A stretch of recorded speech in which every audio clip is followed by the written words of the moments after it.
I'm Cece Summers. Welcome to Binary Star Hero. You guys have heavily requested this game, and I am excited to be finally playing it. It's by the same developers that made Favor, so we shall see what happens. In the modern era of superheroes and supervillains, I was just a regular villain. And I say was very intentionally here. My days of crime are officially over. I didn't go out in a large, daring stunt or in insane wealth like most may assume that a villain would. Most may assume that villains finally retire when nature makes an end of our perpetual greed and selfishness, eventually spiraling into self-sabotage, becoming our own undoing. But that was not me. I had loans to pay off, medications to afford, a family to support. I was not looking for a beautiful life full of luxury or Gatsby-level grandeur. I only wanted to survive. And sometimes, we can only survive in the best way we know how. For me, that was stealing from others. I didn't take from the average Joe. My targets were specifically 7 figures and above. Real. So far, I'm not sounding like a villain. Well, sometimes I would stoop, but they always deserved it. But now, it's over. I went out nameless. As long as you know what to take, they can afford to lose. They will never search you out. I'm not proud of what I have done. Okay, that's a lie. I'm a little proud. But not many knew of me. I was never infamous enough to attract the attention of the heroes. But the underground crime world sure knew me. They referred to me as... What do they call me in the criminal underworld? Ooh, I get to come up with a villain name. Oh, okay. Okay, I was thinking. I wanted something that kind of played into my name, but also was like kind of leaning into the thievery aspect, right? So I was thinking like summer sun, summertime sadness. But hear me out here. Right? Right? Because, okay, summer, sun, right? And sundown is when you would go to thieve, like at nighttime, right? It's perfect. Sundown, I'm sticking with it. They referred to me as Sundown. Because when the sun sets, I strike. I'm great at being a villain. In infamy, I even gained a small fan following of fellow criminals. But that doesn't change the fact that those days are over for me. My loans are paid off, my family has a proper safety net, I can afford my medication, for a while at least. It was a means to an end. And now, the present day me? Ayo, newbie, pass me some napkins, some old fart dropped his coffee. I groan, looking at the clock.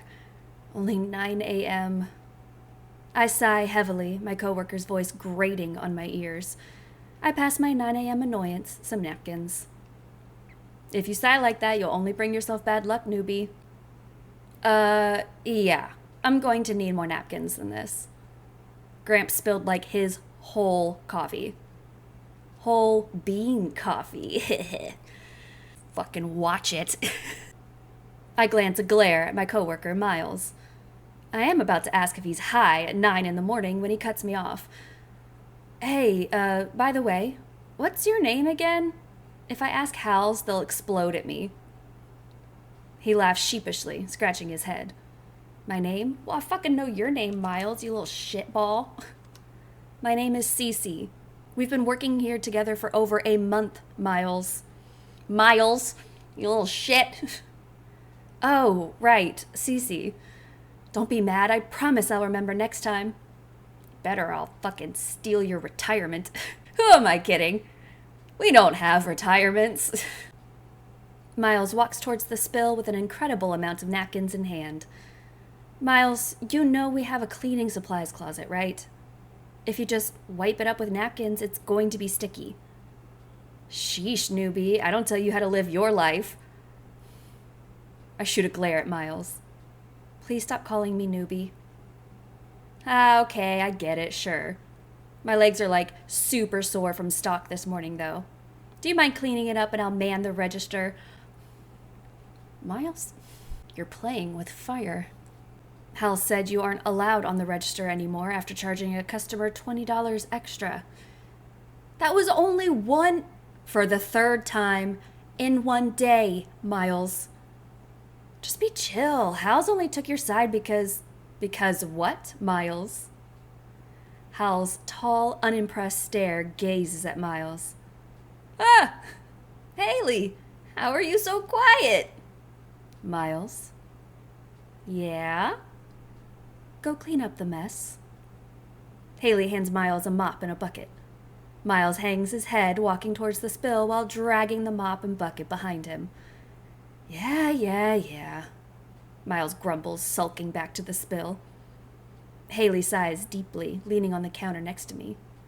They grab a slightly burnt croissant from the discards pile and pick at it. I swear, I've never seen Miles do things the right way, even if only 1% more effort is required. Haley's stare lingers on Miles' sneakers. Damn if those Leons aren't cool, though. I look at the flashy black and green shoes Miles is sporting. I can't resist a good sneaker, even if it's being sported on the least deserving person possible. Aren't those things like a couple hundred at least? Yep. Haley sighs. That's something I will never understand. I will never spend more than like $80 on a pair of shoes. That's just because I'm quirky. I'm not like the other girls. Maybe I should just steal them when he takes his afternoon nap in the storage room. How about it? Want to be my partner in crime? I don't think I'm quite cut out for a life of villainy. Sorry to disappoint, Hal. Haley drops a casual pat on my shoulder. Don't worry about it, Cece. Just keep being a kick-ass barista, and we are cool. Haley and I sat in the ambiance of the cafe. I wiped down the countertops as Haley picked at the scone. The position in which Haley was standing gave them direct line of sight into Miles' activities. Miles' current demeanor of a hard-working cafe employee indicated that he felt their hawk-like stare. I sigh again, glancing upward at the clock. Don't get too impatient. You still have a full 5 left to go. Ugh. I've never worked in food service, but I have worked in retail, and that was fucking hell. Feels like forever. Maybe you should pick up a more exciting job then? More exciting than a minimum wage cafe employee? I can't even imagine. Hal cracks a smile, tossing their napkin at me playfully. I snatch it out of the air. You're such a little shit, you know that? Excuse you, we are at work. You can't talk to me like that. Wow, Hal, language. I think in the onboarding videos, they referred to this as a toxic workplace environment. To be fair, any place that has Miles and I working together is technically a toxic workplace environment. Well, as the middleman, I would like to formally request popcorn as an official mainstay break room snack. Maybe if you don't charge a customer $20 extra multiple times in a day, I'll see what I can do. Excuse me, I have never done that. Sorry, my standards were beaten low by previous experiences, previous people. I've been hurt before. Well, you can trust in me. I'll serve my time well as a proper middleman. If you and Miles end up legitimately brawling and destroy the place, then I probably will have to find a new job. It won't get to that. And even if it did, I could totally kick Miles' ass in 2 minutes flat. And 2 minutes isn't a ton of time to do a whole lot of damage here. My eyes narrow. In all seriousness, I prefer not to find a new job. Say you had to, though. What would you choose? I'm not sure. What do you think I'd be good at? Well, you are really good at wrangling Miles and myself, so maybe I could be a mediator. Just be like, you're fucking wrong, and everybody's wrong, give me money instead of each other. Like a superhero? Haley, don't you know you're talking to the world's biggest supervillain, Sundown? Haley was more monotone than ever, but I could tell it was an obvious joke. Yeah, I really look the type, huh? I drawl out sarcastically. Maybe your superhero name could be like the Pessimist or something. I laugh. A small twinkle shines behind Haley's eye. Oh yeah? And what will I do? Bum the villains out so much that they decide to go home? I mock a superhero pose. You there, disgusting villain! Don't you have any idea about the money you are stealing?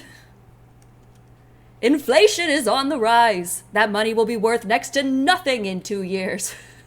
It's so sad. Haley covers their face and turns their back.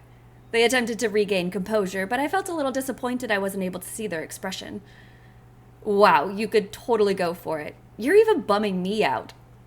I smile wide and laugh a bit at the ridiculousness of it. That's what I like about you, Cece. You feel like the only other person that truly couldn't give a shit about the heroes. I'm not like the other girls. Even villains tend to have favorite heroes. But you truly couldn't care less. Why is that? I shrug and mumble out some random reason. Taxpayer money and all that. Can I order? My head springs up at the customer on the other side of the counter. They rub their arm awkwardly. Fuck, how long were they standing there? I wanted to die of embarrassment. My head whizzed over to Haley, but they already took advantage of the moment and trotted off to some other part of the cafe. My cheeks felt hot as I glanced at the man. Hello, sorry about that. I didn't see you there. No problem. I prefer it that way. All right, Eeyore. What? Never mind, let's just stop talking. He cringed at himself, looking up at the menu. Can I get a black coffee to go? Yeah, sure. Nothing else? He pauses for a second, as if he's trying to determine if it's a trick question. No. Thank you. Okay, that will be $3 flat. He hands over a $5 bill. Here's your change, sir. Keep it. So generous. He moves away before I can give him his receipt. Not very talkative. I put together a fresh black coffee in a to-go cup. He stands at the counter ready to grab it. Right before I hand the coffee over, I quickly pull it back towards myself. Oh, I almost forgot this. I slip a coffee sleeve onto the cup. Careful, it's hot. You don't want to burn your hands. Why does everything I say feel so awkward with this guy? He flashes a wry smile. Thanks. He glances down at my name tag. Cece. Yeah, you're welcome, unnamed tagless man. It's never fair when you have to wear your name on your lapel and nobody else has to. Have a good day. He takes the coffee from my hand. His fingertips brush over mine during the exchange, making me jump a bit. The man walks out the door, sipping his hot coffee. He glances at me while passing the glass window. When our eyes make contact, he shifts his glance away. I continue to work the register, ringing customers up and preparing drinks. When customers peter out later in the day, I pass the time by watching the TV with no sound hanging in the corner. A special about Hero Origins flashes across the screen. I mute the TV as binary stars, red, blue, white, and yellow, stand out amongst the news interview. A child from the stars, huh? I murmur to myself. As unbelievable as it was, Binary's red eyes were chillingly unhuman. To the general public, he glimmered like starlight. But to the villains, his name was only uttered in whispers. The rest of the day passes pretty normally. Soon I'll finally be off the clock and can head home.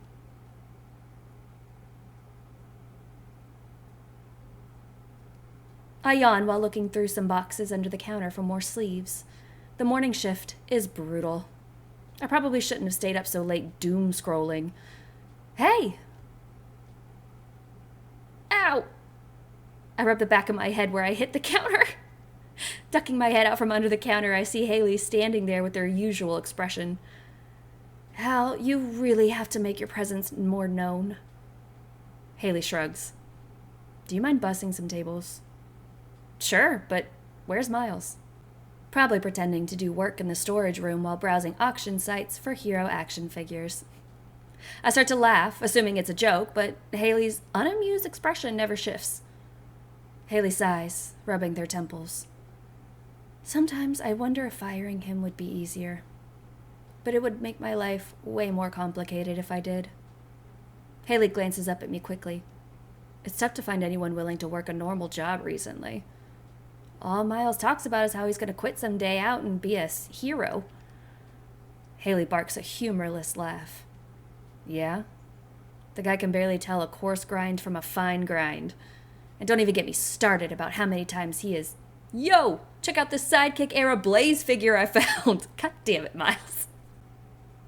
It's only at 8 KS and it has an hour left. What does that mean? 8 Ks. Oh my god, 8 Ks, $8,000 for an action figure? Holy shit. With spending habits like that, it's no wonder Miles is trying to always borrow money. As Haley starts in on a lecture, I quietly dip out. I hum to myself while gathering the left-behind plates, mugs, and cups off the tables and placing them into the bus tub.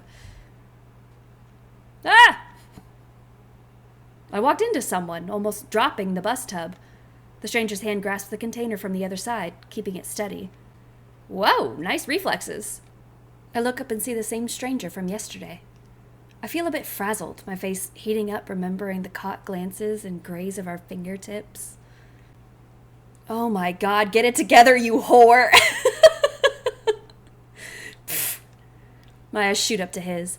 I could swear he was laughing at me. Instead, he coolly shifts his gaze in another direction. He is a little attractive, though. If you like blondes.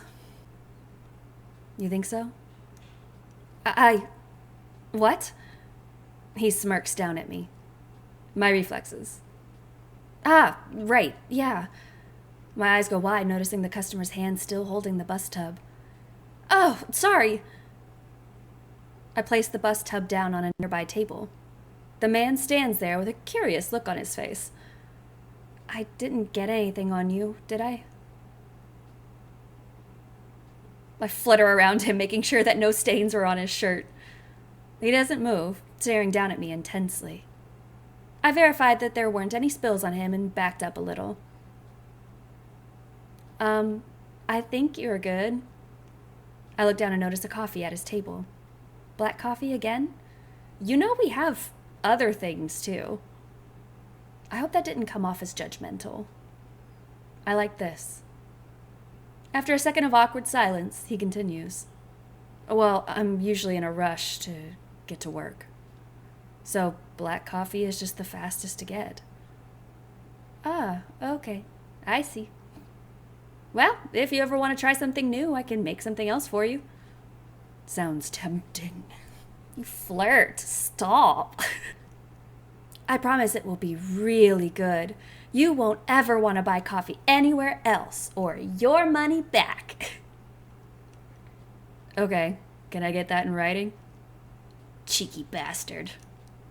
You don't seem to be in a rush today. No, work doesn't need me quite yet.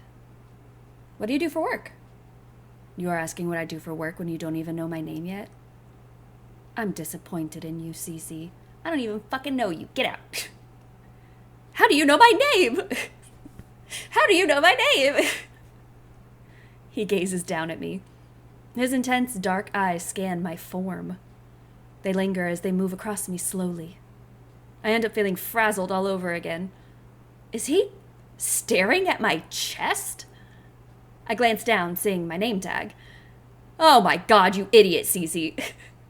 Oh, right. Perks of being an employee. Why did I just say that? Is me getting to know your name a perk of the job for you? The man smirks darkly, his eyes scanning my face. I'm flattered. I don't have to pay extra for flattery, right? I'm pretty sure my face is as red as a tomato at this point. No, that's, on the house. I gather the bus tub into my arms a little too quickly, splashing a bit of water onto myself. Sorry, I gotta go, work. Do some work. As I turned around to escape, I could swear I heard a deep chuckle. When I returned from the back, the man was already gone. I wonder if he will come back tomorrow. Guess we'll find out here in a second. He didn't come back. A week goes by and the customer hasn't come back. That rat bastard. Some part of me felt a little disappointed. Another part of me chastised myself for how ridiculous it is when I don't even know the man's name. He's a stranger. He could be like a murderer or something. Or married. Like that murderer was first and then married. As if being married is worse than being a murderer. Why am I even thinking about this? It's so stupid. I groan into my hands. Yeah, same. What? I drag my head up to see Hal standing next to me. I follow their line of vision and land on the muted TV in the corner. Shown on the screen was the most notable superhero, Binary Star. There truly wasn't a household that hasn't heard of that name. Let's see what they're saying about this prick. Haley grabs the remote, turning up the sound. The hero that will shine against any darkness. How do you feel about that title, Mr. Binary Star? Well, I gotta say I'm flattered. But Steve, they are not wrong. The hero tilts his head, giving an animated wink to the interviewer. Then he turns to the camera, pointing directly towards the audience. No villain can hide under the thick veil of darkness, not while I'm around. Against the dusk of their crimes, the shining light will always prevail, bringing them to justice. The hero turns his point into a thumbs up, his smile so wide it instinctively makes me rub my own jaw. All right, All Might, calm down. You are known to have numerous abilities, but none as iconic as the diamond-melting eyes. It is said that you were born with this special talent, indicating from birth that you were an ability holder. Yes, that's right. When I first opened my eyes and they were red, it really gave the nurses a scare. Ah, ah, ah. Despite the shock, my dear mother never once faltered in loving me. God rest her soul. The interviewer extends his condolences. As I grew older, my other abilities manifested, and now... Ugh. Haley turns off the TV. God, I fucking hate that guy. I glanced towards Haley. It was odd she disliked the hero so much. Most people love heroes. And even if they aren't interested, they will still at least feign interest in order to be liked by people around them.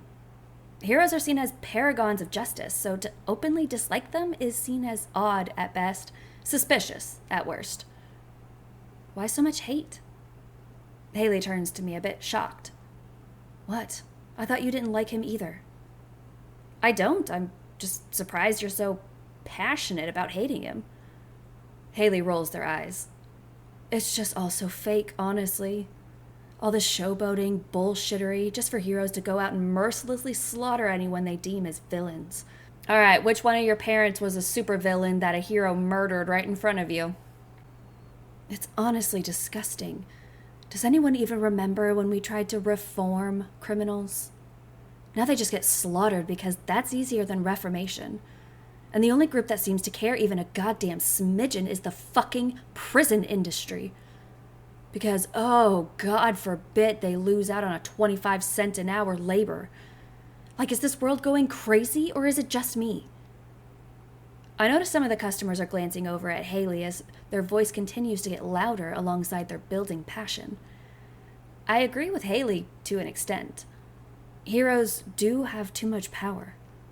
But the idea that they go around slaughtering villains? They must be getting these ideas from some borderline extremist, or at least villain-sympathetic internet forum or something. It's common knowledge, after all. Heroes don't kill. I'm supposed to be mediator, right? I'm supposed to be a middleman, reining in, Miles. I'm gonna rein it in. You need to calm down, bro. You need to chill. Haley? I touch their arm, grabbing their attention. They pause, noticing me look around the cafe at the customers who are peering curiously. Yeah, you're right. I'll shut up now. Haley sighs, pushing their hair over their shoulder. I'm right, though. Back when I was a teen, people still protested heroes. They grumble while walking away. Okay, Grandy, we know the world was different back in your day. Haley shoots a glare in my direction, but's unable to keep a completely straight face. They laugh while continuing to walk to the storage room. I'm going to go sort out some inventory in the back. If my old person back can hang in there, maybe I'll have to ask for help from the younglings with more energy. I point to the register. Yeah, I don't mind helping out. As long as you're cool with the till being run by a certain employee with sticky fingers and a fascination for hero collectibles. Never mind, I feel years younger. Haley walks off in their wide stride. Although their boots have heels, I never seem to hear them click against the hard floor. I sigh, turning back on the TV. It's getting later on in the day, so customers are petering out. And I'll be damned if I don't have some form of entertainment for my last working hour.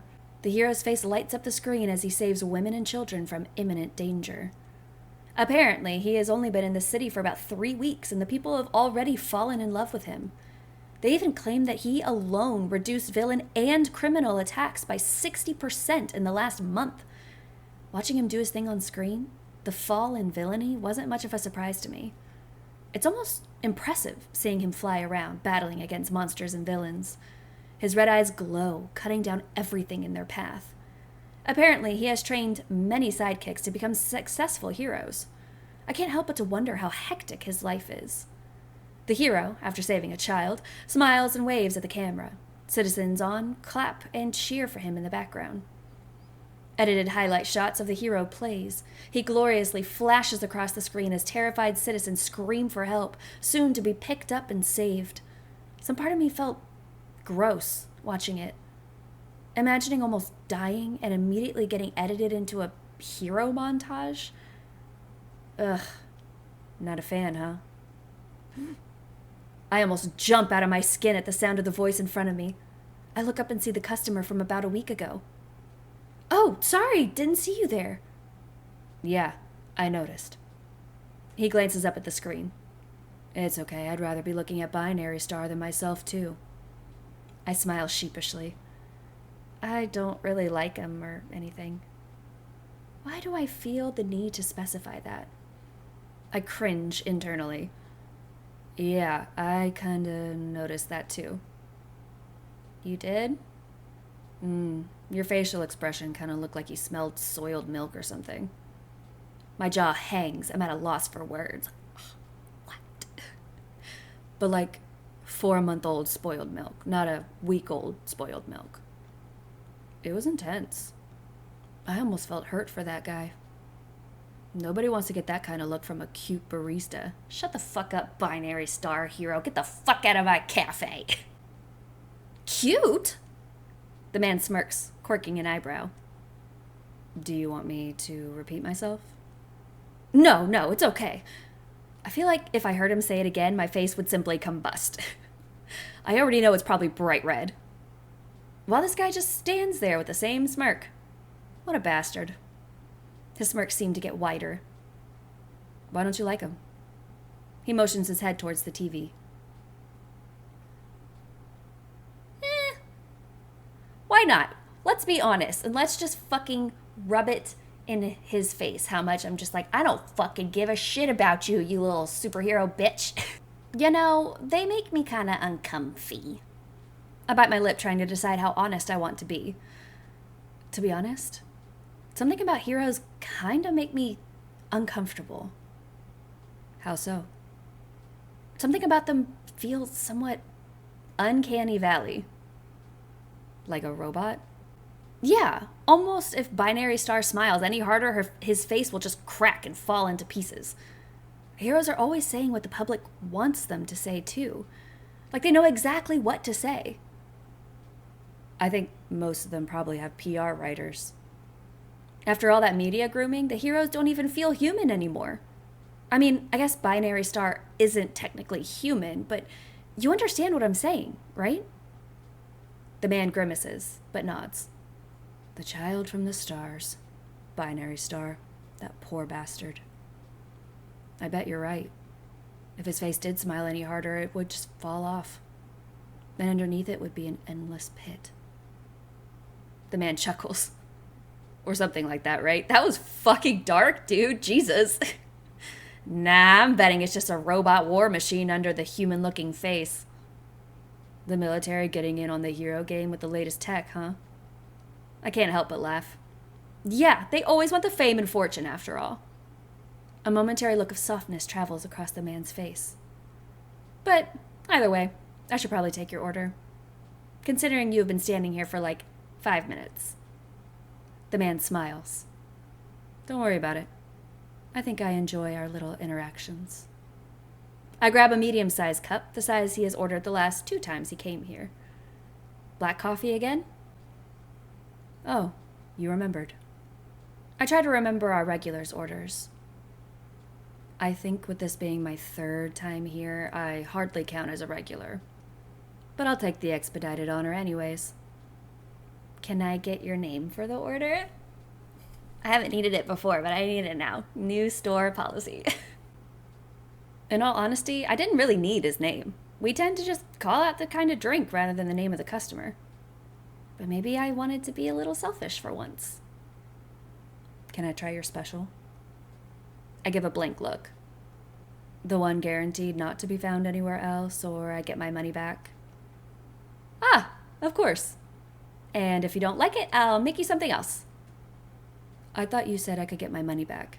Am I about to be scammed? Fine, and your money back. He smirks as if he's already won. I'll make the best damn coffee he has ever had. Somehow, I feel like you're challenging me. Go take a seat. I'll bring it to you when it's ready.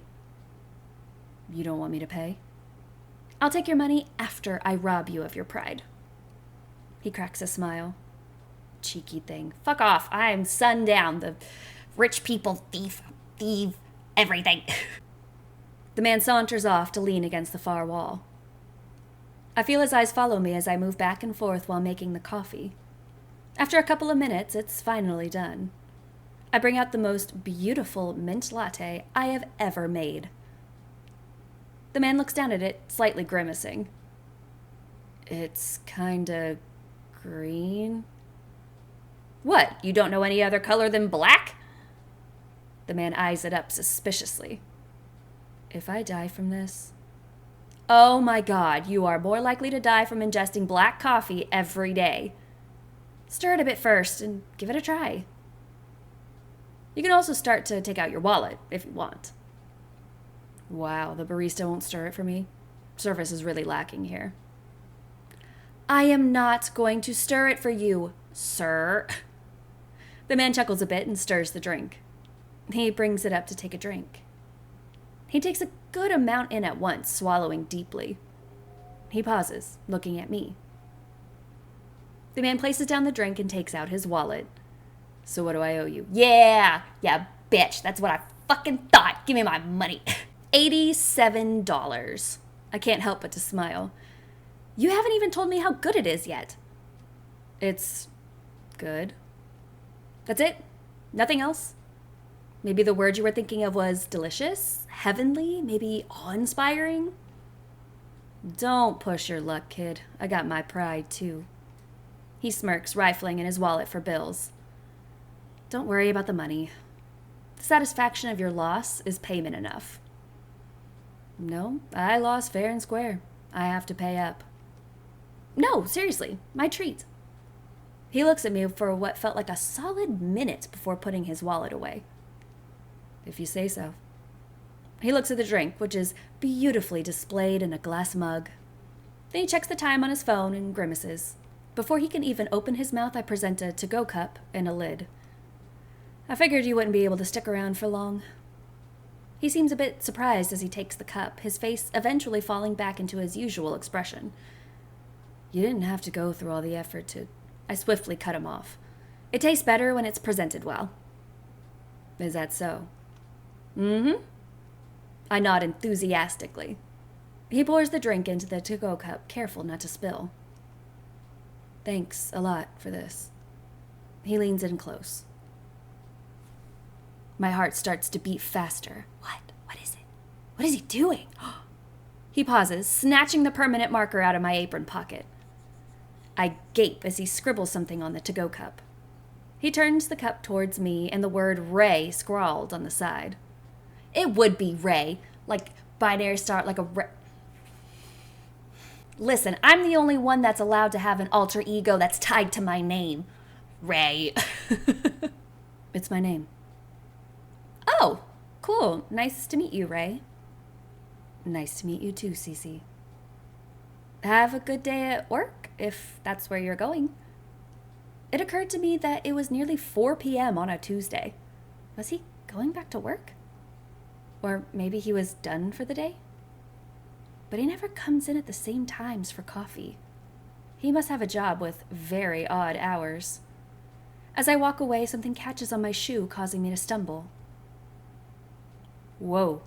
Ray reaches out with one arm and catches me swiftly by the waist before I completely faceplant. The catch pulled up his sleeve, and his arm was marked with scars. Try not to space out too much when you walk.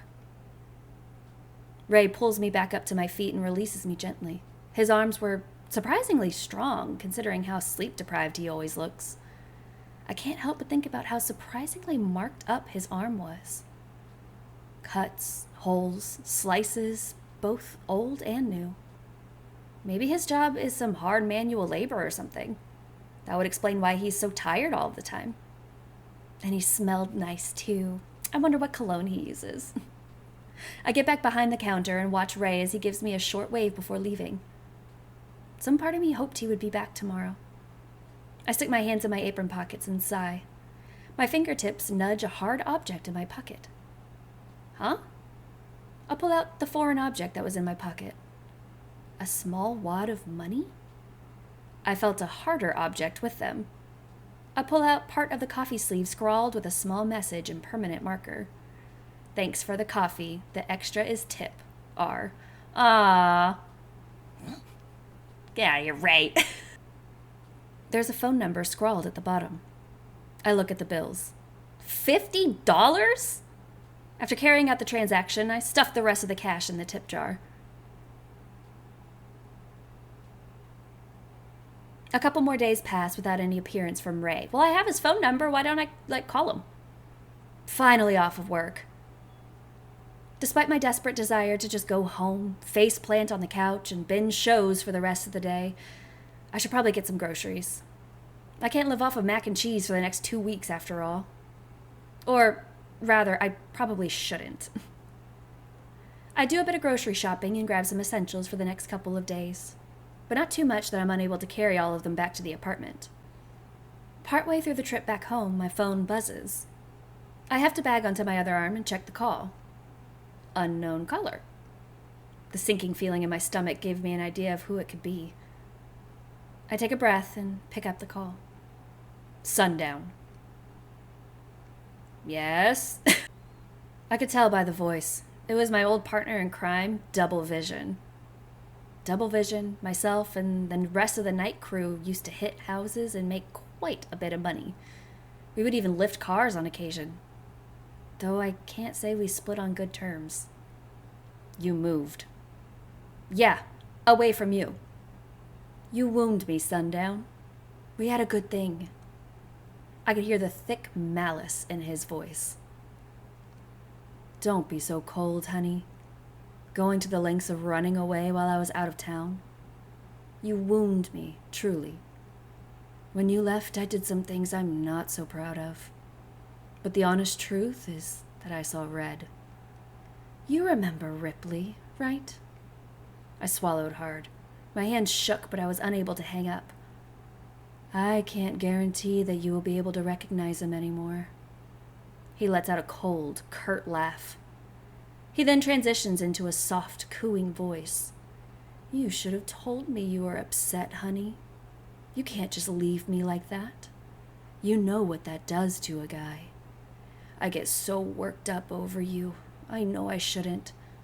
But I keep thinking about you, and I don't think I can just let you go. So I'm asking, nicely, please come back. I'll buy you the same flat, the same car, everything. And we can pretend your silly little lapse in judgment never even happened. Come back to the crew. To me.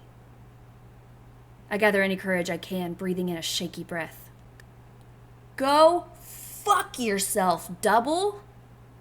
Take all of the spite I can muster.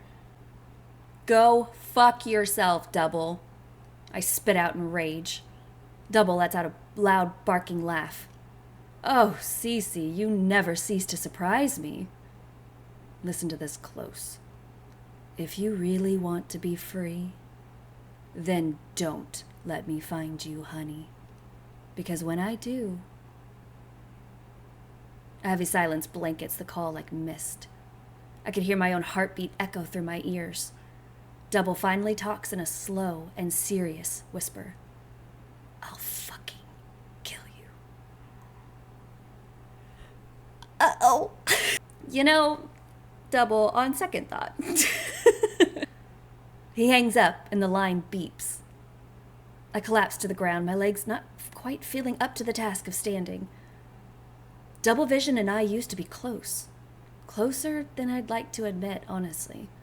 For a while it was peaceful, even fun. Then, slowly, things started to change. Every time I gave an inch, he started to take 2 inches. Then he would take a foot. Eventually, he wasn't even satisfied with a mile. That was the type of guy Double was. For a while, I wondered if he started to change, or if this was him all along, prowling under the cracking mask. But at some point, the egg or the chicken hardly mattered. Being around him started to become terrifying. Compliments turned into obsessions. Warnings turned into threats. Once I had enough money, enough of a safety net, I had to get out. Maybe Double, in some way, kept me from becoming too greedy. Kept me from becoming too used to the lucrative villain lifestyle. When I asked to leave, he said no. When the soft-spoken Marsh stood up for me, telling Double to just let me go, Double beat Marsh's face into a lump of unrecognizable flesh. From that point, it guaranteed Double into godhood for the more violent members of the crew.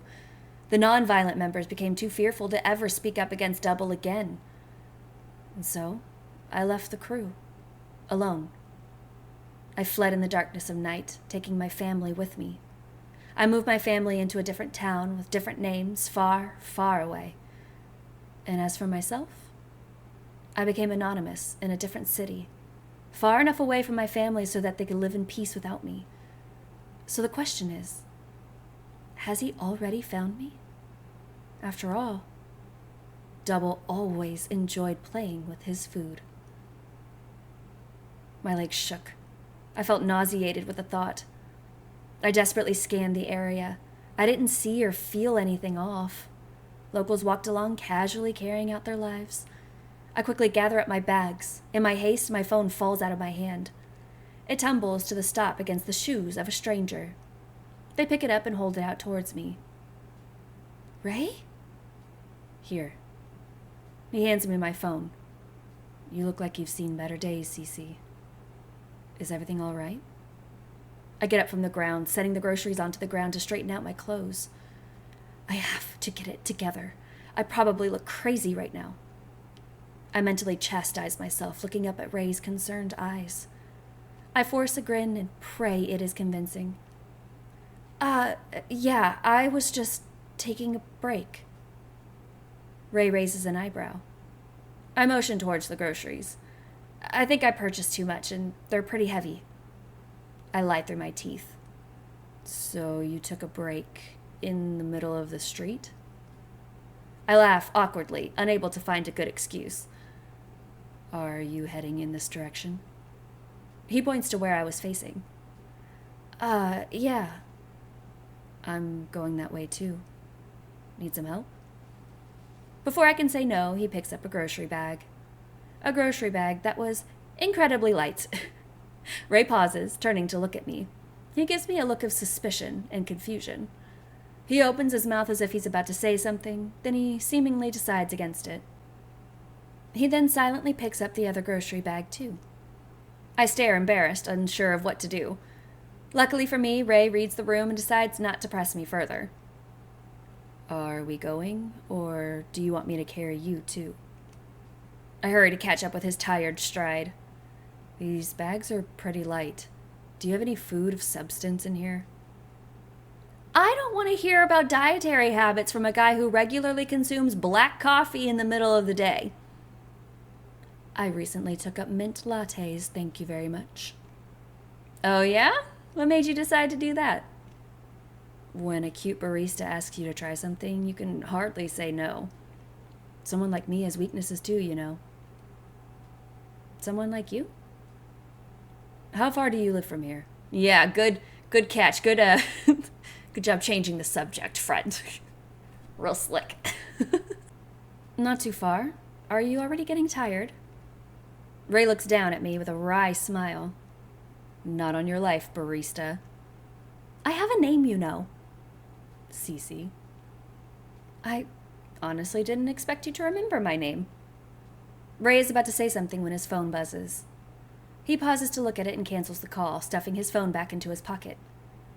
Only after a couple of moments, the phone begins to buzz again, and once again, he cancels it. Sorry about that. I've got some needy juniors at work. Hopefully they will get the hint and leave me alone. I doubt it. As we stroll, Ray and I chat about a variety of topics. I discovered that he likes cats, but due to his work, he's unable to own one. He also recently took up coffee a few months ago. Before then, he never even drank it. Soon enough, we made it to the front door of my apartment building.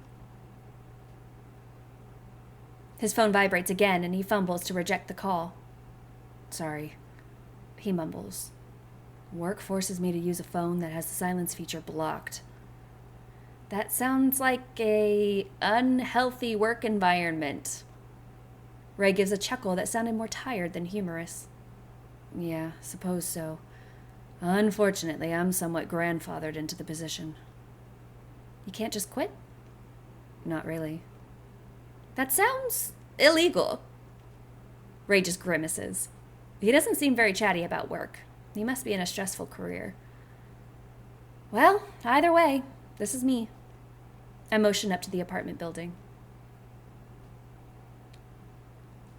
Okay, let's think about this. We've got a really bad, obsessive ex-boyfriend / abuser coming our way. And we've got this really famous binary star hero who is obviously interested in us. It might be a good idea to have him on our side. As long as he's actually a good guy. Who knows? He's blonde. All right, come on in, you little shit. If you have time, do you want to come up for some tea? As a thank you for the help, of course.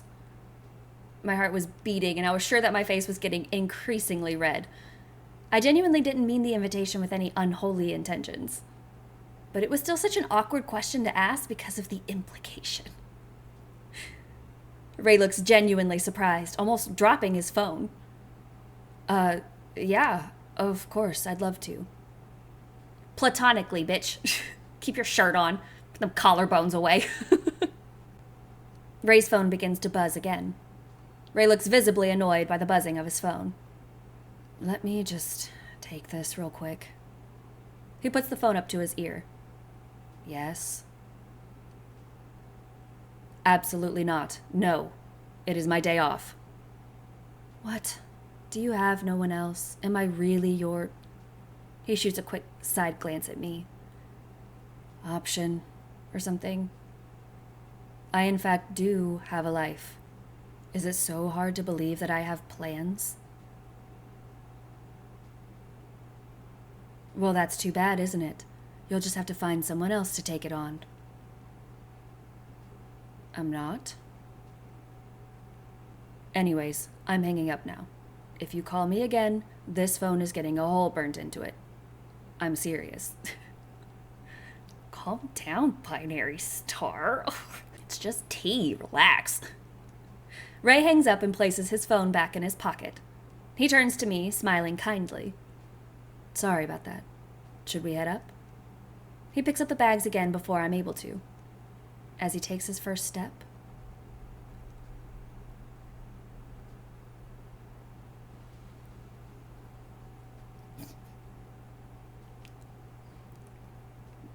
Maybe you should have taken the call a little sooner. The sound of a large explosion is heard in the distance. The ground shakes with the force of the blow. Ray sighs in a frustrated manner. God damn it. Ray's phone buzzes once more and he picks it up. Just two. Fine. I'm on my way, but you owe me. After hanging up, Ray turns to me. Sorry, Cece. Looks like I just can't escape work today. He gives a smile, so disappointed that I can't help but to feel bad for him. It's okay. Maybe next time? Definitely next time. He picks up the grocery bags again. Don't worry about it. If your work is about that... I point to the giant cloud of black smoke in the distance. It's probably more important than my dumb groceries. Ray gives a slow smile, handing me the grocery bag. His eyes linger on my face as his hands brush mine slowly. Nothing's more important than your dumb groceries. I'll pay you back next time, okay? Pay me back for what? I didn't even do anything. He runs his hand over mine before pulling back. The small motion makes my heart flutter something fierce. Okay, thanks again for your help, Ray. He smiles. Anytime, Star. What? Who? Whoomst? Whoomst are you talking to? Because that's not me. Star? He turns and walks away, giving a short wave as he goes. That's not it, dude. That's not me. That's you. That's you. Not me. You. I put the groceries away and collapse on my bed. It was only around 4 p.m., but it felt like it was such a long day already. I can't help but to drift away into a short nap. I'm awakened with a start. A light draft makes me shiver. I see that the window is cracked open. How do I keep forgetting to close this? I shut it once again. I sigh, looking up at the clock. We didn't forget, did we? Only 10 more minutes before work ends. It was almost 5 p.m. The usual crowd had completely died off at this point. 8 more minutes. Excuse me, hello? I look up. Why does someone always appear literally right before the end of my shift? I groan internally. Hi, what can I get you today? Yeah, sorry. The customer gives a short, incredulous laugh. Do you not recognize me? I'm sorry? I don't understand. The hero of fire, Blaze, is right in front of you. And you don't recognize him? How dare I? I blink, unsure of what to say. Oh, of course. You're playing cool and mysterious to get me all interested in you, right? He brushes his hair with his hand, giving a laugh. Well, don't worry, sweetheart. I'm already there. He points a finger between myself and him, winking at me. Same page. Okay. So, do you want coffee or what? The man waves a hand dismissively. We will get to that in a moment, but first, does a blonde, tired-looking man come in here often? I give a confused look.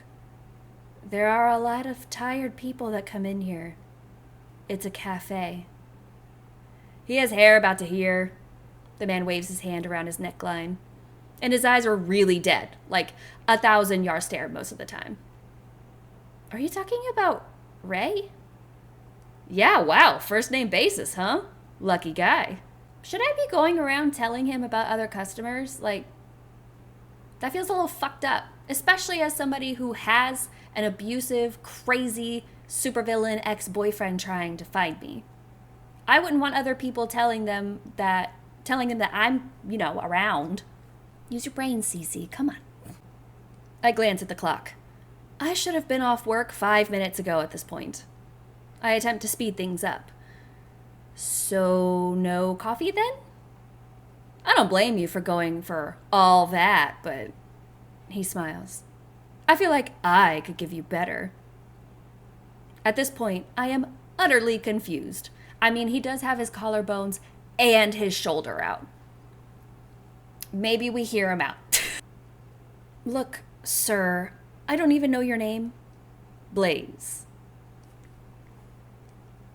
I meant your real name. It's Luke. Nice to meet you.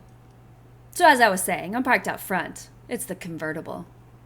He points to a flashy red car sitting diagonally across 2 disabled parking spots.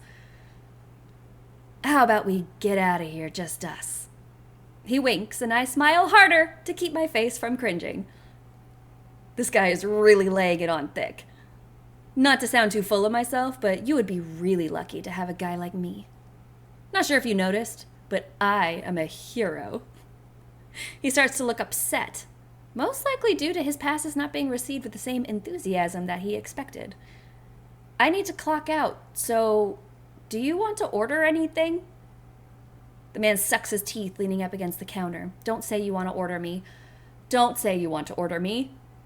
Look, you seem a bit dense, so I'll spell it out for you. Luke leans in, his cologne enveloping me. This may be hard to believe, but I'm the hero, Blaze. Yes, you mentioned that a few times now, Blaze. I can feel the customer service politeness leaving my body. He gives a leering smile. Now don't start freaking out when I say this. I don't want the whole world to know I'm here. But let's just say I'm interested. I blink, unable to stop the words from spilling from my mouth.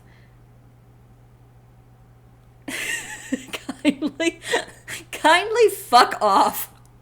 I flash my sweetest smile. Do you mind waiting a minute? I suppose I could donate a minute of my time to a citizen in need. I log out of the register and walk to the back. I then take off my apron in the back of the store and clock out of my shift. I see Luke leaning against the wall when I come out. Are we going now? We? Yeah, I don't think so. Did you get off on harassing minimum wage employees or something? Because frankly, it's tiring and old. I don't know what your angle is, but you can kindly fuck off. Nobody gets paid enough to deal with that kind of bullshit. Luke looks visibly irritated. Fine. You just lost the chance that every civilian wants. I was gonna light your life on fire. Have fun with your golden boy. Get out of here, Human Torch. Little shit.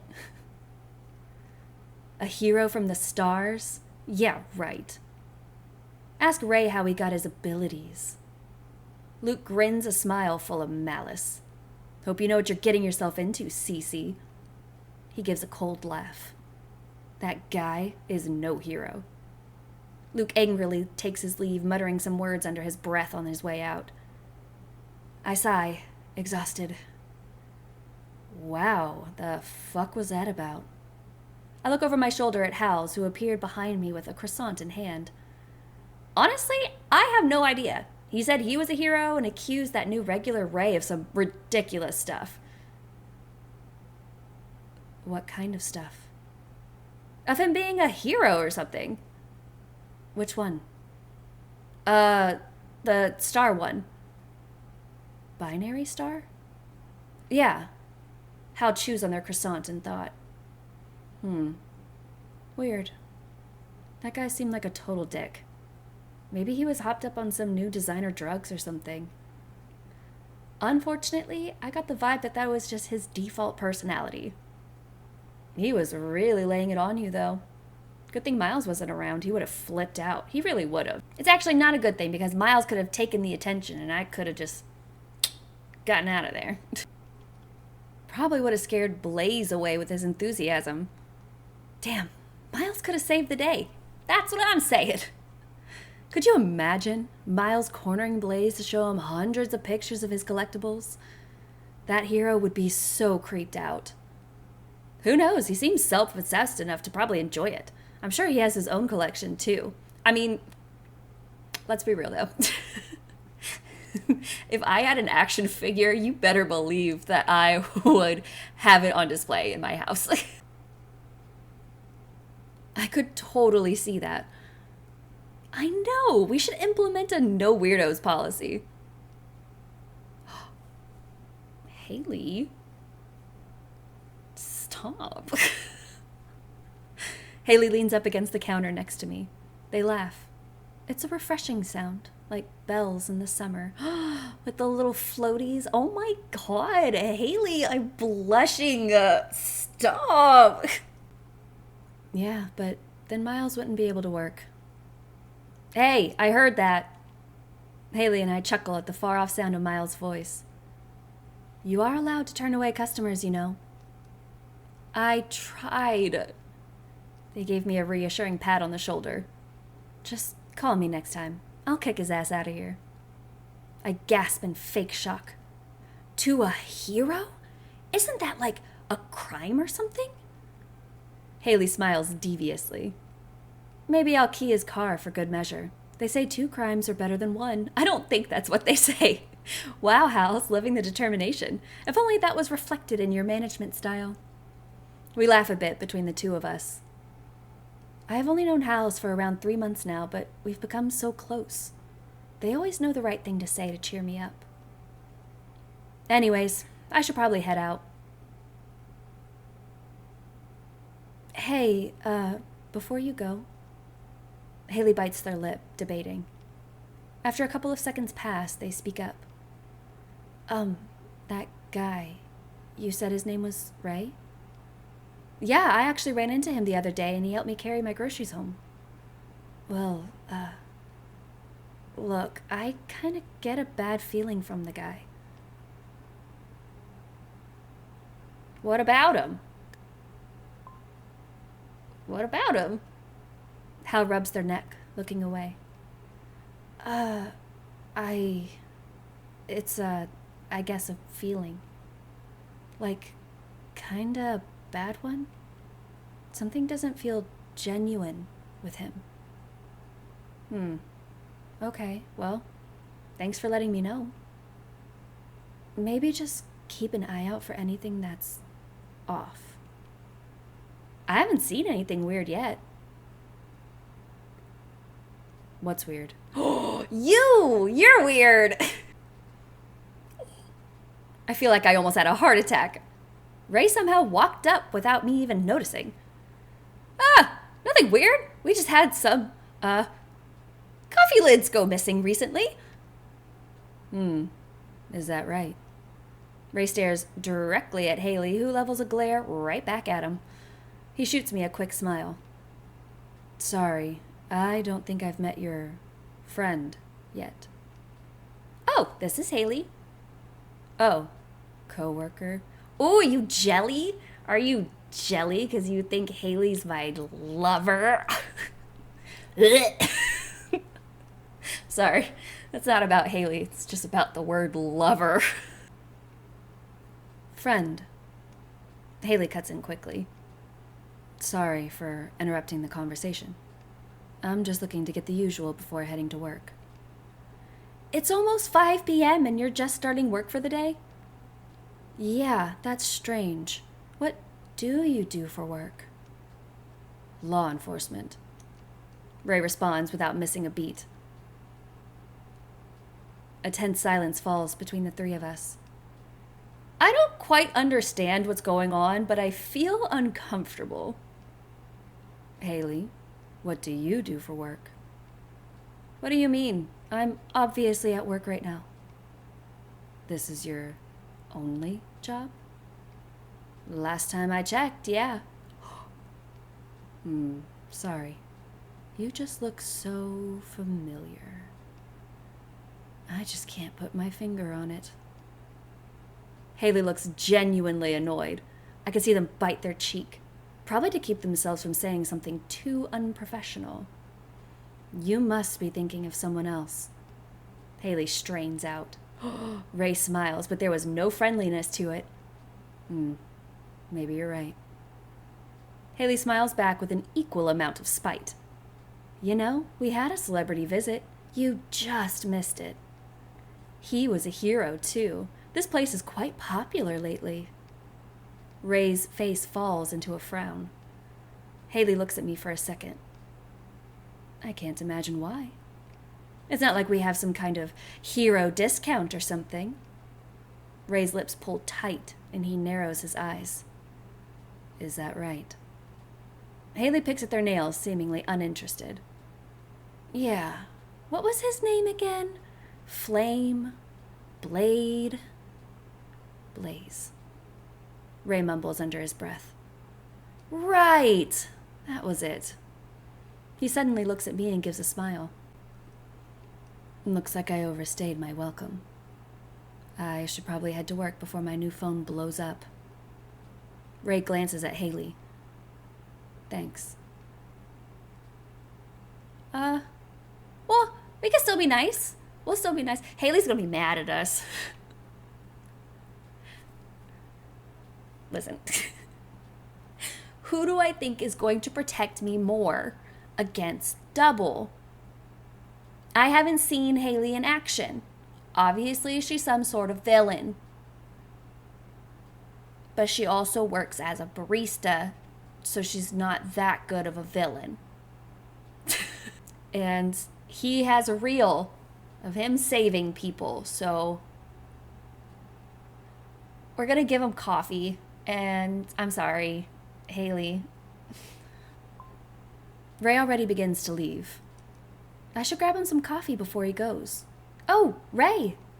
I jog past Haley in a rush and grab onto his sleeve. He turns to me looking a bit surprised. Yeah? I smile at him. Wait for one more second. I jog off to the coffee, grabbing him a fresh cup of black coffee. I hope work goes by quickly for you. I hand him the cup. Ray smiles softly. Thanks, Star. He reaches his hand out as if he wanted to touch my head, but then he pauses and pulls back. I'll catch you around. I still have his number. Why am I not just calling him? Come back soon. Of course. He gives a little wink before turning and heading out. Don't you wink at me. Haley gives me a long look from beside the coffee bar counter. I'm sorry. I have somebody very bad coming after me, Haley. Is there something wrong? Haley opens their mouth, about to say something, but settles on a shake of the head. Nah. Haley, sensing my skepticism, gives a reassuring smile. Oh, did I tell you? Remember that action figure that Miles was trying to get? The $8,000 one? Yeah, so apparently he went and cried for money from each of his friends and still was $20 short. Long story short, guess who shares the same shoe size as Miles? Haley gives a triumphant look, placing one of their long legs forward. Sitting on their feet was a used, like new, pair of lay-on sneakers. Worth every penny.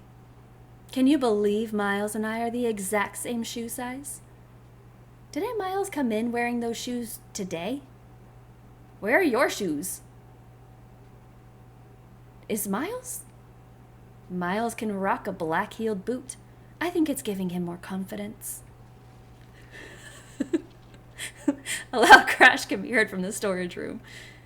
He's still getting the hang of it, though. After chatting with Haley for a bit longer, I finally take my leave and head home.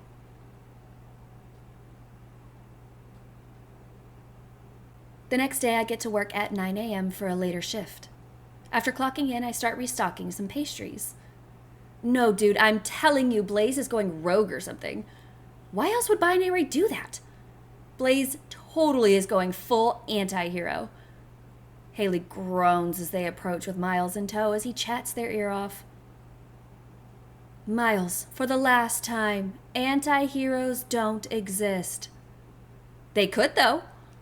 No, they can't. It's illegal to be doing any hero activities without proper government approval.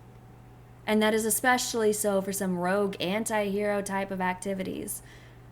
Miles turns to me next. Okay, Cece, so listen to this. Cece doesn't want to listen, Miles. What's going on? Looks like Cece does want to listen. Miles smirks smugly at Haley, who just rolls their eyes at him. You didn't see the news? Or go on any social media yesterday or today? Not really. I accidentally slept in and was in a rush this morning. I practically ran here.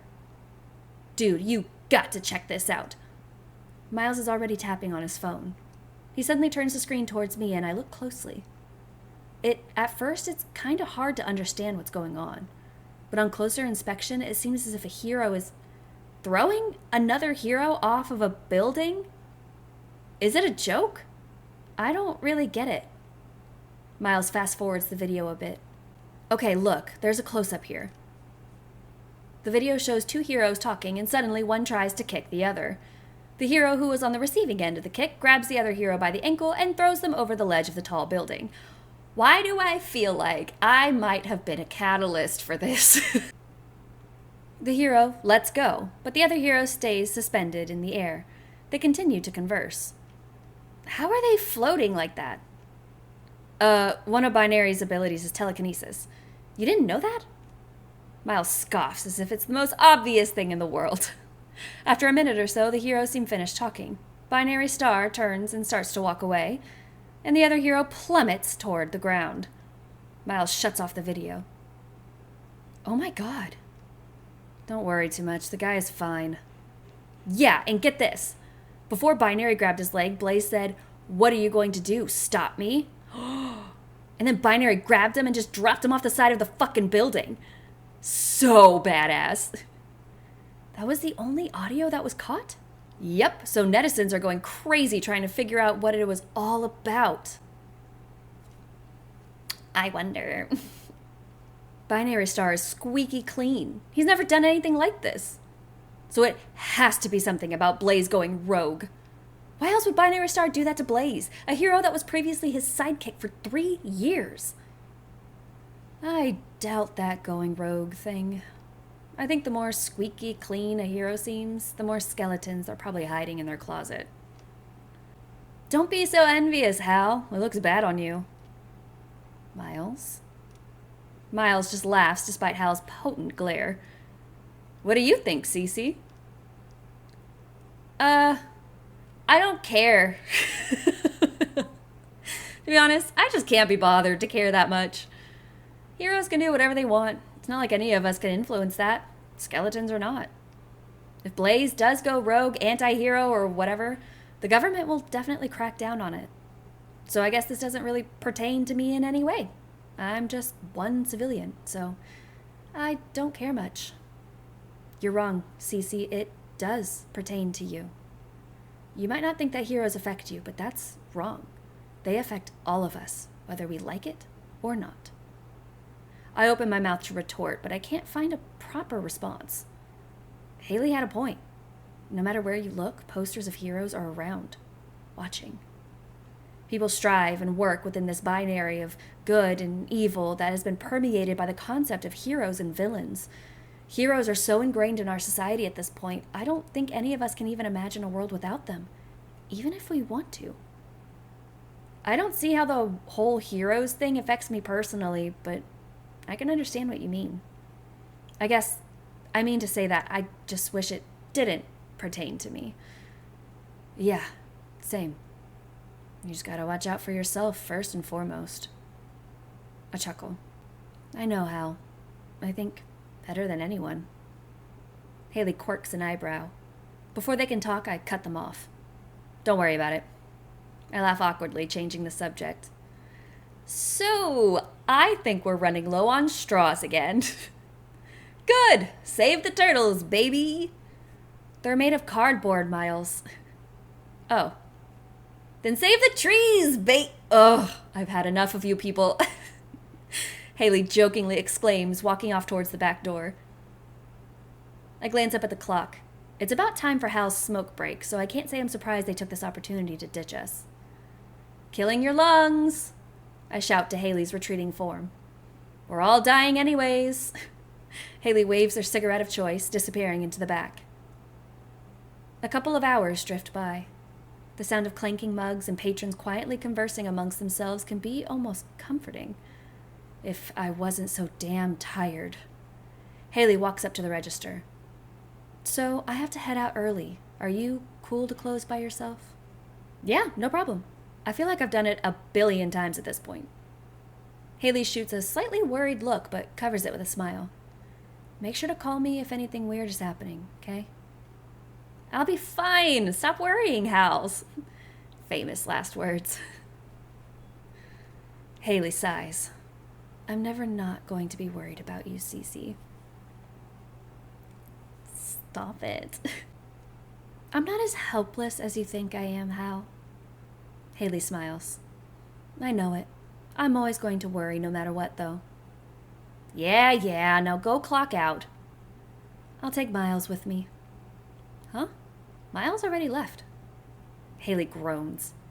Let me guess. Did he say it was time for his grandma's physical therapy? I can't help but to cringe, which makes Haley rub their temple. Miles doesn't have a grandmother. I honestly should have seen that coming. Haley sighs. It's not your fault, Cece. Sorry. No, don't worry about it. Miles will be hearing from me tomorrow. I grimace. I feel a little bad for Miles considering how much Haley is glowering up a storm currently.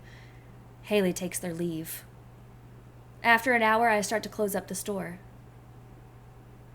Noticing that we are a bit low on cups, I grab some from the back to restock. While I am restocking the coffee bar shelves, I hear the door chime. Sorry, we're closed. I turn towards the sound of the door. Oh God. Shit. How did I know? Aw, don't be like that, honey. My blood runs cold. I whip around, and he comes into view. I start to sweat. My heart pounds. I thought this place treated their customers like family. I would say we're closer than family, though. Wouldn't you agree, Sundown? He leans on the counter. I take a step back instinctively. Maybe you could make me a cappuccino, for old time's sake. My hands shook, and I couldn't seem to get a grip. How did you find me? Oh, dear Sundown. You think you could hide from me? He laughs, brushing a hand through his hair. I didn't think you were so stupid. I came to get you. I instinctively backed up. To bring you back. My eyes shot around, scanning for anything I could use as a weapon. Double stares down at me, his eyes emptier than ever. He watches me like a possessed man, no emotion to be found, like a shell. You look scared, Sundown. I am unable to answer. Don't worry. For now, I'm just here to see you. Double walks behind the counter and makes himself a cup of coffee. Every now and then, he shoots a glance at my direction. I am unable to make eye contact with him. I can't run, my legs feeling stuck in place. Leave me the fuck alone. I don't need to know why you're doing it. I know why. Because you're a horrible little goblin. Leave me alone. I scrape up what courage I have and level my gaze at him. Why can't you just leave me alone, Double? Double smiles. He walks over, closely leaning over into my personal space. He blinks slowly, like an enamored cat. I don't want to. What? I said I don't want to. Double reaches out, his finger touching my cheek so lightly I could barely even feel it. You always feel like this, he mumbles, his gaze fluttering around my face. I can extend out and touch you, yet you always seem just outside of my reach. I push his hand away. Underneath his mask, he smiles, and it's bitter. I'll take my leave. He grabs his coffee and saunters towards the door. Double pauses, looking back. But remember, next time, I'm taking you with me. My stomach drops. As soon as Double leaves, I run and lock the door. My legs collapse and I hit the floor. How did he find me? I covered all of my tracks. There's no way. This can't be happening to me. Thoughts pummel violently through my mind, one after the other. Where did I go wrong? It takes me a fair while to recover. I spent countless minutes on the cold, hard floor before feeling returned to my legs. I finished the rest of the closing activities between bouts of pure panic and sluggish exhaustion. The sun has already set, shifting the angry red glow to a cast of dark blue and city lights. I drag my feet back home, slowly making my way through the city. My head hurts, and I feel exhausted. After crossing the threshold of my small apartment, I flop onto the floor, my energy completely depleted. I'm too tired physically and emotionally to even be worried if my apartment is still safe. After about an hour on the floor, I find the energy to drag myself to bed. I'll escape again the day after tomorrow. Despite it being my day off, I head towards the familiar view of the cafe. My heart wrenched at the thought of leaving this job. Sure, it wasn't the best job, but it was a life of normalcy for me. I truly didn't know how much I missed that. I walk into Cafe Waning Crescent for what is likely to be the last time. In my hand holds my resignation letter. My steps feel heavy. Haley, upon seeing me, can sense that something isn't quite right. Cece? Isn't it your day off? Haley glances at the envelope in my hand, a deep frown appearing on their face. Is this about Miles? If he did something, it's not about Miles. Haley's face sinks when they think about what else could prompt me to quit. It isn't about you either, Hals. I bite my lip, my stomach swirling. This was a lot harder than I thought it would be. I just need to quit. Haley's facial expression looks a little hurt.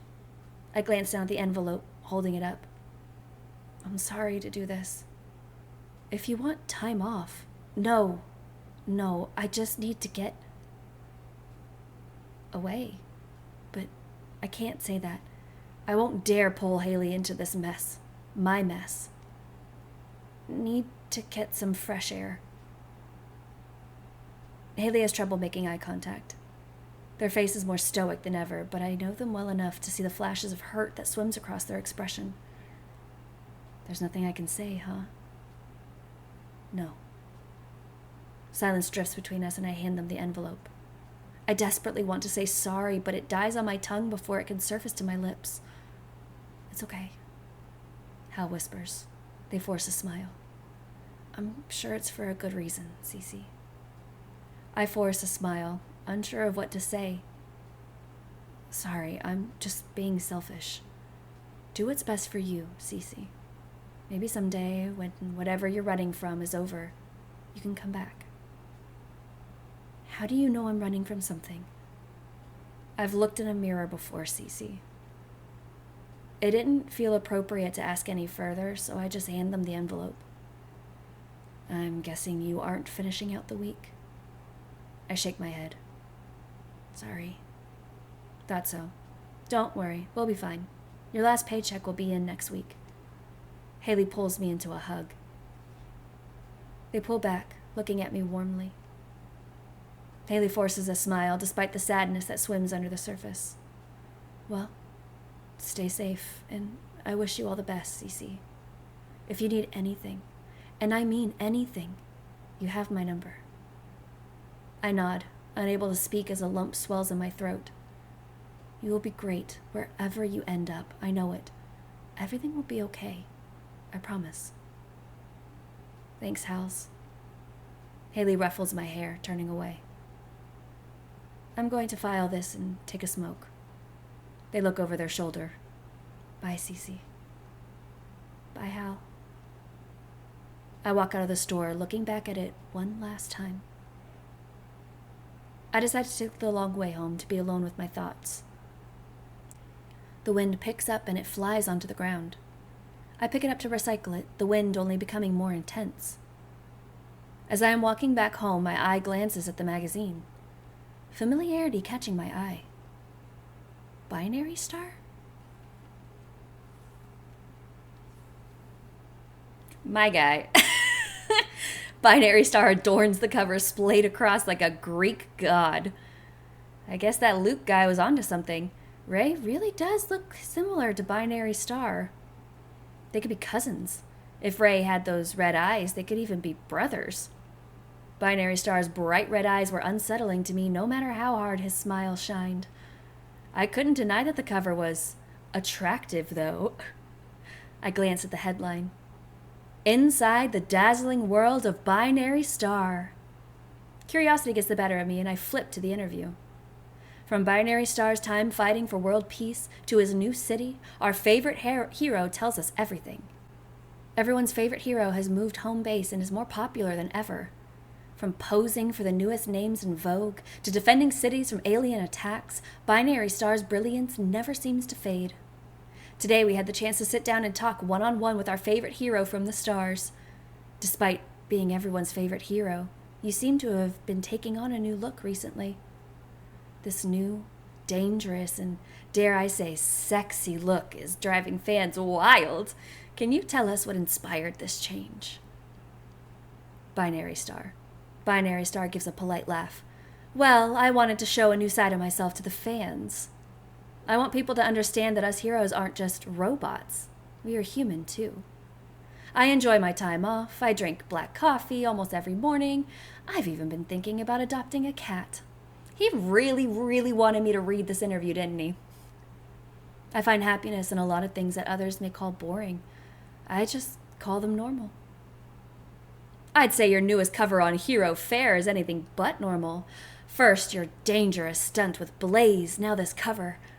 Fans are saying that you're taking on a more sexy and edgy look to appeal to a more mature crowd.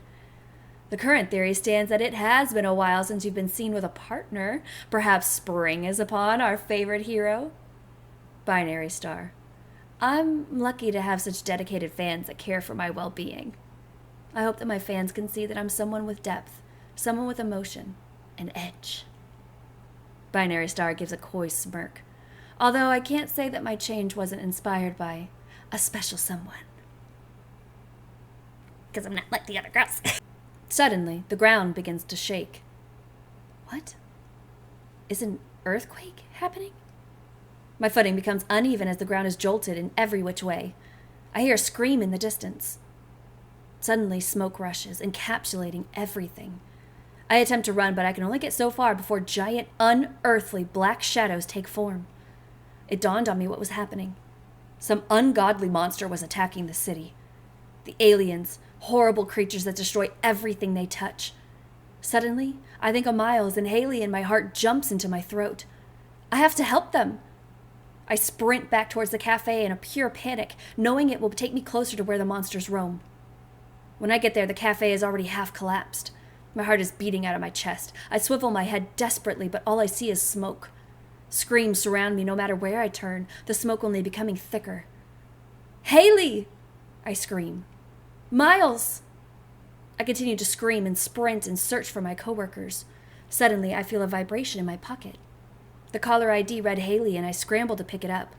The minute I accept the call, Haley is talking at breakneck speeds. Cece, listen to me. Don't come to the cafe or the West District. Are you okay? Where are you? Miles and I are safe. The minute I felt something was wrong, we hightailed it out just in time. Where are you? The ground shakes so violently that my phone drops onto the ground. I crouch down to find it. Smoke fills my lungs, burning them. As I'm crouched down, the ground starts to shake with increasing violence. So much so that I'm unable to get up. When I look up, a dark shadow lurks near me. I can't help but to stare at the horrific creature. Alien, destructive, death. My body shakes at the sight. I crawl behind a displaced facade. It lurks closer. I try to stop myself from shaking, but it's futile. As the giant form lurks near me, I cover my mouth to keep myself from screaming. It pauses. A scream further away caught its attention. The ungodly creature lumbered towards the sound, crushing and destroying as it went. I tried to get up, to run, to save myself, but my knees faltered, plummeting me back towards the ground. Excuse me. I hear a voice behind me and turn around. Do you need help? I sure do, Ray! I look up to see a hand reaching towards me. A hand connected to the body of a hero I saw in a magazine not 30 minutes prior. Binary Star? He smiles. Yes? Before I can stop myself, I blurt out my first thought. You look different in person. He seems unsure of what to say, but flashes a dazzling smile. I'll take that as a compliment. Sorry, I didn't mean it as an insult. I can hear screaming in the distance. I look past the hero and see someone being picked up by the large creature. Maybe you should help them? His gaze doesn't falter from me. My sidekick will take care of it. Okay. Let me help you up. I take his hand and the hero helps me to my feet. I lean on him a bit as my legs were still wobbly. You don't seem like you will be able to walk. Before I can protest, the hero lifts me bridal style with ease. Looks like I'll have to airlift you out. Wait, binary, Mr. Star? There are other people that probably need your help more. My legs are probably fine now. I could just run away.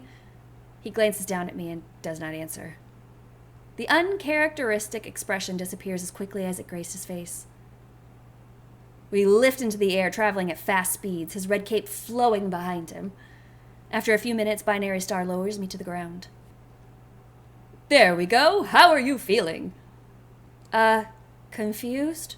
Overwhelmed? He hovers close, glancing around my form. Are you hurt at all? No, I'm fine, I think. A silence drifts between us. Oh, thanks for your help, Mr. Star. He smiles brightly. No problem at all. Another small silence drifts between us. I clear my throat awkwardly. I suppose I should leave then. I blink. His tone made it feel like a trick question. Yeah, I'm not sure how much heroing you will do here. This far away seems pretty safe, aside from the smoke. Once the aliens are gone, the smoke will clear up. Just stay inside and try not to breathe too much of it in. I look around and start in the surroundings for the first time since we landed. The area looks really familiar. What is your name? I'd love to take you out to... Oh, it's my neighborhood. Oh, my apartment is right here. That's so lucky I don't have to call a cab to get home.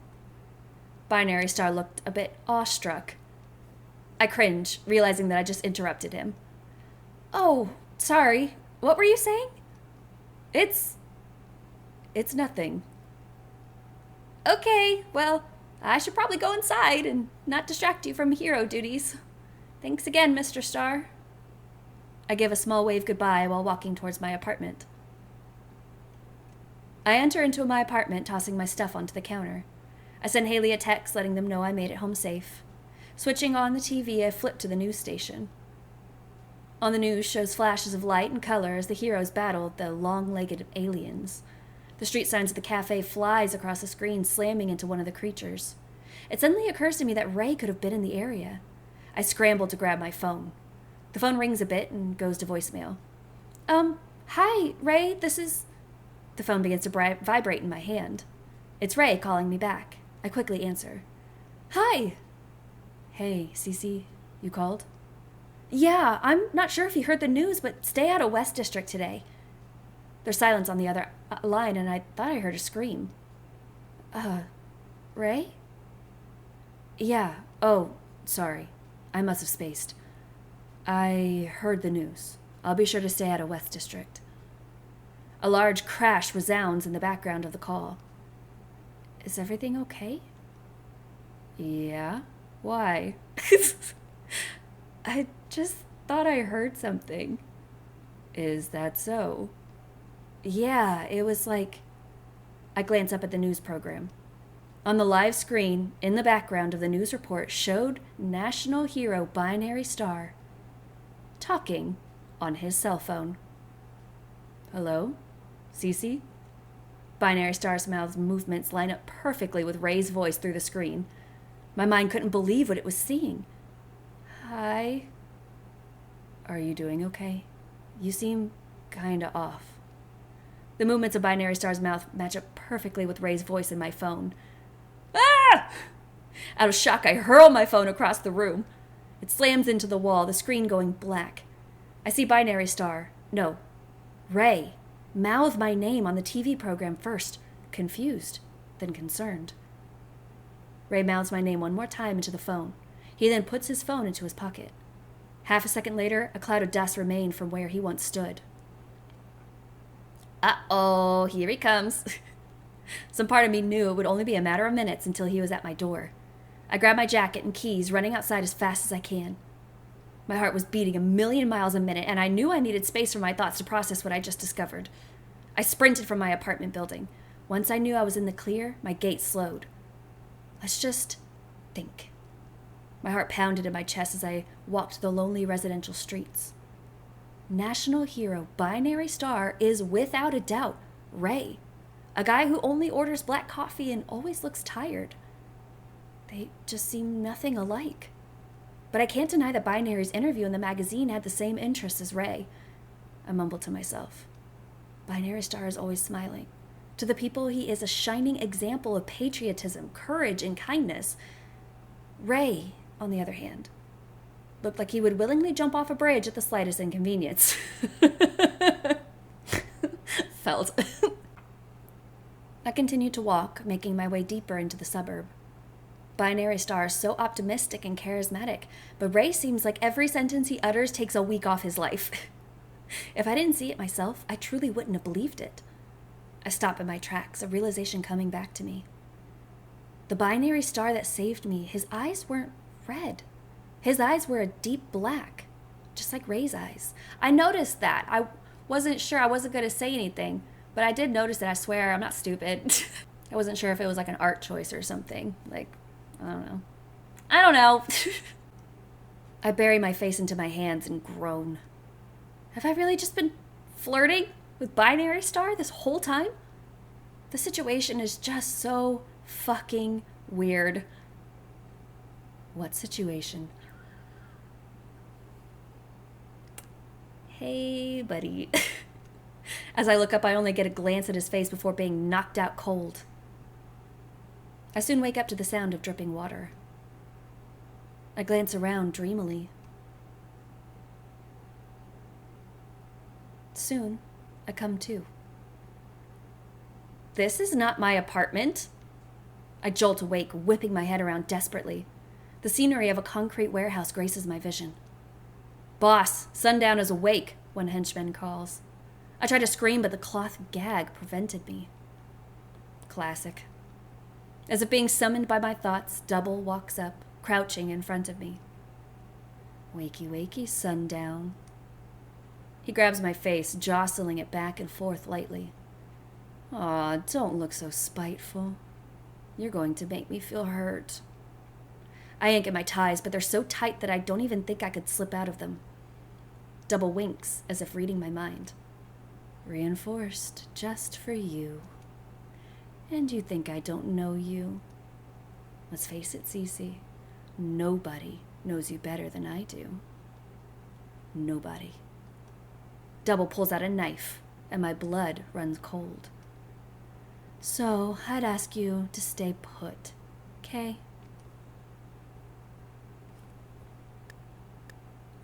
No. I stare at Double in defiance. Oh, look at you. He grabs my face between his index and thumb, jostling me lightly. You are so fucking cute. No, I'm not. I'm fierce. I'm scary. I'm terrifying. Let me go. I will fuck up your life and your bank account. This is why I just had to have you back all to myself, Cece. When you glare like that, I just know I can't give you up to anyone else. He sighs in an almost dreamlike way. His smile is genuine, as if he is truly having fun. Fucking psycho. Though, I'm not sure if our crew will be able to forgive you. I look up, noticing the 20 or so henchmen that surround Double. I spot Ripley, but he refuses to make eye contact with me. Guilt clouds his features as he stares off into space very intentionally. I felt a form of rage that I couldn't quite explain, despite the fact that Ripley has already been through what I was about to go through. You see, my men here want to rip your throat out. Do some lasting damage. You betrayed us, Sundown. He spits my old alias out of his mouth as if it were the remains of a chewed-up sunflower seed. And that hurt. We were family. Closer than family. Right? All the henchmen shout agreements. It was obvious that their rage had been worked up by Double for months at this point. And now, they wanted to get even. I tried to stop my body from shaking, but it was in vain. Double catches my feeble attempts and smiles. Evil. Intentional. Now, Night Crew, what do we think would even the scales? An eye for an eye, right? What our little Sundown did to us is a betrayal that will never heal. So, I would like to encourage something that is also lasting. So our dear Sundown will never forget their betrayal of the crew. Double laughs, glancing at me. Poetic, don't you think? The henchmen get eager. I see a fair amount of faces in the crowd that I haven't seen before. And some faces I used to know are gone. I can't suppress the shiver that runs down my spine at the thought of what could have possibly happened to them. So, men, what would even the scales? A finger! A henchman shouts. The excitement in his tone makes my blood run cold. 2 fingers! The men laugh at the casual one-upping, as if the reality of my fingers weren't at stake right in front of them. I fight against my own brain that is so desperately wants to dissociate. Aw, Sundown, you're so popular. Looks like they want any part of you. Double laughs, genuinely enjoying my fear in the chaos. The crowd goes wild and my stomach turns violently. So, we have our conclusion then? The men cheer. He holds out his hand, and the knife is replaced with a larger machete. Ripley, bring the ice. Double turns to me, smiling. So here's the deal, honey. He unwraps my ties, grabbing one of my wrists and slamming my hand down on the cinder block right in front of me. I'm going to cut 2 fingers off. One of them I'll be keeping for myself, as a little token of penance for what you did. The other, I'll give back to you, all nicely wrapped up in an ice bag. I'll even let you choose which finger you want to keep. I want you to have that decision because I love you.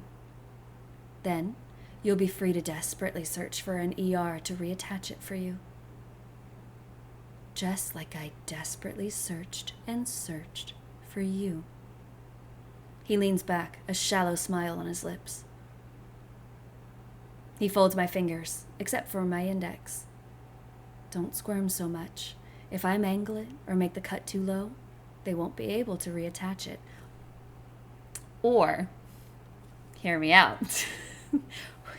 You don't cut any of them off, and I just say, sorry, oops, and we move on with our lives. He touches the cold knife to my finger, making a small cut where he plans to aim for. My stomach twists.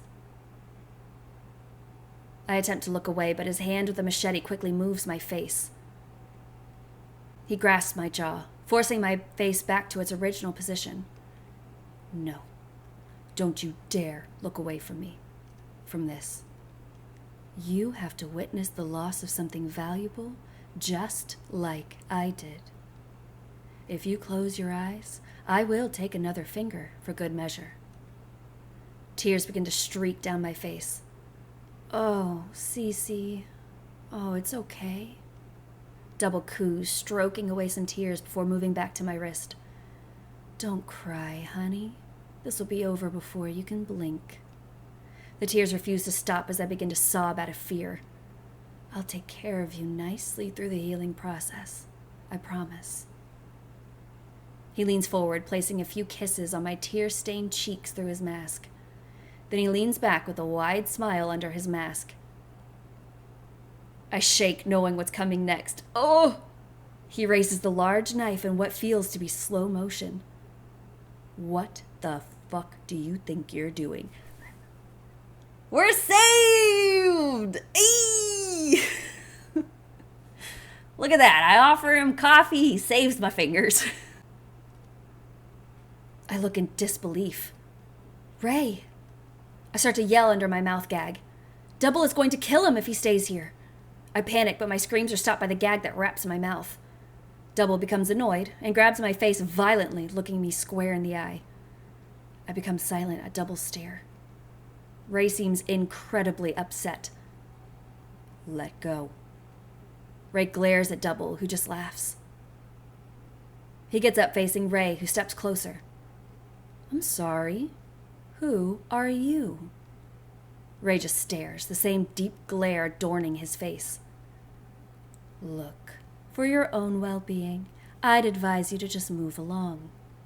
You're interrupting a pivotal moment here. Let go of Cece. Now Double looks ticked off. Let me take Cece and go.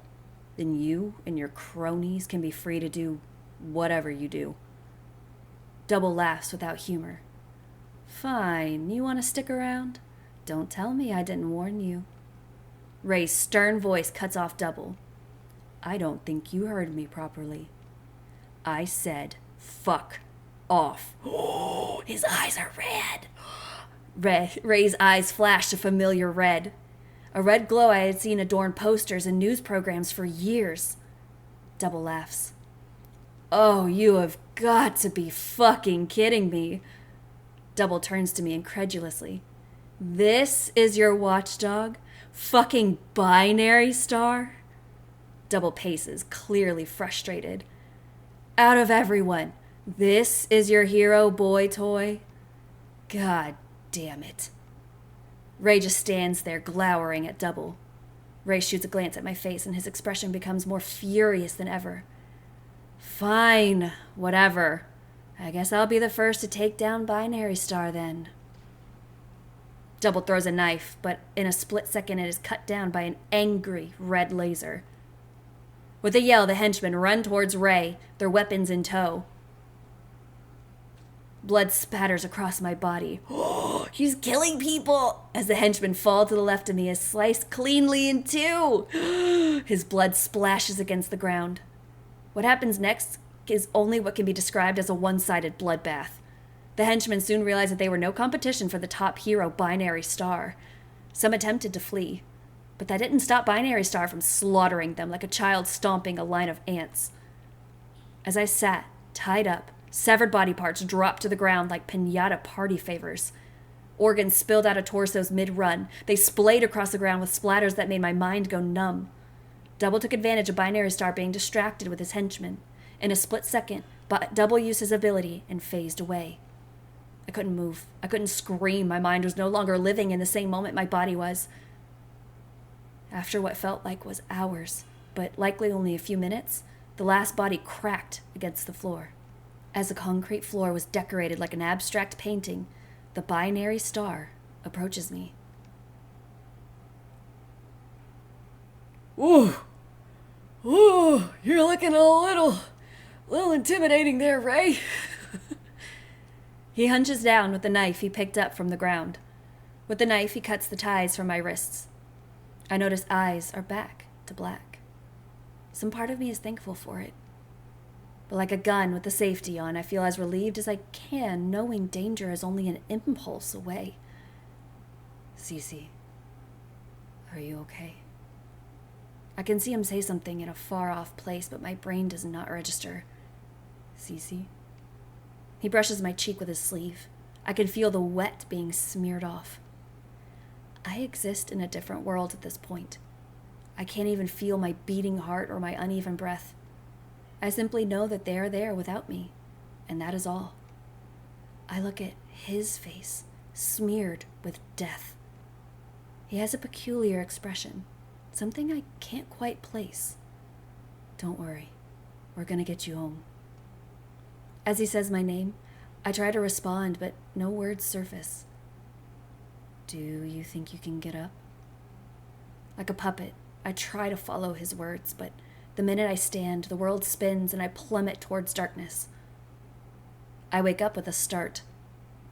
Seeing my roof, feeling my bed sheets, helps to ground me. When did I change into my pajamas? Oh, you perverted little bastard. You saw my underpants, little pervert. Oh, I helped. I yell in surprise, whipping my head towards the window. By the window leaned a casual Ray. He smokes a cigarette, blowing the smoke out of the window. We look at each other in silence for a minute before he speaks up. You slept pretty deeply. You were out of it. It would probably be best if you got some more sleep. My body shakes at the memories that swarm me. Does that mean it wasn't a dream? You weren't dreaming. Did he just read my thoughts? Sorry. It's a bad habit. Get out of there! Get out of there, you little pervert! I touch my face. There's no blood on it. How? Ray grimaces and blows more smoke out the window. You don't remember taking a shower when you got back. I shake my head slowly, feeling confused. Some distant memories start to return. It will probably come back with enough rest. Just try to take it easy for now. I try to find the proper response, but words don't formulate. I nod. Ray sighs. Can I come over there? I slowly nod again, unsure if I completely meant it. Ray pushes himself off the wall he was leaning against. He places his cigarette in the ashtray and turns towards me. He approaches me and I can't help but to flinch. He carefully sits down at the edge of my bed and I can't help but to scoot further away from him. I'm sorry for what you had to see. I didn't want you to see me like that.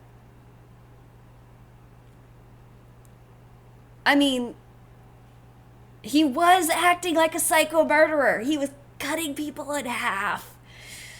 But also, he was cutting people in half to save me. Do I want to piss him off? No. Thanks for saving me, collarbones. That was honestly a nightmare. I don't think I'm gonna get over that for most of my life. And to be honest, I'm probably at least a little bit traumatized. Ray avoids eye contact. He looks uncomfortable. I'm sorry for showing you that. I just wasn't thinking. I panicked, which is new for me. It wasn't pleasant, to say the least. I don't think I'm going to be able to rid my mind of that carnage for a long time. But without you, I'd be forever at the whims of Double. Or I'd be dead. Even if I survived and he took me, long enough at the whims of Double, and I'd be dead either way. So, thanks for saving me, Ray. Ray gives a small, sympathetic smile. I smile back wide, trying to lighten the atmosphere. Or, I guess I should say, the top hero binary star? Ray groans. Yeah, I was kind of hoping that me being binary star was something you would never piece together. You do seem completely different from your hero persona. Ray gives me a leveled look. That guy and I have nothing in common. Well, either way, I think I like Ray better than him anyways. Ray smirks. That's a first. I open my mouth to reply, but I'm cut off by a dull pain on my jaw. Ow. I rub it, realizing it's the place where Double grabbed me before. Ray comes closer. Let me see.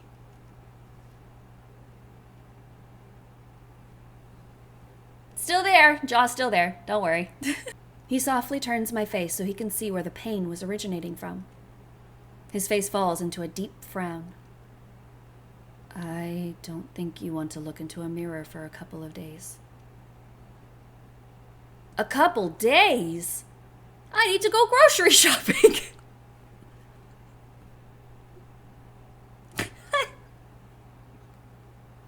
Yeah, that's the concern right now. I need to get groceries. What? To buy more mac and cheese? Don't go through my shit. Don't go through my shit, Ray. No, you don't. What? It's best if you stay here. I'm about to protest, but Ray firms his voice a little. I haven't found double vision yet. My mouth strains into a tight line. Ray's voice softens. Don't worry. I'm going to keep searching. After that bloodbath, Double has probably already ran for the hills. Ray gives a humorless chuckle. Unfortunately, I doubt that. I read his thoughts back at the warehouse. He is pretty attached to you. He may become desperate without you. Ray frowns deeply. Please stay inside here, where I can make sure you will be safe. Ray forces a smile. You still look so exhausted. Ray moves back to the window, looking out at the night view of concrete buildings and urban sprawl. He pulls out another cigarette, bringing it up to his lips. Try to get some sleep. I'll keep an eye on you until I have to go to work. I soon become taken by the exhaustion of the day and drift off to sleep. I wake up with the sense that I dreamt about Ray. I drowsily look around the room. Ray must have left for work already. Part of me was a little disappointed. I get up and inspect the fridge. It was pretty empty, so I settled on eating some leftovers. Throughout the day, I shift between watching TV programs, playing on my phone, and reading my book. After a few hours of being lazy, I can feel the exhaustion setting in. The sun is beginning to set. I decide to do some stretches to keep the blood flow to my legs. When I glance to where the noise is coming from, I notice a small black cat at my window. How did a cat get 5 stories up? I immediately open up my window and grab the cat, bringing it into the apartment. Why do I feel like this cat's a person? Oh my God, what are you doing out there, kitty? The cat wiggles in my arms and I let it down in my apartment. The cat wanders around the apartment, sniffing everything its small nose can reach. I sit on the bed watching the cat. When the cat finishes whatever rounds it was making, it stares at me curiously. Do you want to play? I dig in my closet to find the basket of cat care items that I probably should have given away ages ago. I pull out a feather toy and crouch down in front of the cat. The cat stares up at the feather toy with an unamused look. I bounce the toy up and down, but it fails to interest the cat, who rubs its paws against its face instead. I try a few more toys, but the cat seems amused with my frustration. This is definitely a person. Eventually, the cat turns around, stretching up towards my bed. You want to get up there? I ask, carefully picking up the cat and placing it onto my bed. After sniffing around a bit, the cat lays down. It looks so comfortable I can't help but to yawn as well. I decide to follow suit, laying down on the bed, blanketed by the rare warm sun. The cat gets up and walks over to me. The cat curls up next to me, its soft warmth comforting me. How did you get here, kitty? You must be pretty agile to find your way up 5 stories. I mumble to the cat. The cat gives a soft meow, looking proud of its accomplishments. As I pet and talk to the cat, it purrs in response. Between the warmth of the sun and the cat curled up next to me, I soon get tired and my eyes refuse to stay open. I can't help but fall asleep with the cat beside me.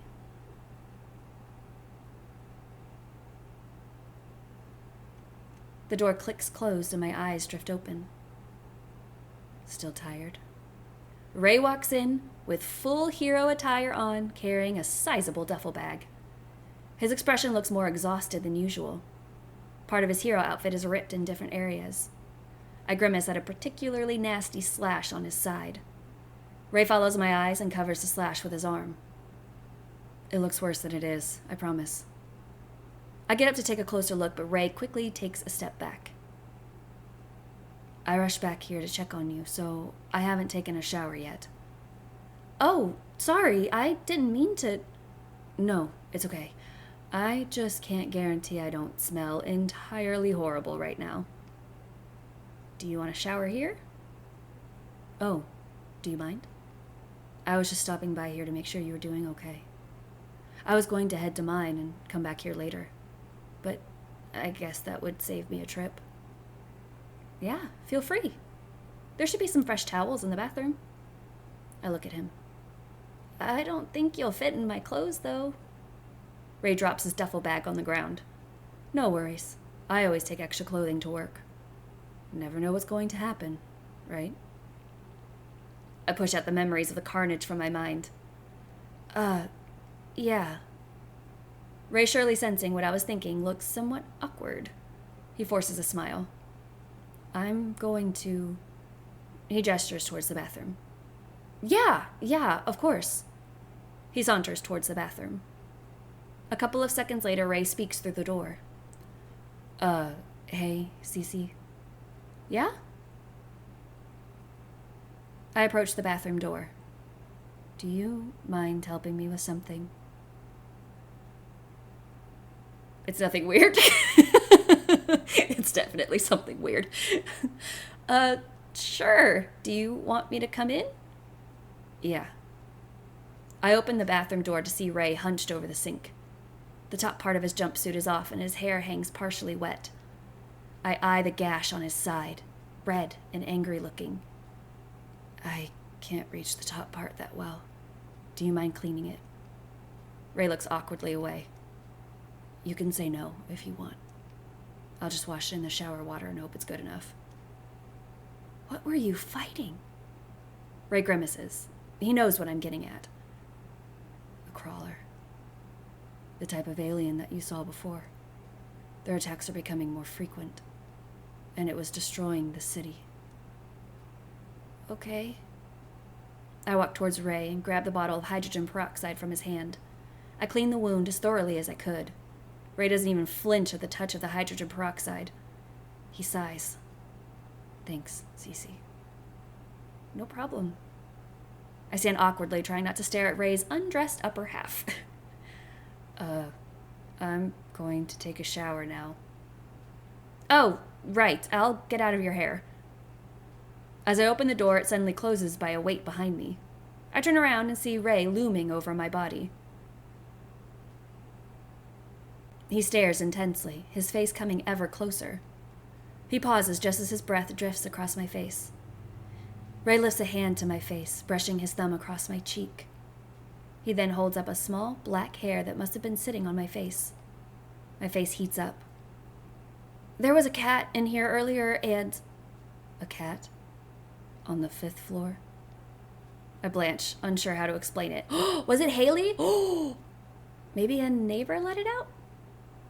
A silence drifts between us. Some dark emotion shifts under Ray's eyes that I can't quite place. Okay, definitely a person. This was definitely a person. What if it was Haley, just checking in on me? I glance down at the gash on Ray's side. The red is starting to bloom and run. Was I too rough? Does it hurt? Before I can process what is happening, Ray grabs my wrist, pressing it deeply to his side. I can feel the bandages grow damp with blood under the pressure of my hand. He looks at me, completely expressionless, his dark eyes seemingly bottomless. I try to yank my hand away, but he only presses it deeper into his side, my fingers digging into the wound. Stop! I yelp, beginning to feel a bit sick by his flesh slowly being parted by my fingertips. He lets go of my wrist. I instinctively take a step back, cornered into the door. No, Cece. Nothing you can do will ever hurt me. Nothing can hurt me. This is the price I pay for protecting humanity. While you play with cats. His tone sounded almost sardonic. I wasn't really sure what he meant. I tried to search his face, but it remains expressionless. Ray's cool gaze never once leaving my own. So, are you joining me then? Oh, fresh! Cheeky man! Ray reaches to the shower, turning it on. You seem to take your sweet time leaving, so I assume you want a show or something? A smirk drifts across Ray's face as he starts to pull down the rest of his jumpsuit that sits loosely at his waist. Asshole! I mumble, leaving the bathroom. Ray chuckles as the door clicks shut. I can hear Ray give a tired sigh as the shower water hits his body. Having the national hero binary star in my small apartment felt surreal. The high standard set for all heroes, past and present, currently in my shower. Not as binary star, but as Ray. The same Ray that would stop in for a black coffee looking like he hasn't gotten an ounce of sleep for the last week. The same Ray who would skeptically try a green latte, who would carry my groceries for me. To be honest, I wasn't sure exactly how to feel. They seemed like two completely different people, yet the evidence was clearly in front of me. Who are you, binary star? The sun continues to set a brilliant red, closing in on nighttime. Soon enough, Ray steps out of the bathroom, clothed in a comfy sweater and jeans as normal. Have you eaten? He glances at me while drying off his hair with a towel. I shake my head. No, I'm not too hungry. You should eat at least something. Your body has been through a lot. I'll order you some food. Wow, my hero. A smirk plays on Ray's lips. And don't you forget it, Star. What kind of food do you like? I shrug.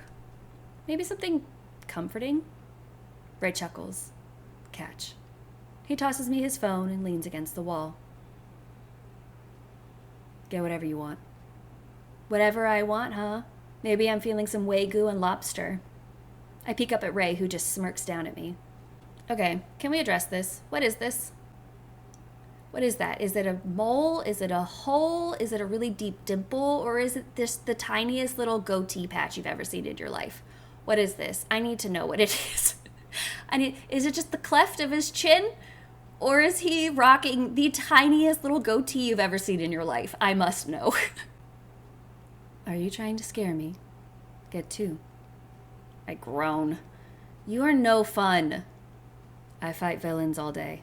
A little brat like you is hardly enough to push my buttons. Wow! Insults, huh? Ray laughs, brushing a hand through his damp hair.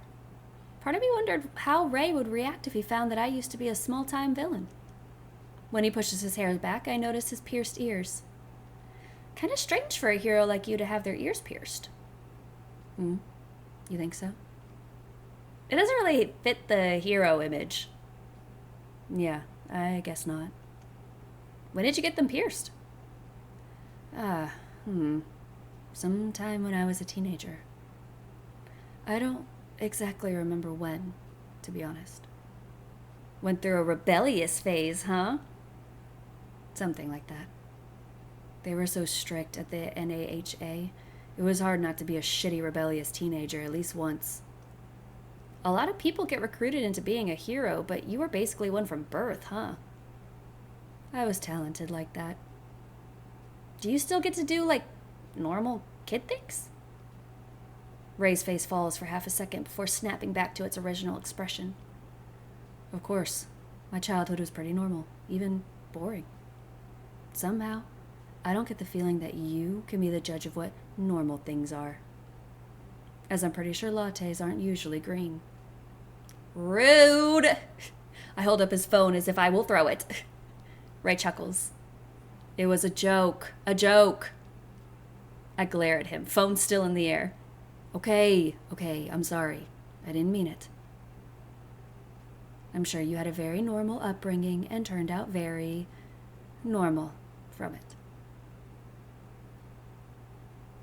I lower the phone and Ray sits next to me on the bed.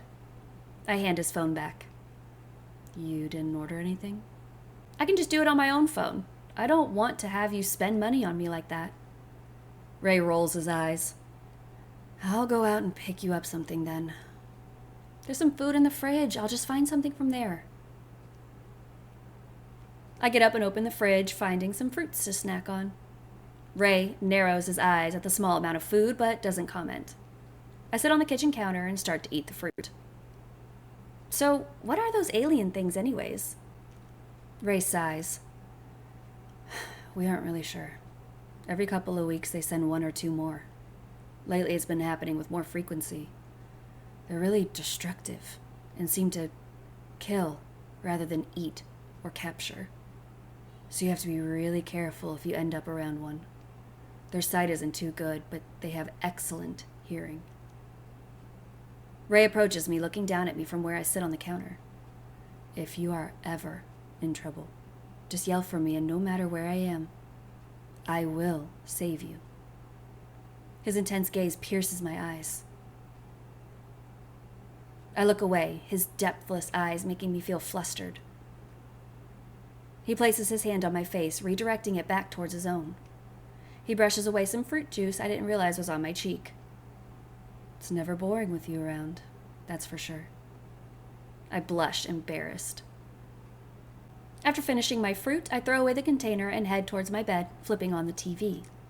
There was a special on music that has hit top charts lately. Oh, look, there's Blaze. I didn't know he was in a band. Ray sits next to me. Yeah, I don't think he's in it for the love of music, though. What kind of music do you like? Ray looks at me with a smile playing on his lips. I don't know. I don't really go out of my way to listen to any specific kind of music. Whatever's on the radio is fine, I guess. Really? You give me the vibe that you would be into classic rock or something. Are you calling me old or something? No, not at all. Good. You aren't allowed to comment on my age unless you can outrun me. As if you can outrun me! There is going to come a day where I can. Ray scoffs. Not on your life, kid. Too proud. The articles say my pride is what's sexy about me. You search yourself on the internet? That's embarrassing, Ray. I'd never admit to something like that. The internet? No, not really.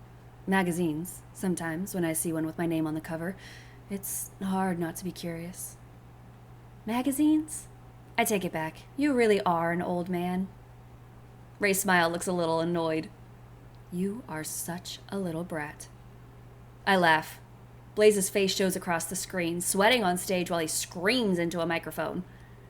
You know, he came in to order coffee once. I vaguely remember your coworker mentioning it. I'm guessing Blaze wasn't there for the coffee. He wouldn't take no for an answer. He was very determined on taking me out to dinner. I'm not stupid enough to think that for someone like him, an offer like that is simply a nice invitation. I get the feeling that he's the type to feel owed after taking someone out to dinner. Ray had a deep frown. His silence was a bit unnerving. I attempted to lighten the mood. I don't know how you survived with him as a sidekick. I couldn't even survive 15 minutes around the guy. After a while, I essentially fired him, but the NAHA decided to just promote him into a hero in order to preserve my clean record. What's the NAHA? A smirk quirked on Ray's lips. North American Heroes Association. You really don't know anything about heroes, huh? I roll my eyes. Do you want me to freak out over you? Oh my god, binary stars in my apartment! Now I can die happy. Ray chuckles. If it's you, I don't even mind shaking your hand or autographing your forehead. Oh, so nice. Do people ask for that? You would be surprised what people ask for. I shudder. Ray gets up, positioning himself against the familiar wall. You should get some sleep. It's late, and your body is probably still healing from the shock. Some part of me does feel nervous about Ray in my very small apartment. He smirks at me, and I look away, quickly remembering that he can read my thoughts. He lights a cigarette. Get some sleep, Star. I'll watch over you until my shift. I can't sleep alone, somewhat suggestive. Oh, the drama. Well, we gotta keep the people happy. I can't sleep alone.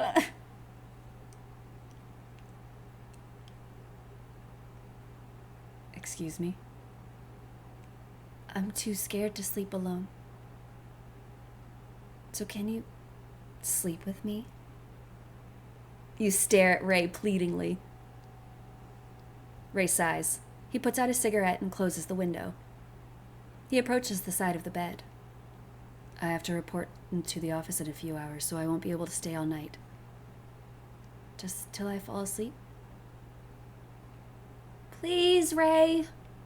I give my biggest pleading eyes, and Ray sighs. Fine. Scoot over. Ray takes off his outer sweater, making a comment about how it smelled like smoke. I scoot over, leaving room for the chronically tired-looking man. The bed dips as Ray gets in. Once in the bed, he props his head up on his hand, looking down at me. I don't need you to stare at me while I'm asleep. That's creepy. Turn around. He looks awkward and somewhat uncomfortable. He shifts his gaze away, avoiding eye contact. I continue to gaze at him. He pushes my face away lightly. Stop. You are so far away. I'm so cold. So cold. It's almost like I'm all alone. I feel like maybe I'll get scared again. Ray groans. Fine. He wraps an arm around my waist, easily pulling me closer into him. His chest feels firm and warm, padded by his sweater. So that's what you were hiding under that frumpy sweater, Mr. Ray. It's not frumpy, and I don't think shit like that when you are this close to me. Hey, it's not like I asked you to read my thoughts. It's not like I want to. It's hard not to when you're this close. Pervert. Exhibitionist. I laugh out loud. Ray ruffles my hair. Stop being a brat and get some sleep. I muster up all the sarcasm I can. Yes, sir. I could feel Ray's... Oh! Ooh! Whoop! Ew! Ooh! A shove... Oh, no. Don't play with me. Uh-oh. You need sleep. You know what I need? Yes, now go to... Ah! No. No! Uh-oh. Don't be mean to me, binary star. Yikes. Ray leans in, his hot, whispered breath brushing over the shell of my ear. You are stepping on my last ounce of self-control, Cece. I'm sorry. I didn't mean to. Rain's tone was steeped in warning. Please don't be mad at me. You will cut me in half, literally. I sigh in defeat. Fine, I'll stop. Good. Ray pats my head slowly, weaving his fingers into my hair.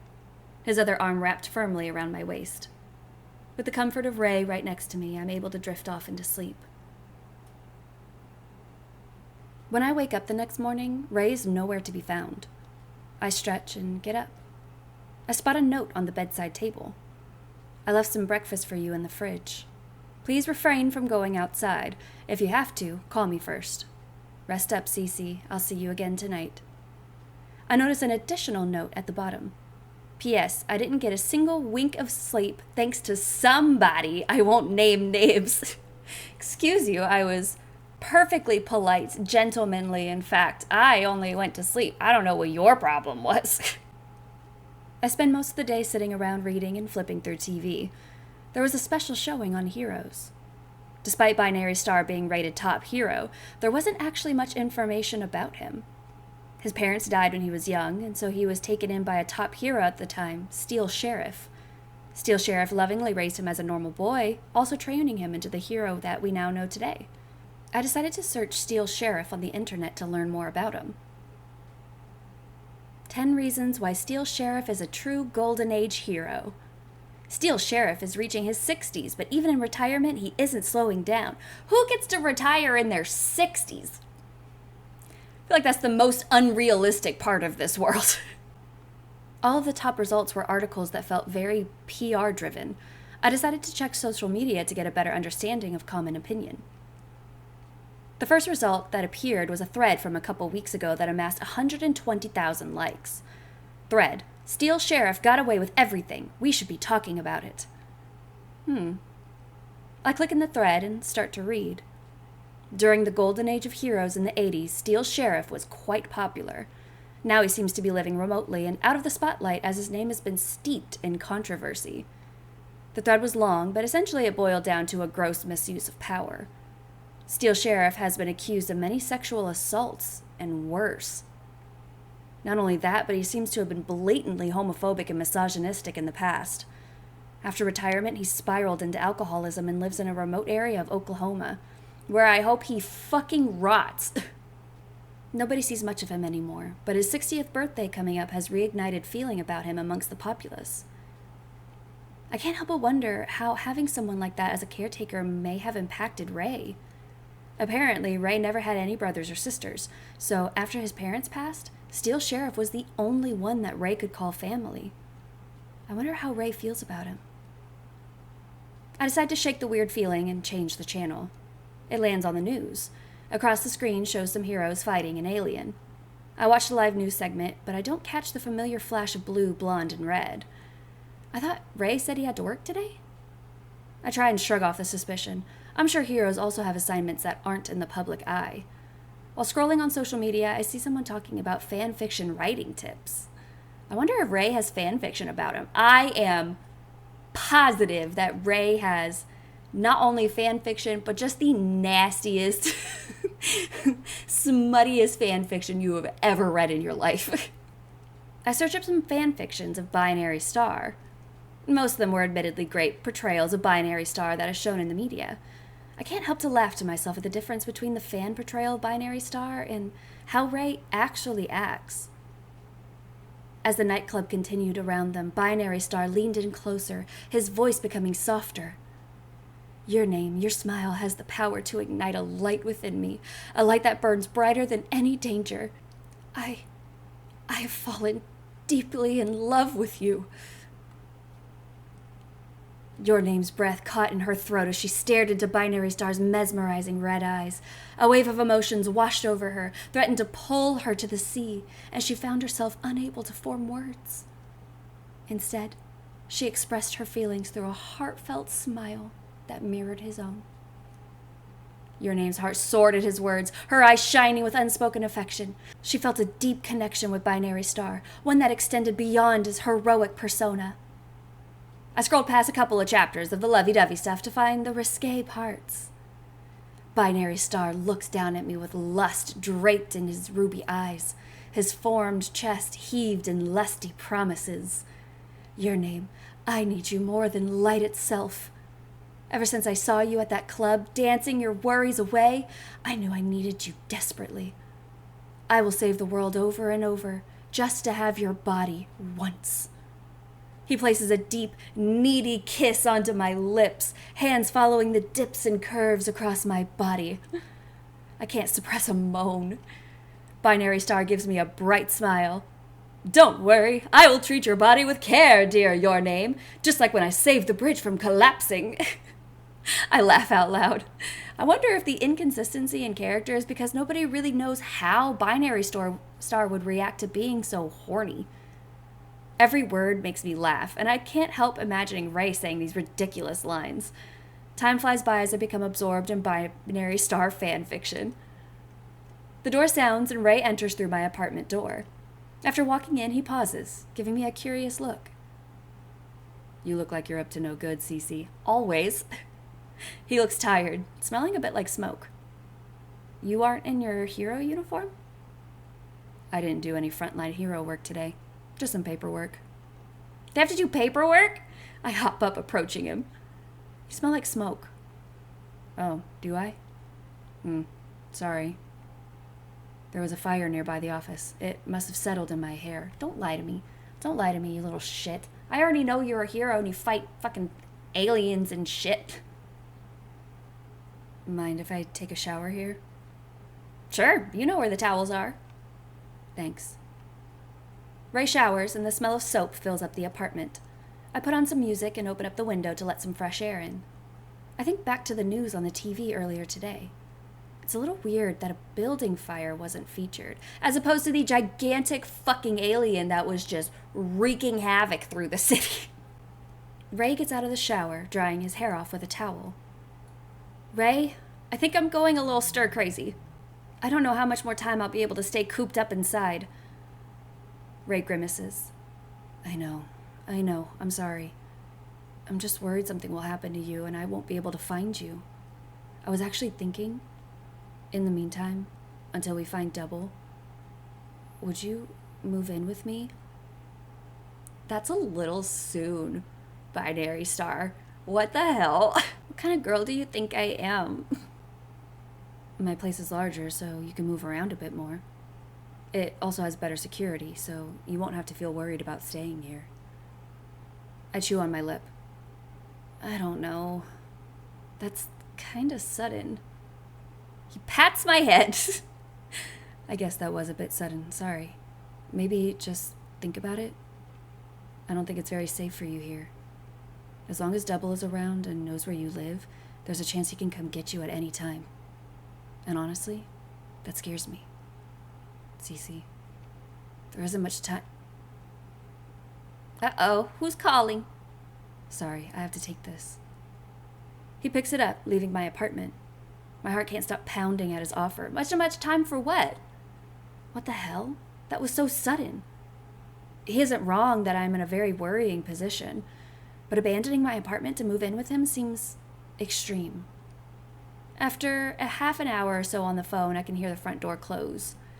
Ray returns inside. Sorry, some work stuff. No worries. Have you eaten yet? I shake my head. Not yet. Can I make you something? I mean, it seems like all I have is macaroni and cheese, so fucking knock yourself out, man. What? You do not have to cook me a meal in my own apartment. I don't mind. He walks towards the small kitchenette. To be honest, I enjoy cooking. Who enjoys cooking? Cooking sucks. I don't get a lot of opportunities to cook for someone else, so I'd like to, if that's okay with you. I guess so. I just feel bad. I should be cooking for you. Ray gives me a little smirk. I'm not sure I trust your cooking. Why the fuck not? You act like I'd poison you. I made you a bomb-ass mint latte, didn't I? I'm impervious to poison, so you wouldn't do any damage to me with that method. You say that as if I can do damage to you in other ways. Ray just smiles as he starts to chop up some vegetables. I watch him in the kitchen as my music plays in the background. He was surprisingly skilled at cooking. Soon enough, dinner was made, and I sit down at the table with Ray. The veggie pasta smells delicious. Wow, Ray. He looks proud of his work. Dive in. I mumble a thanks for the meal and start eating. Wow! Ray laughs. The pasta was incredibly good. If you have any preferences, let me know. I can cook just about anything. This is so good! I'd be happy with this again. Noted. I make quick work of dinner, not realizing how hungry I got.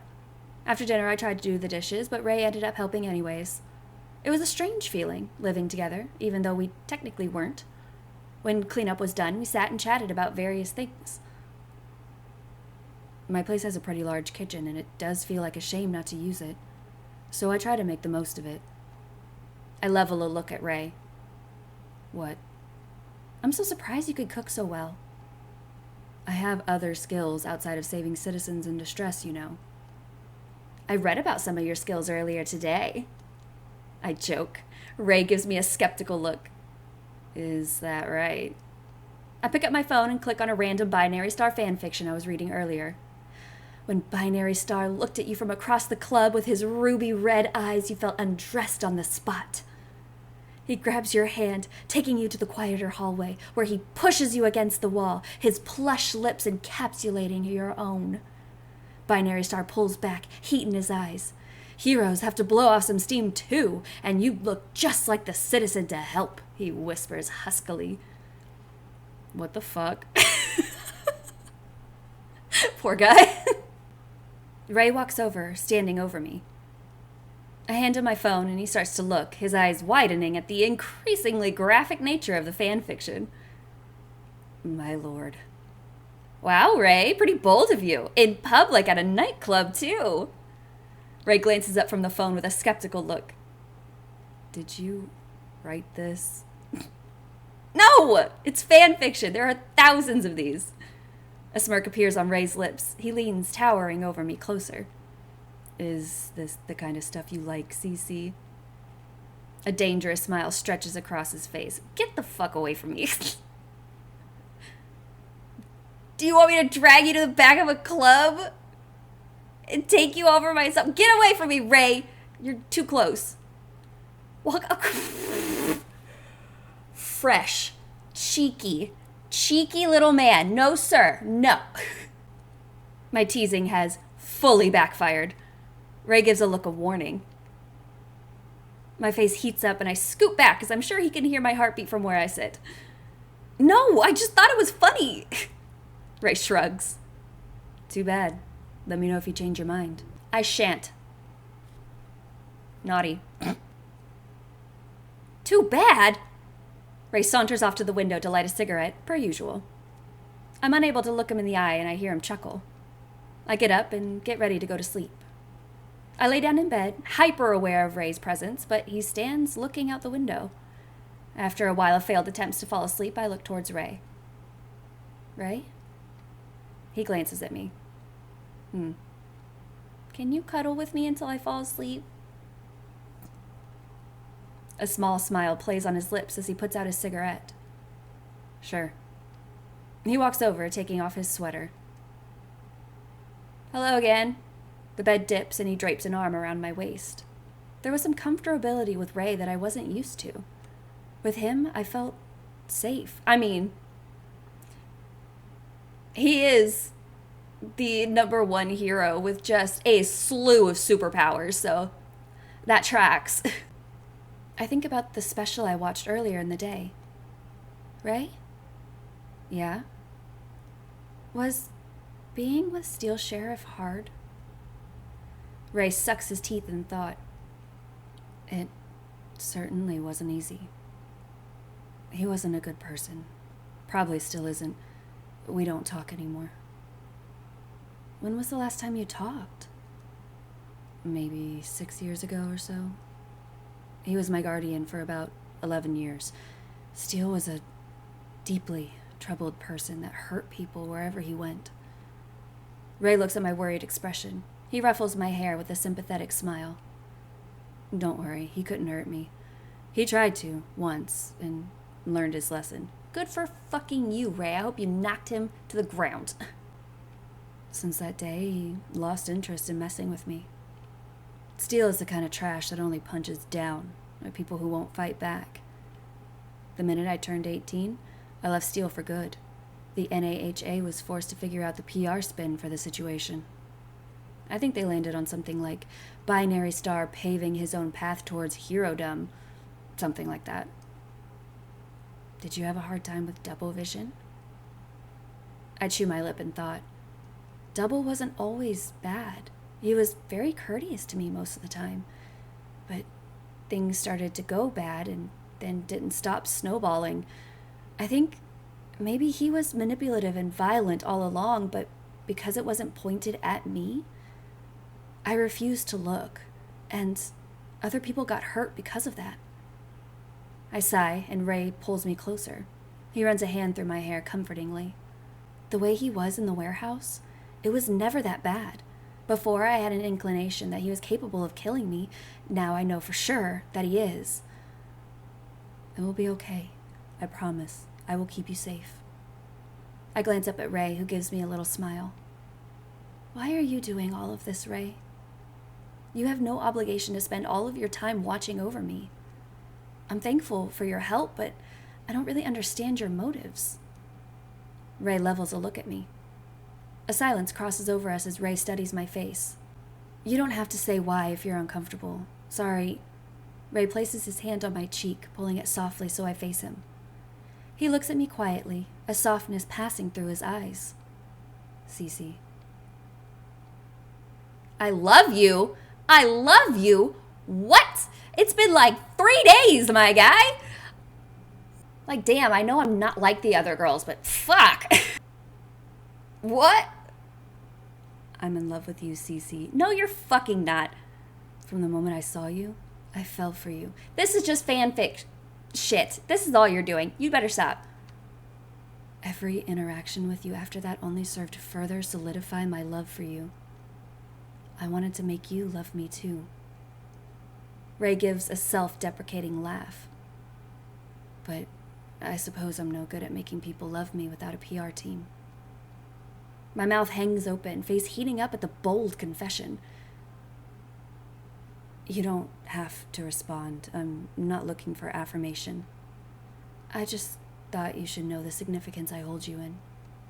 If I lose you, I might as well lose everything. If you are gone, the world will crumble. Get the he read some of the fan fiction. You know he had to have read some of it. That's kind of dramatic. I won't apologize for how I feel. I gaze up at Ray. It feels somewhat surreal that Ray, binary star, just confessed his love for me.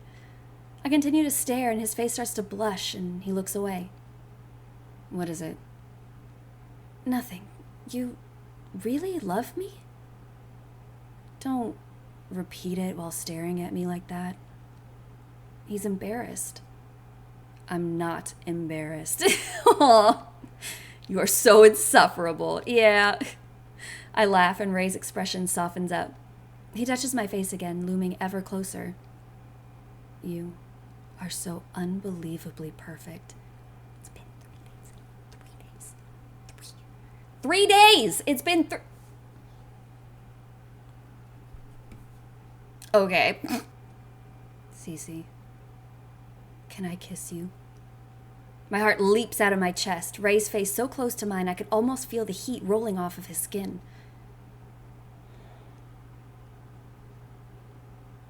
God damn it. Fine. I nod slowly and Ray's hand moves to the base of my head. He leans in softly, pushing his lips into mine, his voluptuous, plush lips encapsulating my own. His fingers weave into my hair and I can feel him sigh. When I don't pull back, Ray deepens the kiss. My heart is hammering in my chest. I become greedy at the sensation of Ray's lips gently colliding into my own. I want to... Okay. Ooh, okay. We getting spicy. He's... Okay. Oh! Oh, we getting spicy. I look up at him, hungry. We should probably stop, or I will have a harder time stopping myself later on. His black eyes are filled with warning. Okay, fine. Good, thank you. He leans down, placing a kiss on my forehead. You should try to get some sleep. You look exhausted. I look exhausted. Ray, you look like you haven't slept in weeks. I don't really get much sleep. Do you think you can sleep in with me tomorrow? Ray gives a little smile. We will see. Try to get some sleep, Star. You too, Ray. I cuddle into him and his arms tighten around me. With the comfort of Ray's tight hold, I fall asleep in no time.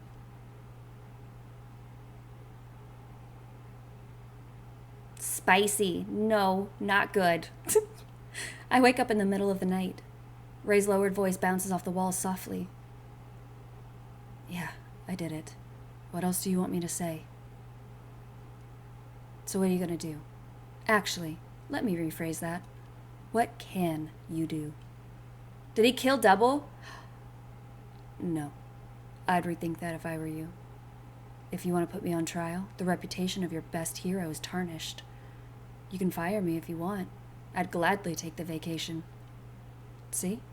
Nothing else you can do. Oh, it's probably from slaughtering an entire warehouse of people. That's probably it. What now? Well, I'd recommend you keep a leash on your other heroes. Keep them the fuck away from my personal life. Frankly, I'd recommend that for any of you. We both know what I'm capable of, and I'm no longer satisfied with playing nice. Ray glances at me, and I shut my eyes to pretend I'm asleep. I don't know what you're talking about. I'm asleep. I'm unsure if he saw me looking at him, but he walks over and sits near me on the edge of the bed. He pats my head softly. He must have thought I was tossing and turning. After my breathing evens, he continues talking on the phone. I look forward to watching the NAHA actually do their fucking job for once. Please, be my guest. Tell Herschel. There isn't anything he can do either. Then you better contact risk management. There's nothing the NAHA can do to make me back down. I'm getting what I want. And frankly, as far as I'm concerned, everything else can burn. That's about all I have to say regarding that. Last thing, I'm going to be late getting to work tomorrow. Ray glances at me. I have decided to sleep in. Good night. Ray hangs up the phone. He gazes down at me, his thumb tracing the features of my face. Did I wake you up? You did! I open my eyes slowly. The moonlight blankets Ray like a halo, giving him an ethereal glimmer. I shake my head slowly. A ghost of a smirk appears on his face. You're a good liar, Cece. Am I? Is everything okay? Ray gets into bed next to me, his familiar warmth comforting. He runs his fingers down my cheek, leaning in. You don't have to worry about anything. I'll take care of everything. Go back to sleep. I nod and lay my head back down. Soon everything fades into a familiar darkness. I wake up as something tickles my cheek. My eyes readjust and I glance over. Ray snoozes near me soundly. I try to get up, but his arms are wrapped tightly around my waist. You better lay there and let that man sleep. He does not sleep. You lay there and you wait. He mumbles something and nuzzles the top of my head. Ray? 5 more minutes. Ray. His eyes flutter open. When he realizes his hold on me, his face goes pink and he scrambles up. That is so mean. You told him to sleep in. You told him he doesn't sleep very often and that he needs to sleep. And then when he's asleep, you go wake him up? Goddamn, just go reach and get your phone. Play on your phone for a little bit. Sorry. I didn't mean to. I usually don't. It's okay. You were pretty out of it there. Am I mad that he was snuggling me? What is happening? Ray stretches, his toned body brushing against the thin black shirt. Yeah, I honestly haven't slept that soundly in ages. I'm surprised I even woke up. That makes 2 of us. Ray gets out of bed, yawning. Do you mind if I take a shower? No, not at all. Didn't he just take one yesterday? Don't worry. I'll be out of your hair soon. He retreats into the bathroom. I eye his duffel bag that he always brings with him. I know it isn't a nice thing to do, but after everything that has been going on, I can hardly be blamed for being a little skeptical. I'm sure he can hear you.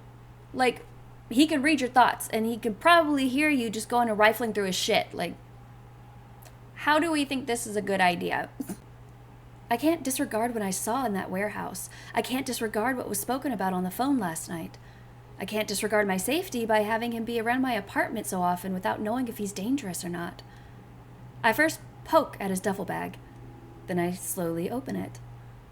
Inside were some changes of clothing. Just a sweatshirt and some jeans. I smell them, but nothing seems off. They smell like Ray, slightly of pine and toasted sugar.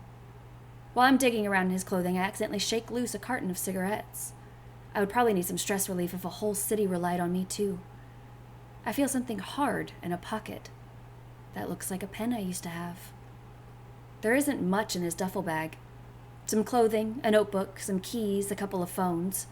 I hear a bump in the shower and realize I probably don't have too much more time to snoop.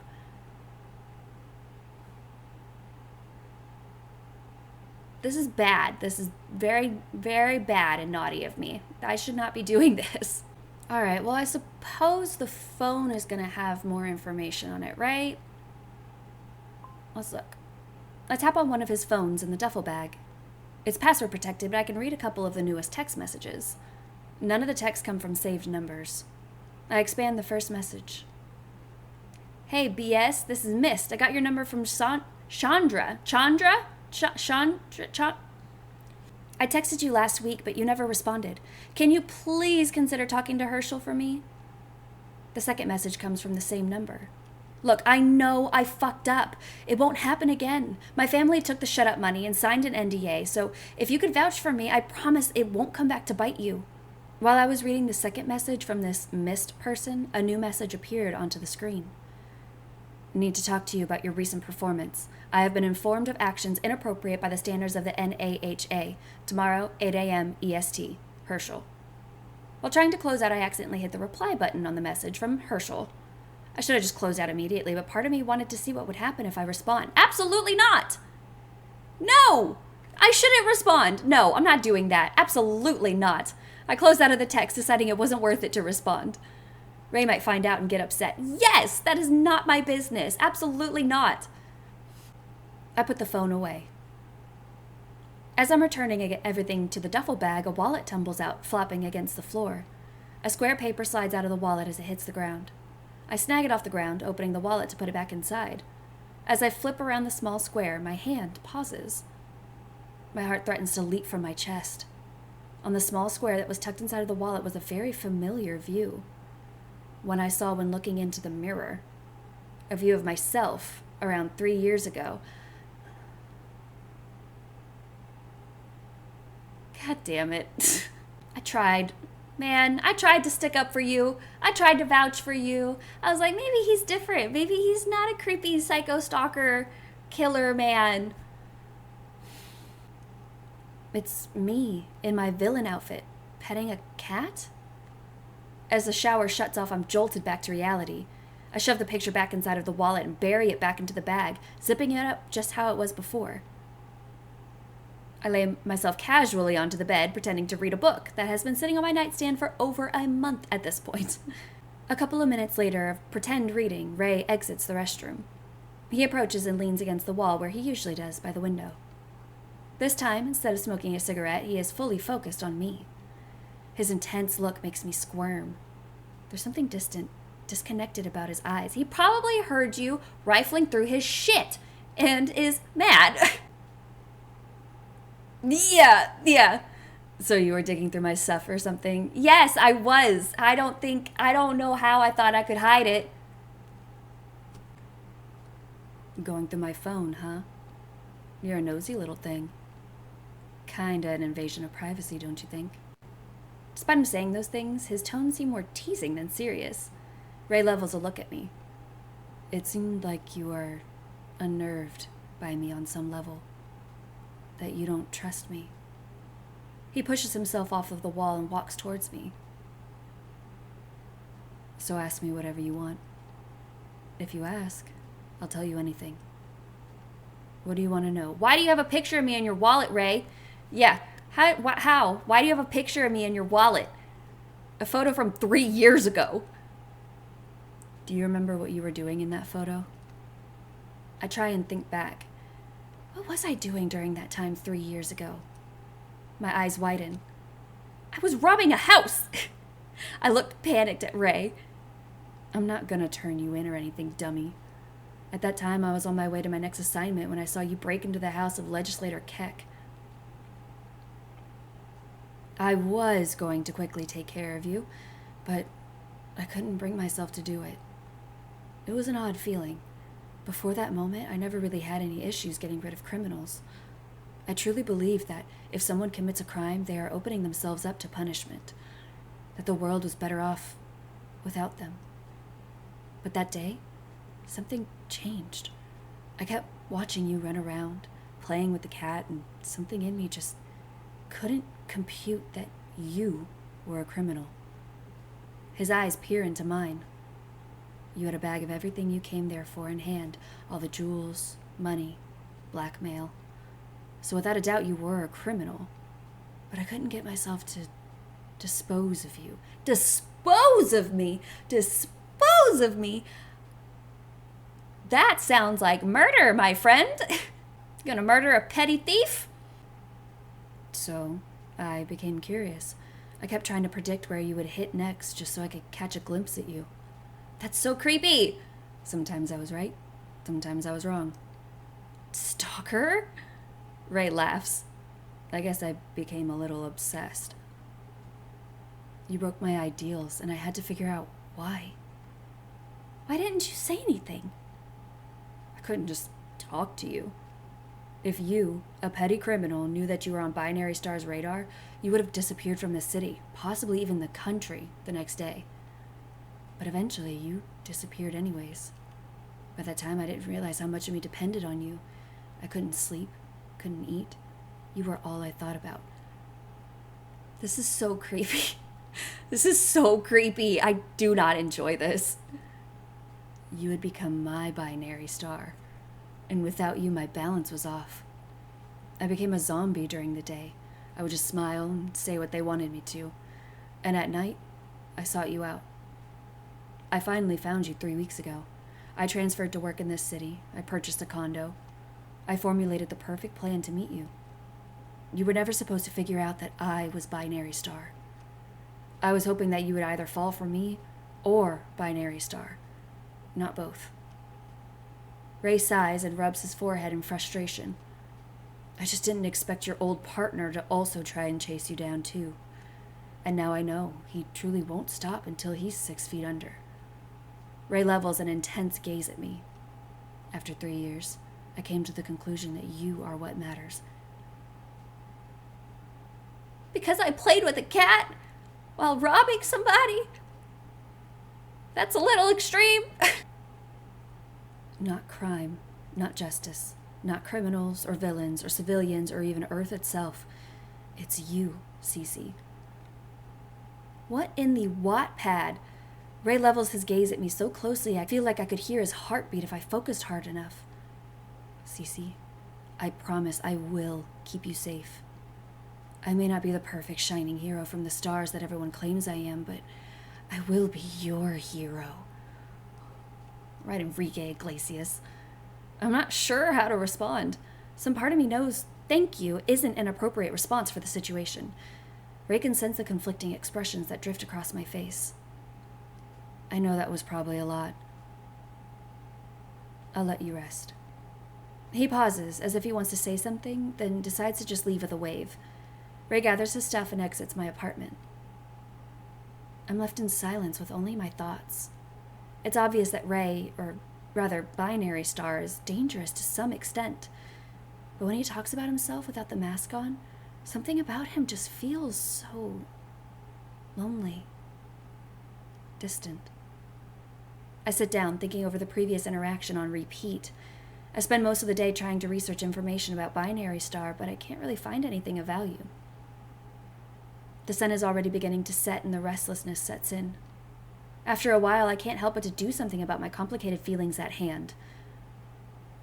I am absolutely not calling double. Fuck that. So if we call Haley, she's just gonna be like, superheroes suck. I'm a supervillain. Superheroes suck. Don't do that. Ew. No. And we're not fucking calling double. Absolutely not. I don't know who in their right mind is clicking the little call double button, but not today. Not me. Not this girl. Alright, so I guess the only safe choice is to figure out some stuff about Binary Star. I can't help but to feel uneasy about Binary Star. I decide to continue to search up some additional information about him. I look, but there truly isn't much information to be found. The information that does exist is hard to parse between fact or fiction. While searching, there are a lot of clickbaity titles about his love life or what he does in his time off, but I continue to search for real information.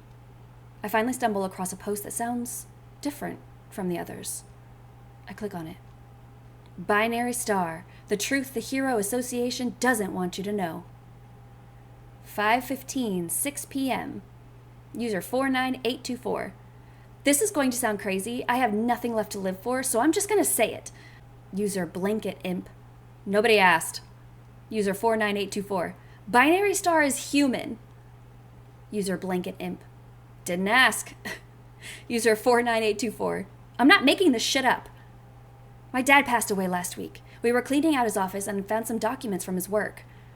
They confirmed that Binary Star was raised in a government lab. This whole time they've been training him to be a weapon of war. User Grand Mud. Dude, go touch grass, seriously. User 49824. It worked too. Remember how the Southern War ended 16 years ago after going on for over 2 decades? It's because they dropped in Binary Star. There are testimonies from locals. Well, that is before they were slaughtered to cover up the massacres of the heroes. At the time, Binary was 16 years old and possibly massacred hundreds. As news tried to break from independent journalists about the massacres at the hands of the heroes, the NAHA debuted Binary Star that year to create distractions from the public. And it worked. Blanket Imp. And distracted you from getting some bitches on your dick. Grand Mud, clearly. 6:17, 10 p.m. Grand Mud. I looked into some of this stuff and it kind of checks out. At user 49824 at Blanket Imp. I was skeptical at first, but I couldn't stop thinking about it. The more I dug, the more it checked out. Look at this image I finally found. An image appears on screen. It is of a blurry Ray in military gear. User Grand Mud. That's Binary Star. It doesn't look completely like him because they always Photoshop him in photos. But that is 100% him. There was no reason for an undercover hero to be there. User Blanket Imp is online. User Grand Mud. Unless they were cleaning up some loose ends or some locals or journalists in hiding. Blanket Imp. Dude, now you too? Is there a grass shortage or something? Grand Mud. I'm serious. Blanket Imp. LOLK. You and user 49824 can crazy talk together. I'm logging off. Nerds. User Blanket Imp is offline. User Grand Mud. User 49824, you online? Guess not. And then he logs off. 7 p.m. User Blanket Imp. Dude, what the fuck? I think I'm getting paranoid. There's this van that keeps on following me. I swear to God, I'm not making this shit up. At user Grand Mud. Fuck, I'm getting freaked out. User Blanket Imp is offline. I type a hello in the chat and wait a few minutes, but nobody comes online. I shut the screen off, alone with my thoughts. It's a common rumor that the Hero Association uses heroes to win the Southern War. But it's literally a war crime to do so, and the heroes are only for justice. So the general populace basically wrote it off as conspiracy theory. I swallow thickly. After seeing Binary Star casually kill all of those people in the warehouse, some parts of me can't help but to think it's not a simple theory anymore. I put my computer away, starting to feel a little sick. After reading all of that, some part of me felt like I knew more, but understood less of Binary Star than ever before. I start to feel exhausted. Ray isn't home, and it's already pretty late. I can't help but to wonder if it's because of our discussion earlier. It certainly left off on an awkward note. A bit of sadness stung in my heart. Despite everything, some part of me still trusted Ray. Girl.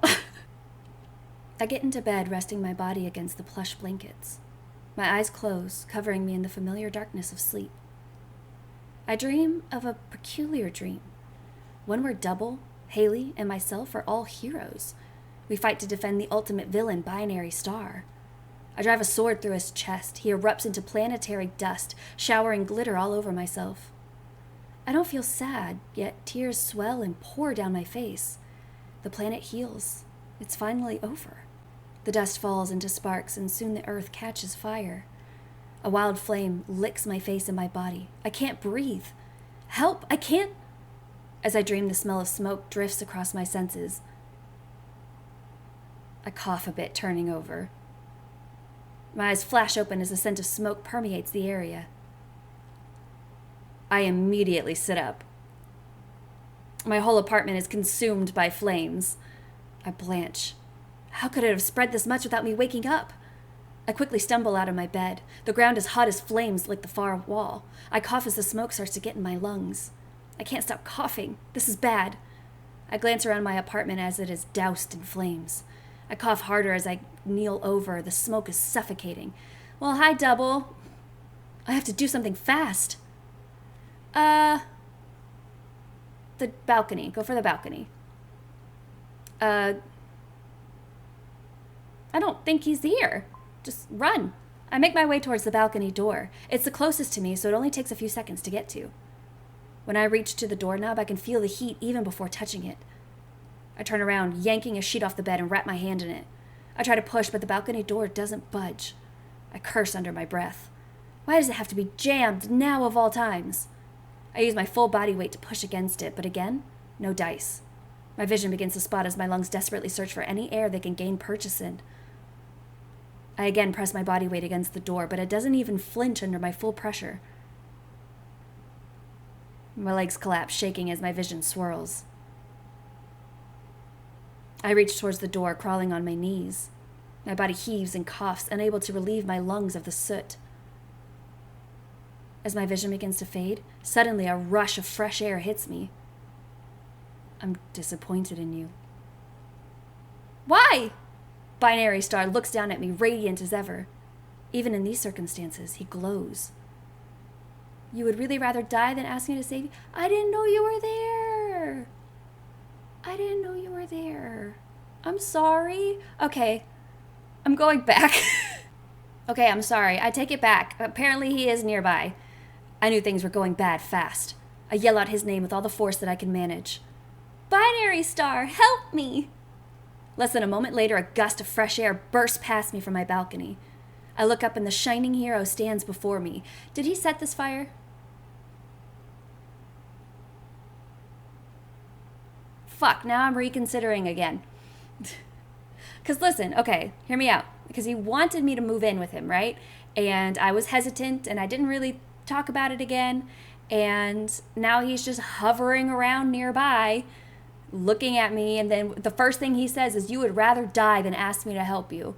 Not, oh my God, are you okay? I saw smoke in the area and realized it was your apartment. No. This motherfucker set my apartment on fire, didn't he? Son of a bitch. He reaches out his hand towards me, smiling kindly. He is radiant even amongst the smoke and flame.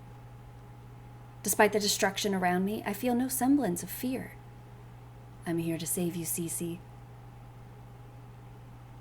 Without hesitation, I grab his hand, pulling myself up. I throw myself in his arms, hugging him with the remainder of the strength of my body.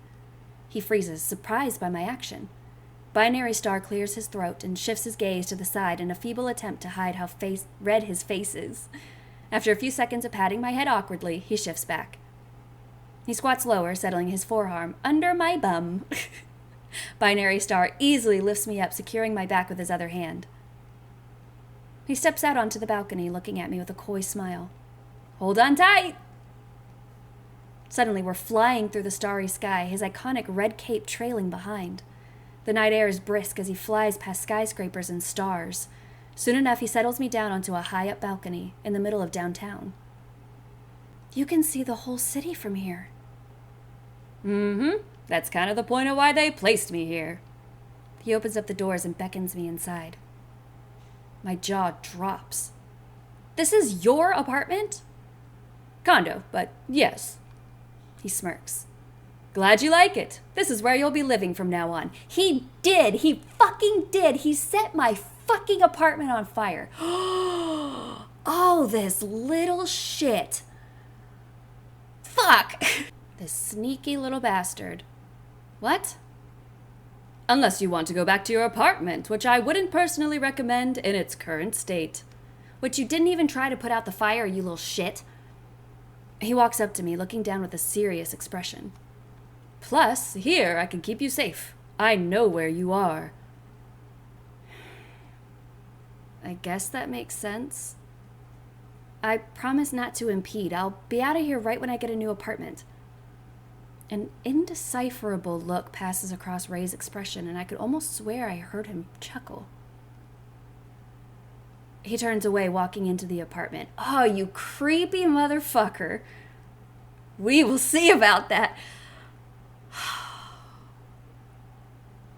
I just got rid of one crazy, obsessive boyfriend. I'm not jumping into another. Like, no. I don't deserve this. I stole money from rich people. They didn't even notice it was gone. I'm not a bad person. What did you say? He turns around, smiling his signature radiant smile. Nothing. Come, let me show you around your new home, Star. I fully believe he's talking to her like a superhero right now. I couldn't help but to follow him. He led me as if a gravitational pull kept us together. Part of me knew that something didn't feel entirely right, but by then I was already too enthralled by the hero. The way he shined, I couldn't help but to orbit around him. Oh! That was it! So what's the after story? The aroma of oil and garlic fill Binary Star's kitchen. I sit there staring at him from the dining room table. He catches my gaze and gives me one of his iconic smiles. It is shallow, able to be swept away by a change in tide. Be a dear and set the table. I fully believe he's got the mask on right now. Ray asks, his eyes shifting back to the pan in his hands. His calm yet confident voice carries over the soft music that hums in the background. I get up and grab 2 plates from his cupboard. He watches me pass by, but dares not to reach out towards me. Despite living together, we haven't had much intimacy yet. Things were nice and rosy for a while, but the longer he is binary star, the less I have seen Ray. Between binary star and Ray, to tell you the truth, I'm not sure if I understand either. Half the time, I'm not even sure who I'm talking to anymore. Things started to get tense when he couldn't find double. After a few weeks, binary star decided it would be better if he stopped trying. His search extended too far, and it was dangerous to be away from me for so long. So instead, he watches over me in his skyscraper apartment. Every now and then, Ray disappears for a couple of days, sometimes hurt, others not. I recently noticed the number of abilities he had must be increasing. His mental state seems changing, too. When he doesn't notice me looking, his facial expression seems truly empty, devoid of anything that resembles a human. It worries me, but I don't even know how to ask if he's okay. It made me realize I knew Binary Star even less than I thought I did. I set the table nicely, putting wine glasses out along with water glasses. When Ray plates the food, I place it on the table too. I sit down in my seat in the way that has become all too normal. With a light pop, Ray opens a wine bottle, bringing it to the table. "Would you like some?" "Sure." I nod lightly, and Ray gives a tasteful pour into my glass. I watch, mesmerized by the dark red liquid as it lightly ebbs against the crystal. Ray pours himself some and sets it on the table. We start to eat. Silence rests over the soft music. Music Ray somehow knew that I liked.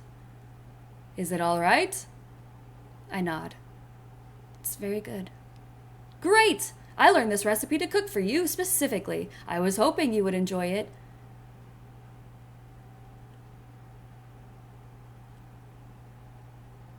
"No!" I look up, a shallow, bright smile adorning his expression. We fall back into silence, only accompanied by the light clattering of utensils. Soon enough, the dinner is over and Ray takes my plate. I get up from my seat, wine glass and water glass in hand. "Ray?" He turns around at the sound of my voice. "I really need to go outside." His face immediately falls, shedding the mask he so often wears. I can't stay all cooped up like this." Ray places the plates in the sink with a sigh. He washes his hands and dries them off. Every elongated second makes me more nervous. Ray finally approaches me. As he walks over, there is a loud explosion. The ground shakes and the lights flicker. I stumble, dropping the crystal wine glass, which shatters onto the ground. The flickering light reflects off the hundreds of glass shards, illuminating them like stars. "Don't move." Ray is over me in a split second. He leans down, gently scooping me into his arms and lifting me up without an ounce of effort.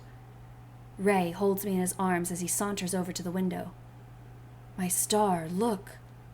I look up at him. He stares out of the tall window, one of many that lines his apartment. I follow his gaze, my eyes landing on a dark cloud that begins to cover the other side of the city. They're back. The aliens begin to stalk across the city, destroying, decimating as they please. Yes. It's unsafe for you out there. The heroes aren't equipped to protect the city any longer from those things. He smiles at me, then turns back to the window. But the aliens, they are smart. They won't bother us. So the whole city will be ours. We won't ever have to worry about Double coming after you again.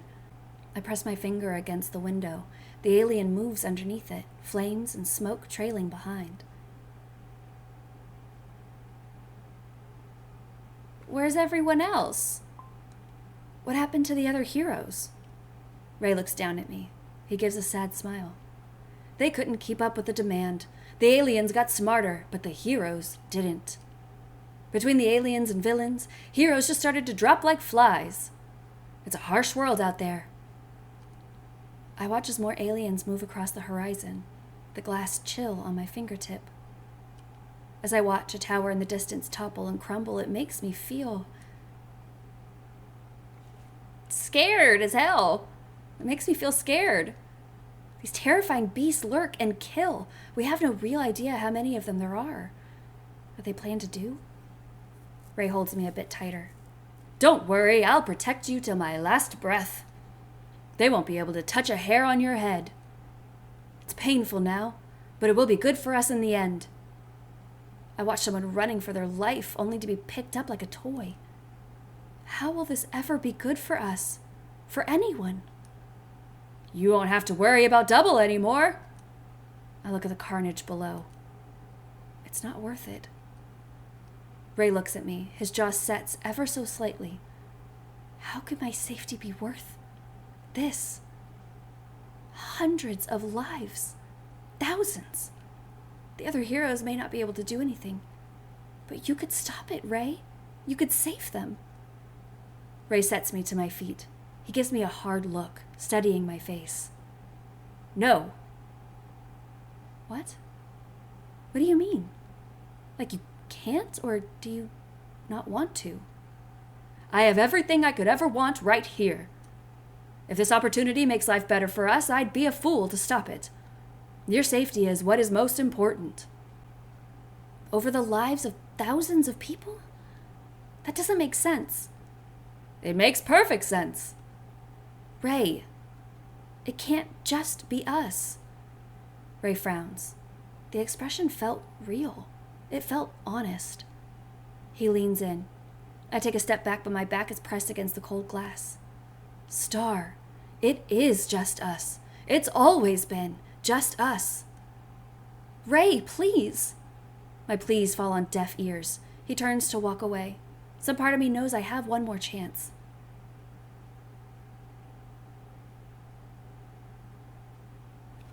What if it's not just us? Ray pauses. He turns around, slowly. What? What if there can be someone else too? Ray walks over slowly. Are you saying what I think you're saying? I don't want to raise our family in an alien-infested, destroyed city. Ray's eyes widen. He searches my face, my mind, trying to determine if this is my attempt at humor. Our family? Ray approaches closer.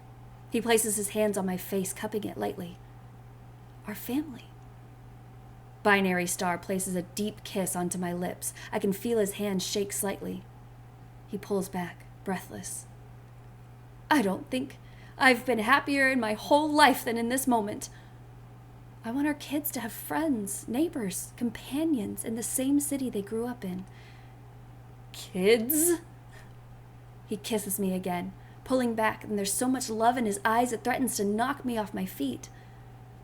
I can't just say no to you, Star. Ray kisses me again, lifting me up, pressing my back against the glass. Ray! I push him back a bit, and he obliges, leaning back, looking down at me, a heat swirling behind his eyes. Can you please go save them? He looks at me intensely, unmoving, unconvinced. Let me taste you a bit first. I'll take care of it right after. People are dying, Ray. People are dying. His hand grips my thigh as he leans in closer to my neck. Ray! His lips trail my neck, nibbling. Oh, Jesus Christ. Okay. Ray, later, please. He leans back again as I cover my neck against any future attacks. He stares blankly. Right when you get back, I promise. After a few seconds, Ray lets out a deep sigh. Fine, I'll go. He lowers my feet to the ground and backs up. Ray begins to saunter off. I can tell by his walk that he is dreading getting back into the suit. Wait, Ray, you forgot something. Ray turns around, confused. I bound towards him, placing a kiss onto his cheek. I whisper to him, Thank you, Ray. You're my hero. Ray's face heats up a light pink, and he can't hide a small, genuine smile. Go get some sleep, Star. I'll see you when I get back. Ray leaves the condo, and I collapse on the couch. A whirlwind of emotions fly through me. Eventually, enough time has passed that Ray is likely not in a near enough vicinity to hear my thoughts. Honestly, the stuff about family was a last-ditch effort, the only thing I could think of at the time. Part of me wasn't even sure I wanted kids. A larger part of me wasn't sure if I wanted kids with Ray himself. It was the best I could do at the time to convince him. And I thank my lucky stars that it worked. I guaranteed a future, not only for myself, but for the rest of the city's citizens. I likely guaranteed a future for Ray himself as well. Something deep inside Ray is deeply wrong, misformed, and ever-growing. I can't ignore something like that any longer. I need to keep him moving, motivated. Because some part of me can't shake the feeling that the minute binary star stops moving is the minute everything else does too.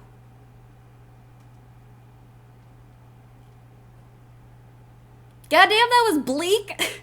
Okay, well, there's 3 more endings. I'm not liking the look of this one. So... okay. I didn't like this. I kind of want to go back and see what happens if you, like when we tried, like we went for the door and we didn't call for his help and then he came in and he was like, I'm disappointed in you. Because that was creepy. That was really creepy. I feel in my bones that this man set this fire so that he could kidnap me and stash me away in his condo forever. I have no doubts. You would really rather die than ask me to save you? Do you hate me? Are you disgusted by what you found out about me? Do you think I'm a monster too? I'm unable to answer, all of my words being swallowed by coughs, a desperate, greedy gasp for the sudden influx of fresh air. You don't have to say anything. I already know you do. Binary Star smiles kindly. His words do not match his expression. I debated leaving you here, watching the life fade from your eyes, unshackling myself from humanity once and for all. Jesus fucking Christ. My guy, it's not that serious. But it seems I'm really struggling with that decision, so I'll give you a chance to make that decision for me.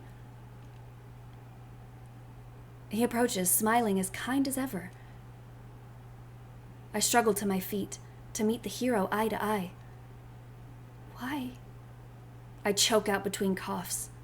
To be frank, I'm tired of being a paragon for humanity. It's clear now that even you won't see me as a hero either. I didn't know you were there! I didn't know you set this fire, motherfucker!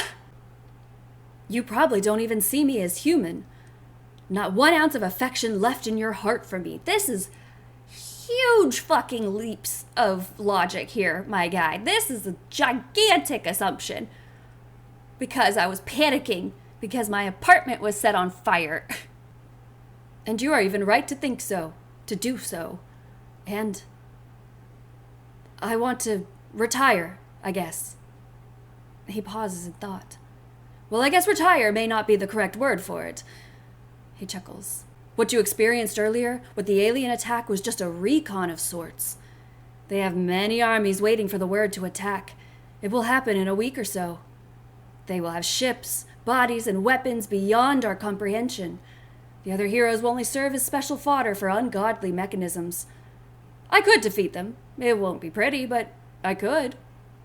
He brushes a hand through his hair. But you see, Cece, I'm having a hard time finding the will to fight for humanity, to save them. And the only thing that would make me even remotely want to... He glances downward at me, but his silence falls thick. To be honest, at this point, I'd just rather watch it all burn. Let the aliens do the hard work, and then I'll play cleanup crew.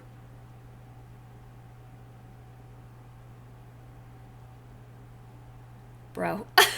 Have you considered therapy, my guy? You're a hero. Ah!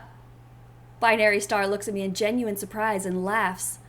Cece, if you weren't so cute, I'd feel bad for you. This is me.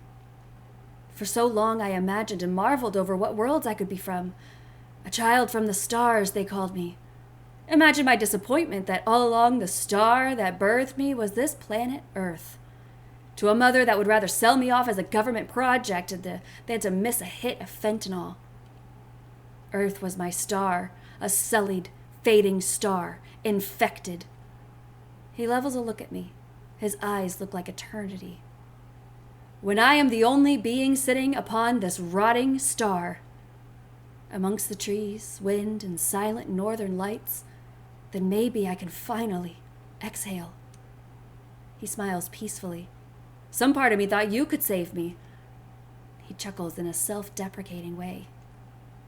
I realize I was wrong to even place that expectation on you. I am sorry for that, Cece. The binary star hero sheds his mask. He is Ray. Despite it all, they are one and the same. He reaches his hand out towards me. Ray is shining brighter than ever, lighting up the whole room with his divine glow. Some stars are created by being ripped apart by black holes. Cece, do you want to be torn apart, shredded piece by piece, to be born whole, more bright and beautiful than ever before? Some part of me felt like it wasn't necessarily a question he was posing.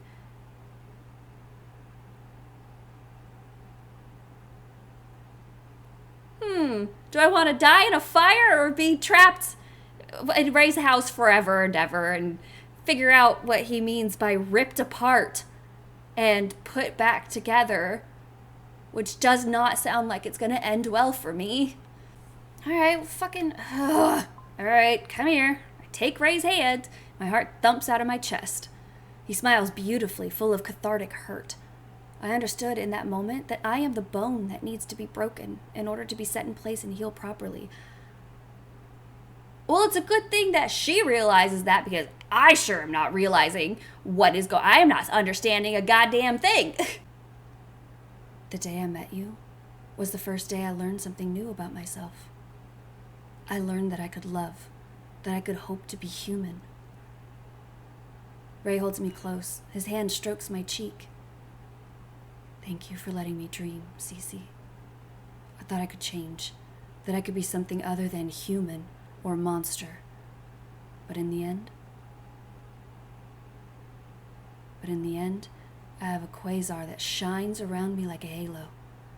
It pulls matter from everything else around it into a single, volatile ring. That explains why I was sucked against him in a gravitational pull. I was literally getting gravitationally pulled to him in the apartment. That ring will shred and swallow until it's had its fill, until nothing else can be cannibalized. It will rage on until it fades away from existence completely. He brushes some soot off my forehead. He pauses, looking upon my face. A moment of hesitation clouds his features.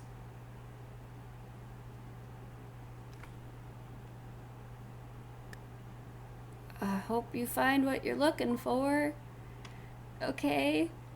Ray looks upon my face with an indecipherable smile and sighs. There's a sadness that lurks in his dark eyes. He brushes a tear away from my cheek. Don't cry, Cece. I will keep you with me forever. He takes my face into his hands.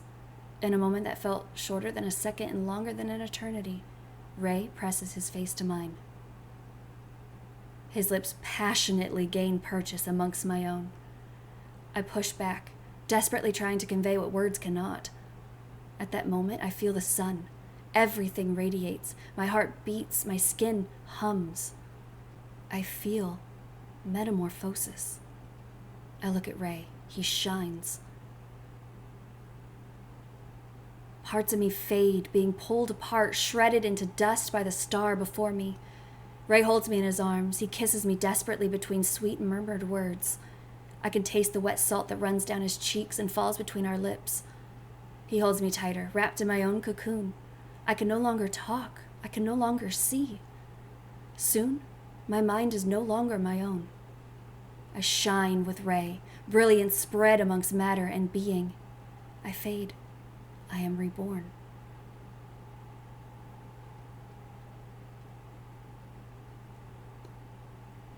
Reborn into what?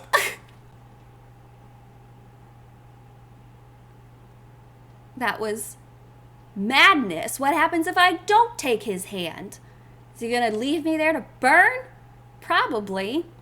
Okay, please don't shred me into tiny little star particles. I don't like that. Fear takes hold as tears cloud my vision. Ray, please, don't. Ray looks hurt. After all of this, you will still run from me. Binary Star's face falls. The glow snuffs out like a candle. Flames fade to nothing in an instant. I'm surrounded by darkness, and I am terrified. My flight instincts trigger, and I sprint towards the door. I reach for the door, desperate. I crash full force into something soft. Really, Cece? I thought you knew better than that by now. Running from someone like me? His arm traps me into the corner. I can feel his hot breath dusting my cheek. What is going through that little head of yours to think that was smart? I guess we have to do things the hard way then.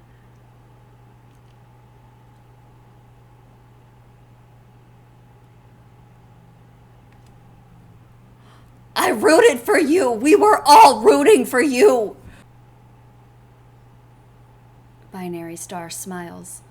He smiles the same way I've seen 1,000 times, among every billboard, poster, and magazine. Goodbye, Cece.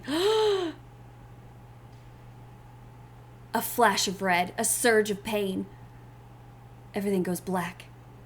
And then, nothing. True to his word, Binary Star carried forth with his plan. He just fucking murdered me. Holy shit. I'm dead. I died. He just laser beamed me into another dimension. Cool. Cool. Cool, cool, cool, cool, cool, cool, cool, cool. I love that for me. That's great for me. Thank you. Within a week, an awful war broke out due to alien invasion. Within a month, all humanity ceased to exist. Within 3 months, all living creatures were torn asunder, bodies strewn amongst trees, stones, grass, as if they were innate to the terrain. Within a year, Binary Star had grown tired, lonely. He roamed and mourned, still unable to answer the question that pressed in him, demanding a conclusion. With the last exhale, Binary Star fulfilled the final purpose he was created for, with the first gift he was ever given. He shined so bright, all of nature was forced to bow before him. And so, for the first time, amongst the deafening silence of galaxy dust, Ray finally existed, completely alone. Well, maybe next time don't laser beam your eyeballs into your girlfriend's head. So I wanted to play around with this scene of going through his shit. Just kind of playing with to see, like, if you text back the guy from the hero thing. What was his fucking name? So I just wanted to play with this kind of scene for a little bit, see if there's different things that happen depending on what things you snoop through and how you respond. Like, I know that you can send text back to Herschel when he texts, and I want to see if there's something that I can manipulate or something that makes him not go fully psycho stalker killer man. So let's see. He said, need to talk about your recent performance tomorrow. We're gonna flirt with him. I snickered to myself, typing up a response. I'll show you some real inappropriate actions by the standards of the NAHA, winky face. A response comes almost immediately. If that is a threat, we will not respond lightly. Herschel. My attempted flirtation has flown far over Herschel's head and is into dangerous territory. I become determined. And I won't respond lightly to that sexy little body of yours, Herschel. I cover my mouth from laughing out loud as the typing indicator begins and stops multiple times. Herschel must really be confused. Finally, a text comes through. Did you drink drain cleaner? Take a gunshot to the head? Sober up. 8 a.m. tomorrow. Herschel. Herschel was certified. No fun at all. I put Ray's phone away. All right, so, let me see. I'll see if there's a different response. All right, going through my phone, huh? Yes. Yeah. By the way, I don't appreciate you role-playing as me and flirting with my boss. I am not going to hear the end of that. It was funny in the moment. You can just say it was my mistake or something. Ray's face falls. Absolutely not. It's better for both of us if they don't know you exist. Ray levels a look at me. It seems like you are... Yeah. Okay, well... Nothing seemed to have changed there. We're just gonna say no. No, I'm not gonna be there. It only takes a few moments for this person named Herschel to respond. Don't play this game, Ray. We will not respond lightly. Herschel. Suddenly, another text comes in with a long set of numbers. What the... The realization hits me. Herschel has sent me coordinates. I won't even waste time verifying that they are my coordinates before responding back. Sorry, it was a joke. Of course I'll be there, happy face.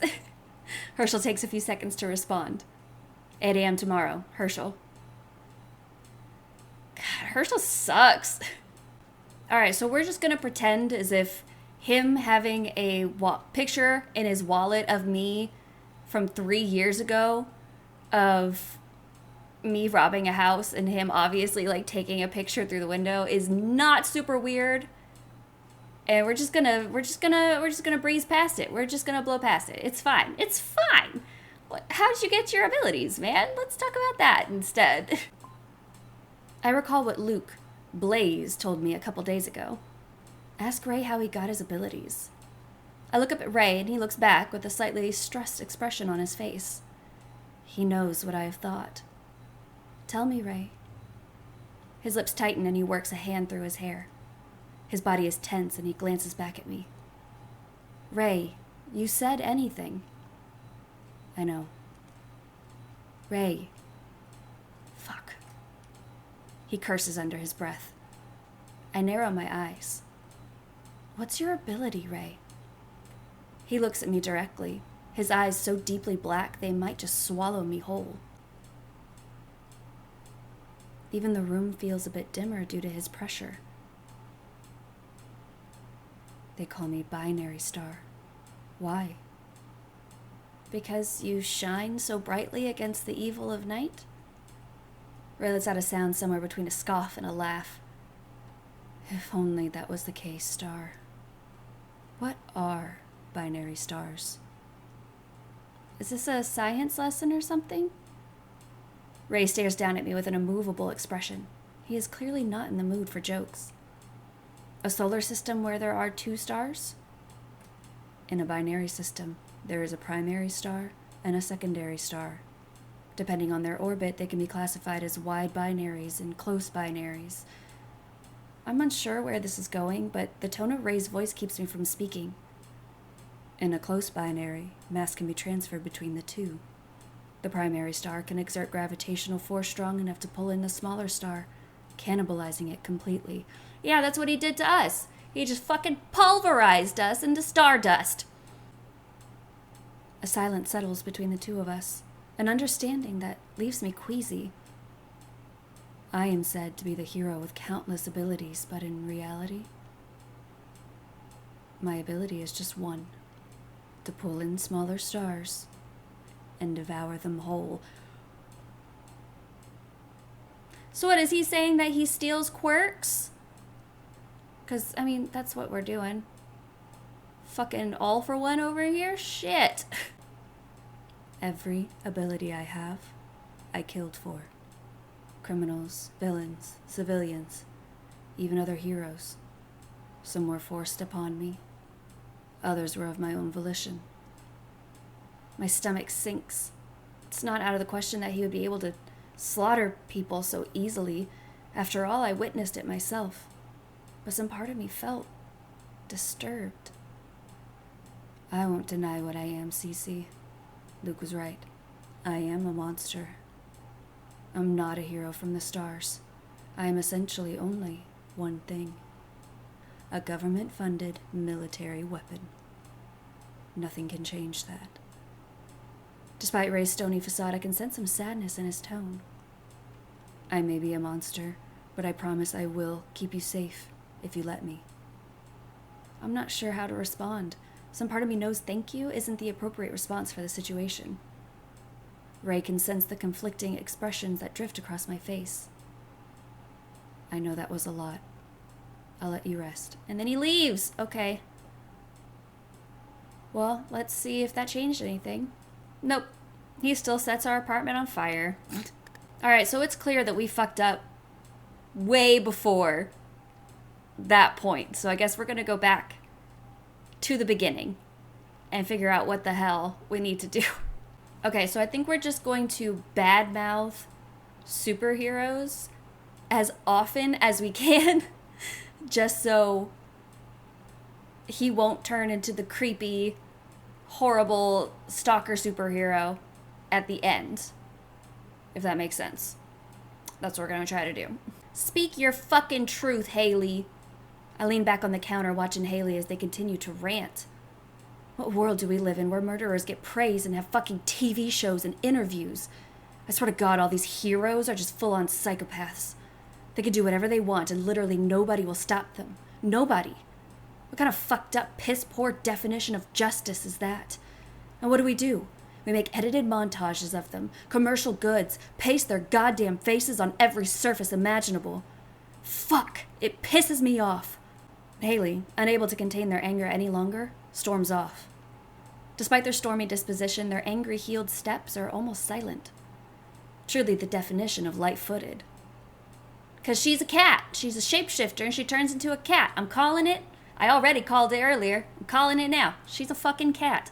I sigh, turning back on the TV. It's getting later on in the day, so customers are petering out. And I'll be damned if I don't have some form of entertainment. Yeah, okay. So let's go badmouth heroes. Okay, last time we gave him some coffee before he left. So this time we're just gonna have a good day at work. Bye. He gives a small smile. He looks so tired. To just be starting work for the day must be rough. I can't guarantee that I will, but I'll try my best. Sometimes when he smiled, the dark circles under his eyes seemed to only get worse. I wave goodbye to Ray as he walks out the door. Haley gives me a long look from beside the coffee bar counter. What's wrong? Okay, we are not gonna be chill about the warehouse murder. We're just not. That was a lot. He just fucking sliced through an entire group of people with zero qualms about it. You are being a psycho murderer. You slaughtered those people as if they were... I stopped talking because I wasn't sure if I trusted my stomach. There's an awkward silence before Ray sighs. Yeah, that's fair. I was scared for you, angry, and I just kind of lost it. Totally lost it! Yeah, totally lost it. I thought heroes weren't allowed to kill. Ray's lips form a tight line. Do you think crime would go away if we weren't? Do you think heroes are allowed to decide if they want this job? Cece, heroes are glorified military weapons. At the end of the day, we're just the police, but with shiny new packaging and horrifying abilities. If the government doesn't make us work for them, these abilities can end up being a fast pass to anarchy and terrorism. So then I guess we perform war crimes and terrorism under the name of the government instead. Ray laughs, but it is empty and hollow. His eyes are emotionless. I am unable to say anything back. I never had much faith in heroes, but reality is even more horrifying than what I thought. So, you aren't going to get arrested for the slaughter? No. There's already a cleanup team there dealing with it. As far as everyone else is concerned, those criminals disappeared without a trace. The clear disgust showed on my face and Ray grimaced. This is the reality of things, Cece. I'm not saying it's good, but it's the reality. I may have lost my cool, I admit that. Lost your cool, my friend? No.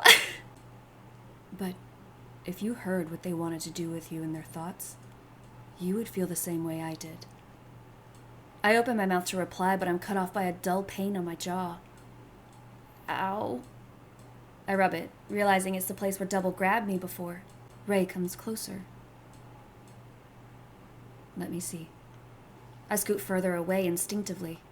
Ray pauses. A hurt look travels across his face. He whispers in a soft voice. I'm not gonna hurt you, Cece. I promise. If you just trust me, I would never hurt you. I stare at him, searching his face. I know you don't trust me now, but please, at least let me see your wounds. He softly turns my face. Yeah, then he's like, don't look in the mirror. Okay, so Ray just came back from his fight, and I helped him clean his little wound on his side. And now he's showering. Having Binary Star in my small apartment, honestly, it scares me. Back when I was part of the night crew, some of my criminal compatriots would come back to the base absolutely terrified. They would shake as if withstanding an Arctic freeze. They would be unable to speak, their eyes hollowed and distant. And the next day, they would be gone. I wouldn't dare ask Double what happened to them. His white knuckles said more than his voice ever could. Now, I think I understood. The sickening sounds won't stop coming back to me. It made my stomach flip and my legs shake. But despite my numbing fear, I had to know. Who are you, binary star? So far, the only difference that I've noticed is that we don't ask him to sleep in the bed with us. Like, you don't even get the option to. He just watches us sleep. And he just had the phone call with the dude, and we still didn't invite him to come and cuddle us to sleep. He just kind of like watched us and we fell asleep. So then, yeah, so we wake up the next morning and we're like, ah, he's like, it's 8 a.m. Wake up. Oh, sorry. I didn't mean to shock you. No, it's okay. You just usually aren't here in the mornings. Ray gives a wry smile. You make me sound like a bad hookup or something. Do you want me to do the walk of shame or something? No. Though I'm sure you could do a pretty good walk of shame. Ray laughs. Wow, what do you take me for? A slut that has slept with so many people, apparently, in nightclubs. I do have to leave for work soon, though. Do you mind if I shower here before leaving? Go right ahead. Okay. So I guess we'll look in the notebook, because we already went through his phone and there wasn't really anything there that was useful. So let's go see his journal, his little private thoughts. It seemed like an odd thing to carry for a superhero. I flip it open. On the pages there are small drawings of different planets and notes. The drawings and notes go on for pages and pages. Something about the handwriting feels off to me. To confirm my suspicion, I hop up on my nightstand. I open the nightstand, grabbing the coffee sleeve from Ray I've kept. My suspicions were correct. The handwriting on the coffee sleeve and the handwriting from the first good chunk of pages of the notebook are not similar at all. As the pages continue, the handwriting gets closer to the handwriting that's on the coffee sleeve. Is this all Ray? Or is this someone else too? The drawings on the pages always looked a bit childish, never seeming to change. The pages near the end trail off, a chunk of pages are missing. Maybe this is like from his childhood, and then as he got older, he got better at writing, and his handwriting improved. The final page has an imprint of 2 spheres and the words, "We orbit around each other." Alright, and then the wallet comes out, I guess. Did you have fun reading through my notebook? I would have read it for you if you asked me nicely. Ray levels a look at me. It seems like you are unnerved by me on some level. Well, yeah. Yeah. I've seen you slaughter a bunch of people without batting an eye. You're a little creepy. And you have that picture of me, so double creepy. So I'm trying to think of which one would appeal to human Ray, like the person Ray, rather than like the binary star guy. Because talking about his powers brings up how he's slaughtered so many people to get to where he is, and maybe that'll be like a wake-up call. But also, like, having his photo, like, talking about the photo makes him be like, maybe people aren't all that bad, and maybe I don't need to kill people all the time. I don't know. I guess we'll just try both. See if anything fun happens. Why you got a picture of me, bro? Because you're being creepy? Okay, he's still fucking creepy. God damn it. Well, let's try this one then. Okay, it just seems like searching information about him is not doing it. It just makes him mad. So I guess maybe we call Haley instead. So we'll ask him why he has the picture, and then instead of looking for more information, we'll call Haley. I don't know. I decide to give Haley a call. They warned me before that Binary Star most likely had some skeletons in the closet. Maybe they know more. Or maybe they don't. But either way, Hal's comforting voice is something I need to hear right now. The dial tone rings softly. Hello? Cece? Hi, Hal. Cece, are you okay? I tried texting you, but you never responded. I was getting worried. You kind of dropped off the face of the planet there for a minute. I'm okay. You sure? You don't sound okay. I bite my lip. Everything in me wants to run crying to Hal, but I can't be selfish. Hal essentially just lost their whole business with the chaos in the West District. The last thing I want to do is heft more stress onto them. Yeah, I guess I just missed you is all. I can hear Hal suck in air suddenly. Hal? Yeah, sorry. Me too. Aw. Are you okay? I hear a familiar voice in the background. Yo, is that Cece? Let me say hi. Wait, your face is so red. Ha ha ha, that's so funny. Stone Cold Hal down bad. Oh!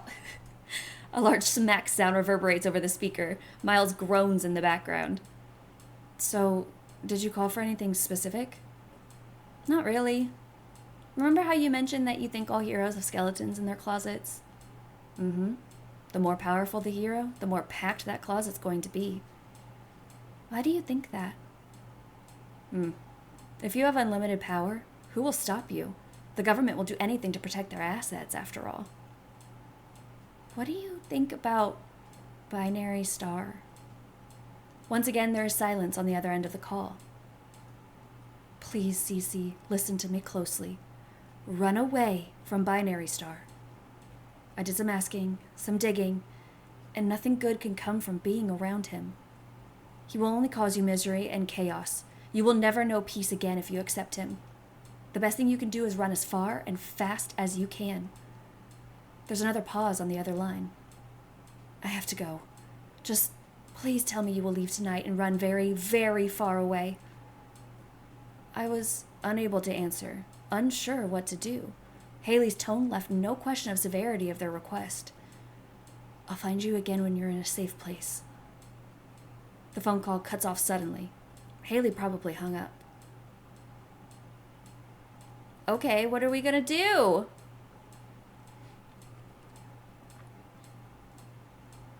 Have our apartment set on fire, I guess. Okay, maybe his phone? And then, like, sending the flirty text? And see if that does something? And then a picture, maybe?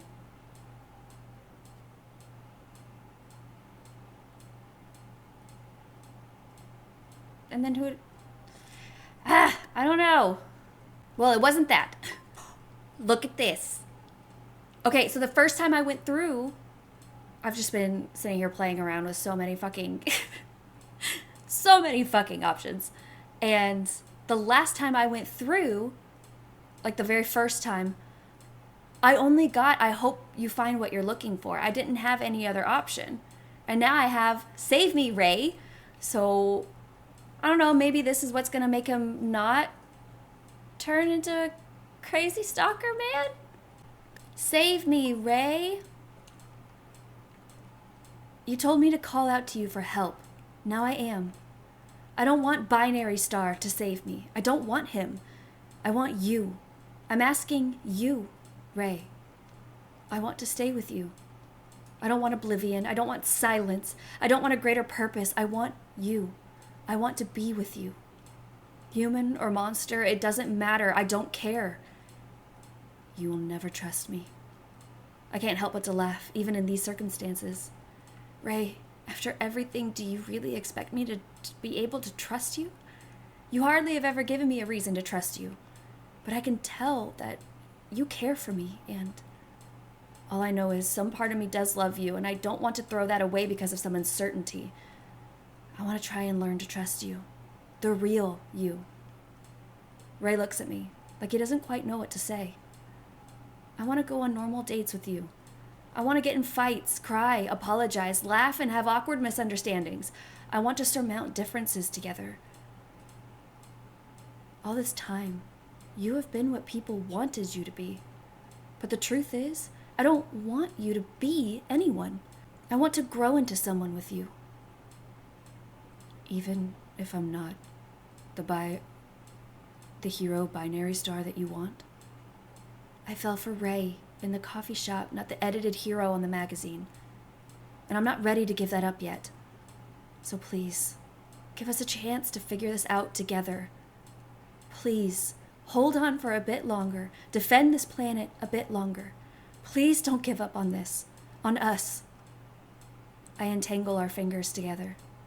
Ray is silent as he watches me. His shoulders slump into a tired posture. He gives a deep exhale of air. I promise I will make you the best black coffee. Ray's eyes crinkle. That is an offer I can't turn down. That's a money-back guarantee, right? He squeezes my hand lightly. I crack a smile, even under these circumstances. The circumstance being he set my fucking apartment on fire.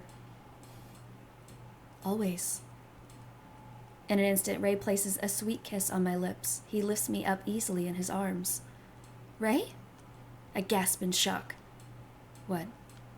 He looks down at me with a coy smirk. I'm really craving some exclusive CC's black coffee right now, aren't you? His face is so close to mine, I can't help but look away. He chuckles. Wrap your arms around my neck and hold on tight. Well, you didn't kill me. I do as I'm told, and in an instant we are in the air flying. The night sky is beautiful, but the cold air makes me shiver. Ray holds me a bit tighter, draping his iconic cape over my back. Ray is still an enigma to me. Some part of me thinks I will never quite understand him. But for the first time, we have some semblance of understanding between us. And it makes me want to learn more about who Ray is. I want to discover the bad, the good, and the deep dark shadows that are cast from his luminosity. I close my eyes, squeezing Ray tight, hoping, praying to anyone for a future that is kind. Okay, did that unlock something? Okay, it did. That was a little more hopeful, I think. All right, let's see what he does to us this time. The sunlight shines through the large window. I turn in the bed, my hand brushing against an unfamiliar emptiness beside me. It's still partially warm. He must have recently gotten up. I stretch and rise out of bed, greeting the new day with a tired body. My feet travel over the heated ground as I move through the spacious condo. The sound of coffee being brewed echoes in the air. I make my way to the kitchen. As I round the corner, I see Ray leaning against the counter looking over a stack of papers. Good morning, I yawn. He looks up, slightly surprised, placing the stack onto the table as he makes his way over to me. Oh, good morning, Star. How'd you sleep? He places a kiss onto the top of my head. It was fine. It was fine.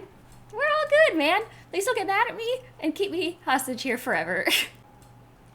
Ray smiles softly, straightening out my bunched up shirt. You sure look like you slept pretty well.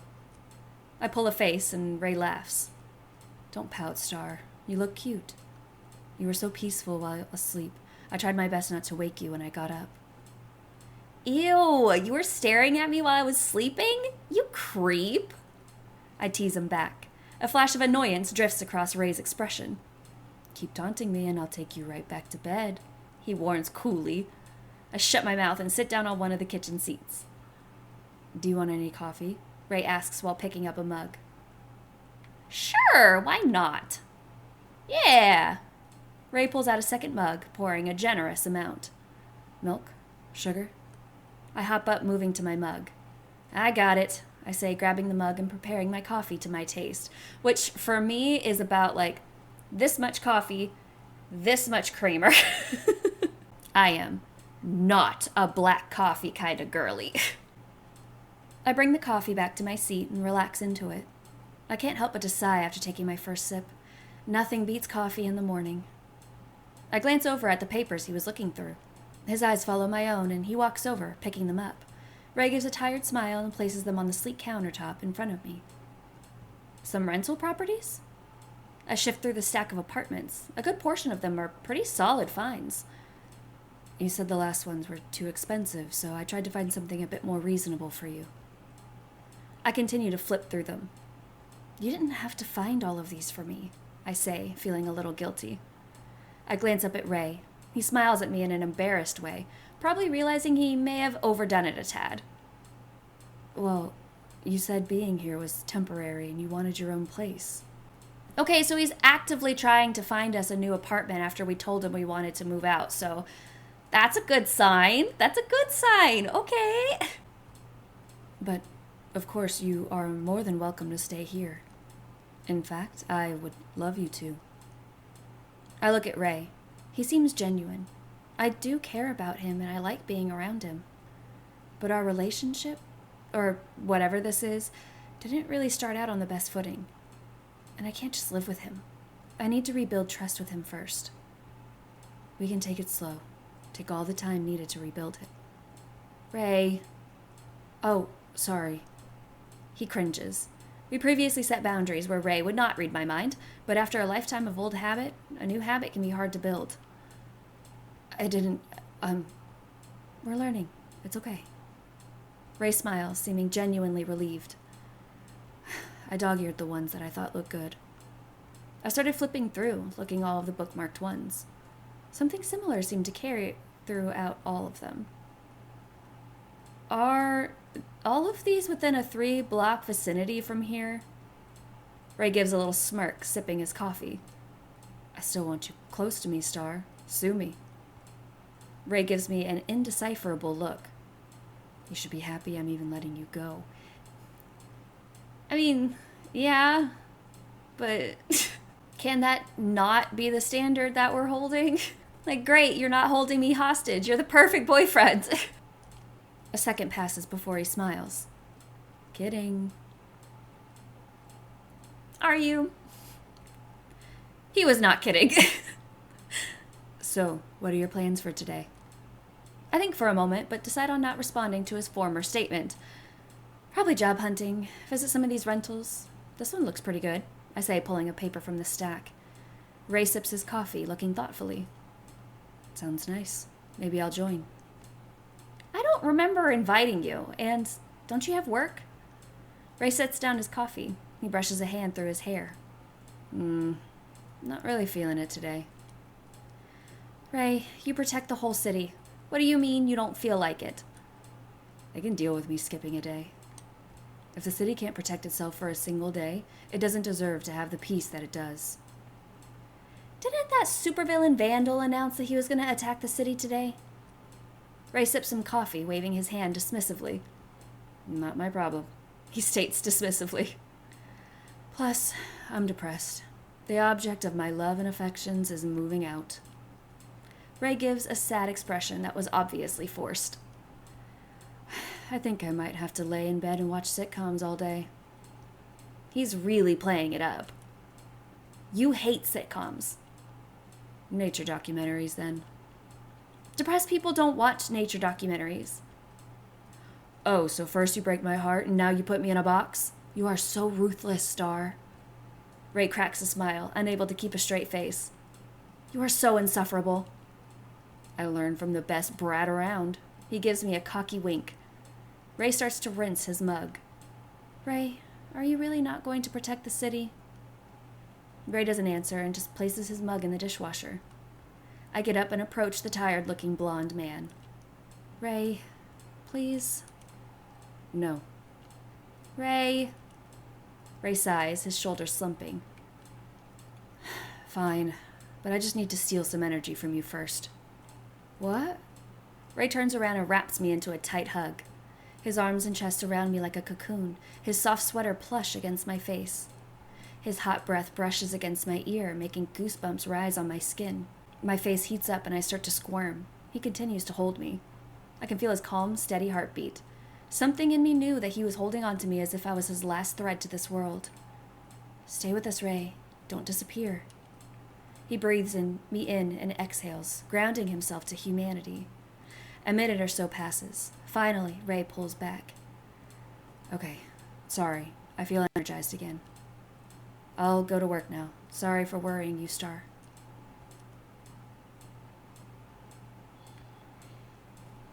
Thanks for not fucking kidnapping me, I guess. I look at the tired man leaned over the sink. His pale hair slips over his shoulders as he works. The dull shine sparkles in the sun that peeks through the window. Despite his past, despite his perceived failures, despite his agony, hatred, contempt, he was fighting still. Fighting against the hardest competitor, himself. He turns to finish the rest of the dishes. Ray, I call to him. He turns slightly to look at me. I take the opportunity to cup his face, bringing his lips to mine. I kiss him deeply with so much care. At first, his eyes are wide, shocked. Then he deepens the kiss, dropping whatever he was holding to wrap his arms around me, to press himself into me more desperately than before. All right. Okay. How was that for some energy? I smirk at him. His eyes stare at me with molten heat. I'm going to be late for work. Uh-oh. Yeah. Ray looks at me with so much love in his eyes. I'm not sure either of us thought we would end up here. Loved and being loved. Being loved and loved. The future may not be the smoothest of roads. Between us, there's a lot of damage, a lot broken. There's a chance that we can't repair it, that two broken people only serve to shatter each other more, to pull each other apart. But right now, in this singular moment in time, I needed Ray, and Ray needed me. As if it was foreseen in the stars, we met. We collided. The gravitational pull keeping us in a preordained dance. We orbit each other.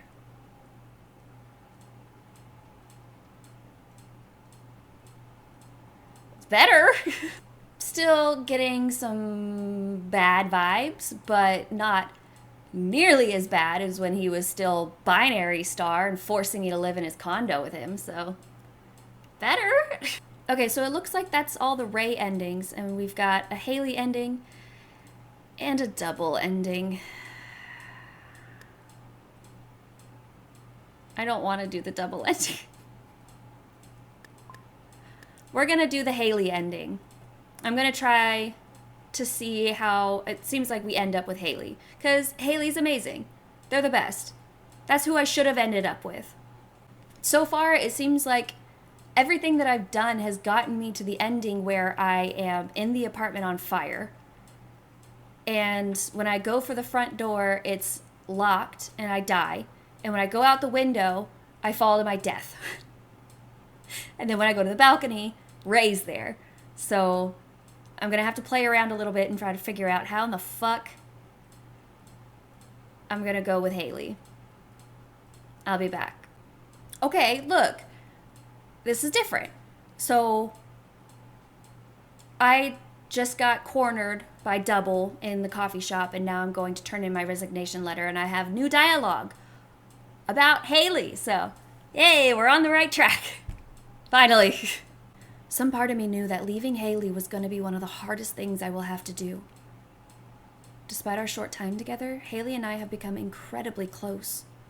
When I first got hired, I was scared to form any friendships. Like a stray backed into the corner, I stayed away and hissed at anyone who came too close. But Haley gave me my space. They supported me with words of encouragement. They let me lean onto them until I was able to grow a backbone of my own. I have changed a lot thanks to Haley's patience and kindness. I'm sure Double was even able to sense the change in me, considering how on edge he is. I can't risk Double doing something to Haley, so I can't stay. I decide to put to use the backbone that Haley gave me. They helped and protected me at my lowest, so now I will protect them. But even so, it's heart-wrenching to lose someone who just understood on the level Haley does. And I won't fool myself to say I didn't feel anything for them either. Aww. Oh no. I'm so sad. Their expression stings me to my core. I didn't want to leave them either. But I hardly had a choice in any of this. Frankly, since meeting Double, I hardly had a choice in anything. Oh, I'm sorry. I'm just gonna really miss you. I'll miss you too, Haley. I thought maybe we had something. Oh, Haley suddenly becomes flustered, their face turning a light pink. They face away. Shit, never mind. I can't believe I'm really making this more awkward than it already is. Sorry. I can't help but to smile a bit. I thought it was only me that felt something. Maybe if I stuck around longer, Hals and I could have started dating or something. I felt even more depressed at the thought of having to leave this city now. Fuck. This sucks. I force a smile, unsure of what to say. Sorry, I'm just being selfish. Do what's best for you, Cece. Just know, you aren't getting rid of me that easy. I can't help but to smile. I never wanted to get rid of you, Hals. Yeah, sure. Maybe someday, when whatever you're running from is over, you can come back. Yeah. Sorry. This is different. Okay, so I got all the way to this part where my apartment's on fire. I went to the balcony, and of course, Ray was there, and I got murdered because I was trying to romance Haley and not binary star, so. And then I went to the door, and my hand melted off onto the knob, and I died. And then I tried the window. Last time, I climbed out of the window and was trying to jump onto my neighbor's balcony, and I slipped and broke my back and died on the ground. So this is different. Maybe Haley's there as a little kitty cat. I bet that's what it is. Huh? I look up and see a bat in the window. She can shapeshift into a lot of stuff. I need to shoo it away from the fire immediately. I try to leap up, but I slip back onto the hard ground. Chirp, squeak, chirp.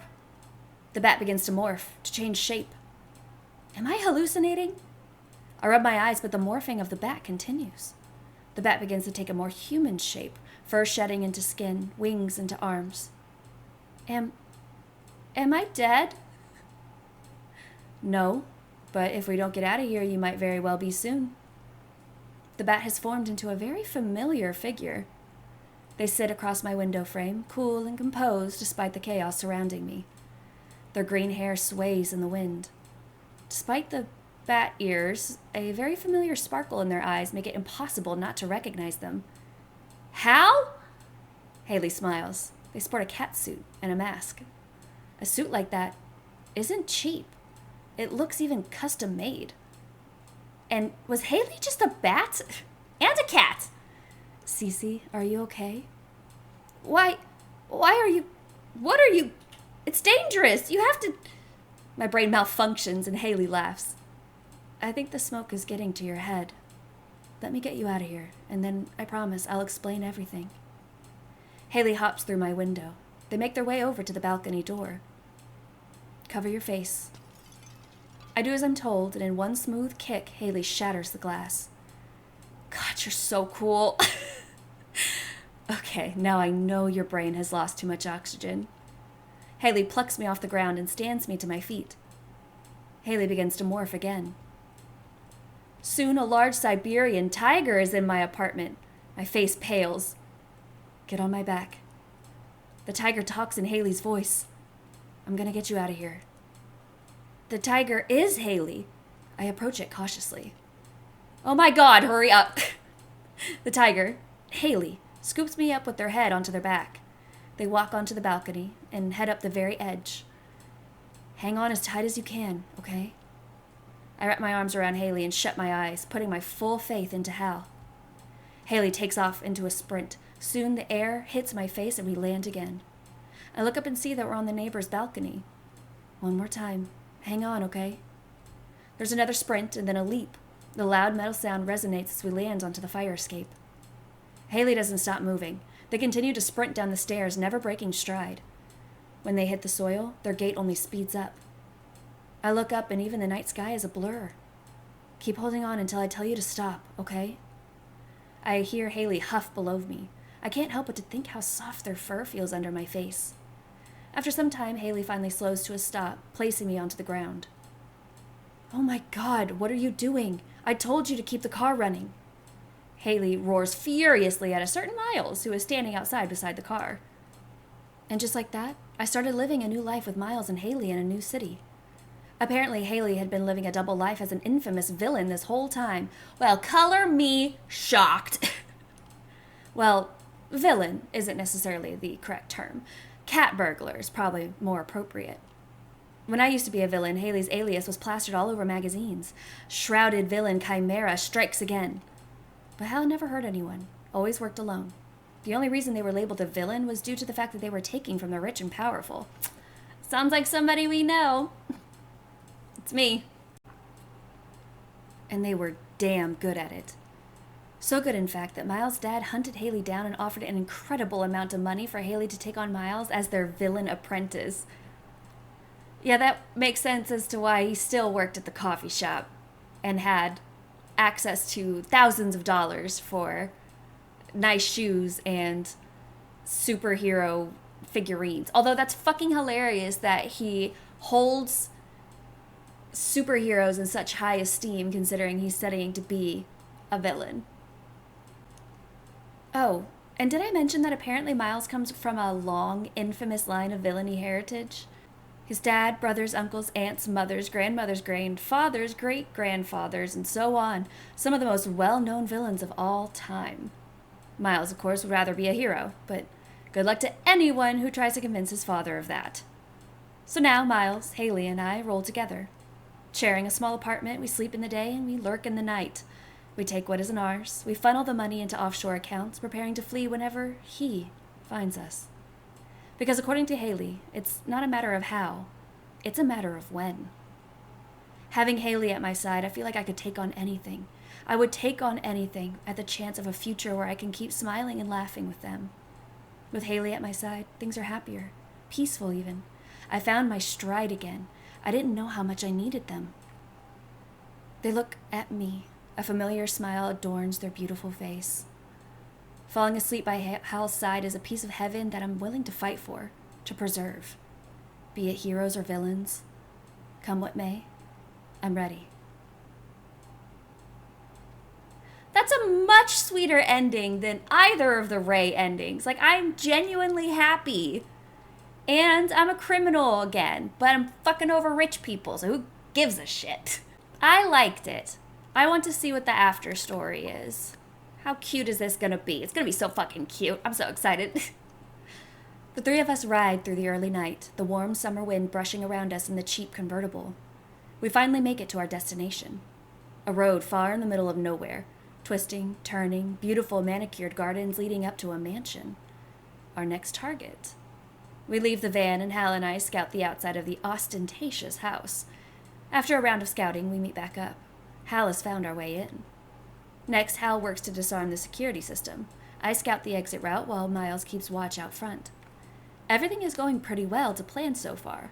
A gig like this is basically like a rinse and repeat for our little group. Hal soon finds me, leading me to a back entrance. Look, the store has no camera, no security system either. Can you believe it? Haley shakes their head in disbelief, pointing to a plastic device screwed into the wall beside the door. The camera up there is fake. It doesn't have wires or batteries.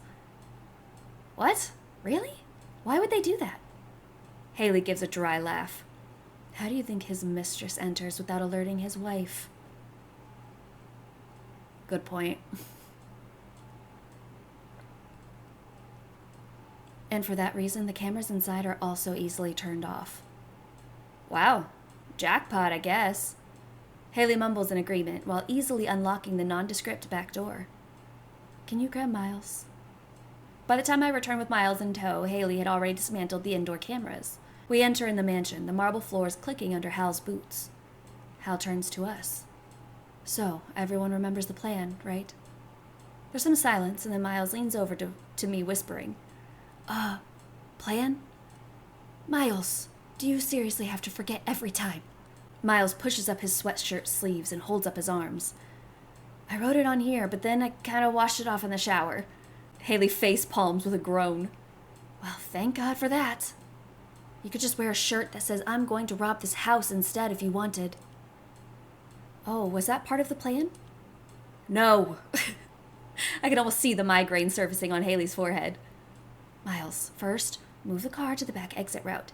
Then you watch the cameras on your phone. If you give us a heads up the second you see someone coming, it will give us a 5 minutes heads up, which should be more than enough to get out of here in time. Miles nods, giving a thumbs up. Haley turns to me, about to ask if I know my assignment, but I give them a small nod. All right, let's get going. This is a quick in and out. We break, and I immediately head to my location upstairs. Soon I find the master bedroom and start digging in any drawers I can find.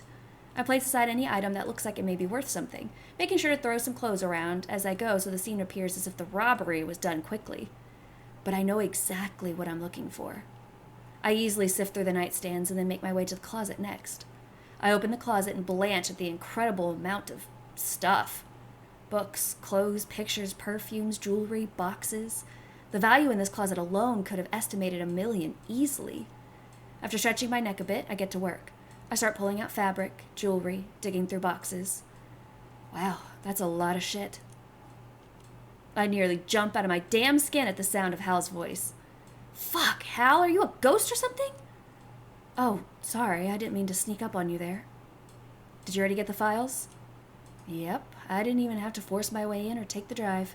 The password was literally his mistress's birthday. 34 years younger than him, by the way. Ew. Gross. Haley nods in agreement. You need any help? I could use some, yeah. Haley jumps in on my search, throwing valuables in my growing pile and taking extra care to search through the boxes. A couple minutes go by as we search and sift in silence. Oh my god, look at this shit. I glance up and Haley is sporting the most ridiculous hat I have ever seen. Puke green, fur-trimmed, satin, diamond encrusted. I laugh at the absurd hat, so out of place on Haley's head. Okay, now that is a damn war crime. I turn around, grabbing a piece of clothing from the ground. But is it as bad as this? I put on an ostentatious silver jacket made in a shiny material that would confound scientists across the globe. The shoulder pads let out obnoxious squeaks as I pose like a model for Haley. Haley's laugh bubbles over. Personally, it's not high fashion enough for me yet, darling. Haley purses their lips snootily in an exaggerated joking expression. Now, if you had some of these, we can talk. Haley holds out a pair of sunglasses for me to take. They resemble a single black bar that reaches dangerous horizontal lengths. I take the glasses, putting them on. I feel like I could walk a runway in these. I strut around and attempt to do a fashion spin, but the glasses get caught on the corner of the wall. They snap in two, with half still on my face. We keel over in laughter. Aw, are you guys having fun without me? Miles appears in the door. Why are you in the house? You're supposed to be in the car. Whoa, sick fits. I gotta get styled too. Miles scours the pile of clothing and lands on a harsh pink and green bodycon dress. He smiles deviously, fitting it narrowly over his jeans and sweatshirt. Do I look pretty? You are the prettiest Miles in the whole world. Miles takes on a cutesy pose in a southern accent. Aw, shucks, y'all make me feel like $1 million. I walk over and put some all-too-large sunglasses on Miles' face. Now you're pretty and mysterious. Do you think I could seduce a widowed old man in these? Seduce? Not sure. Rob a bank, though? Definitely. Miles looks off into the distance, deep in thought. Kind of the same thing, if you think about it. Sure. The three of us continue trying on clothes, joking, soon dancing and singing, wearing ridiculous coats, scarves, dresses, and boots. Haley spins me while we dance together. I lose my footing, tripping over a dress or maybe a necklace. A large painting topples over as I bump into it, knocking it off the wall. Underneath the painting is a safe. We all stare, shocked. Hey guys, I think we found it. They look at the safe. That's definitely it. How much you want to bet it's the same password? The mistress's birthday? He wouldn't. That would be so... dumb. Haley opens the safe, smiling confidently at me. They take out the documents, sifting through them. This is it. We got him. Let's pack up and... A light flashes into the house from the driveway. Miles, when was the last time you checked the cameras? Miles holds up his phone. The screen is black. Oh, yeah, my phone kinda died. God damn it, Miles. Fuck, we gotta go now. I gather up what I can of the valuables and we break into a sprint down the hallway, then the stairs. The light approaches, bouncing in the windows, illuminating us. A string of curses spill from my lips as my legs carry me as fast as they can through the long hallways. As we finally make it to the back door, I hear the lock click on the front door. Haley already has the car started as I hop in the back of the convertible. We peel out of the back exit as the lights turn on in the house, my heart beating 100 miles an hour. We hit the road with speed, heading north into the night. We did it! Oh, thank God we did it! We did it! Hell yeah! Woo! We celebrate and shout, driving into the night. After a few hours, we begin to slow as we drive through a small town. Let's get some food and bowling. Bowling? Bowling? Haley pulls up into a large building labeled in neon lights as 24-hour bowling and diner. My treat tonight. Haley swivels her head, looking at both Miles and I. You guys aren't tired yet, right? Bowling? I love bowling! Miles gives a small whoop and eagerly jogs towards the building. Bowling it is, then. Haley strips their cat suit, changing into their usual fit. We walk into the bowling and diner combo. Surprisingly, it is quite busy. The usual patrons and workers seem to know Haley fondly, offering them free food and lanes. Haley turns them down, insisting on paying for our group. We walk up to the lane that has a small table in the back. I ordered us a bit of everything. Haley gets up and stretches. So, who's ready to get beat? Haley then types their name into the digital scoreboard. Miles hops up, also typing his name into the scoreboard. I follow, typing my name in the scoreboard as well. We start to bowl. Halfway through the game, our food arrives onto the table and we take a quick break to eat. I didn't realize how hungry I had gotten. Miles takes out his phone and snaps a picture of his arm covered in Rolexes in front of the pancakes. Miles, you aren't posting that on the internet, right? Nah, Dad is wondering how the lessons were going. Miles, don't. Oh, Dad said he was going to give you a bonus. Never mind then. Carry on. I chew on some food thoughtfully. Miles, your dad really wants you to become a villain, huh? Yeah, he says it's in our blood. But I'm like, that's your dream, Dad, not mine. The old man says I'm a disgrace to the family, but he just doesn't get it. Villains just aren't cool. I want to help people. Miles' usual cheery demeanor shrinks and he hunches over, staring thoughtfully at the pancake in front of him. A sympathetic look moves across Hal's face. Don't worry about it too much, Miles. Maybe if we work hard, we can show him that it's not realistic for you to be a villain. Really? Hal smiles. Yeah, but let's not think about that for now. We got some bowling to do. Miles instantly cheers up, shooting forward from his seat to the lane. Despite how much they tend to bicker, Haley does seem to know how to cheer Miles up. He walks over and grabs a bowling ball, hurling it down the lane with a surprising amount of precision. Miles scores a strike, and Haley and I cheer for him. He looks so proud of himself. I look at Haley. I can tell they're genuinely enjoying themselves. Close to 4 a.m. in a diner that features both pancakes and bowling, something close to peace travels over me, and I can't help but to smile too. In this moment, life felt so beautiful, felt so perfect. And I won't tell Miles that it was actually my turn that he threw that strike on. Eventually, we finish our game and our food. Miles was unexpectedly proficient at bowling. We leave the diner behind us as we drive out into the day. The sunrise greets us as the road paves our way towards our next town, to our next adventure. Part of me never wants this beautiful moment to change. Aw, that was so nice. That was so much nicer than either of the Ray endings. Well, all that's left is the ending I've been dreading this entire time, so yay. All right, ladies and gentle thems, are we ready to make the worst decision of our lives and call double? Because I'm not ready. I don't want to. Okay. His face appears in my mind. I hate him with burning passion, but I can't ignore that he's my best bet for information at the moment. I unblock his number and then press the dial button. The phone rings and rings, but ultimately Double does not answer. I sigh and stretch out. Suddenly, my phone is vibrating. I pick up the call. And what do I owe this pleasure, Cece? His voice is as smug as usual. I can practically see the mocking grin across his face. Double? Don't act so cold. You're the one that called me. Well, you're the one who tried to cut my fucking fingers off. I still might if you keep pushing.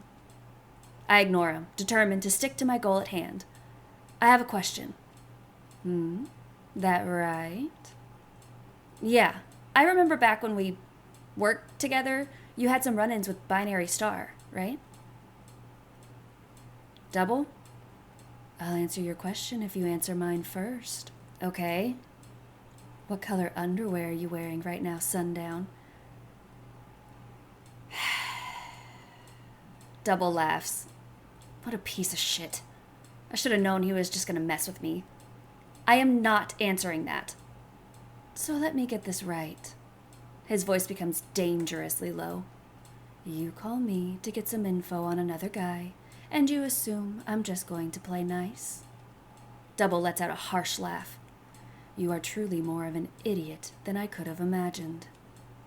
I resist the urge to throw my phone across the room. The line is silent. Guess I should hang up then.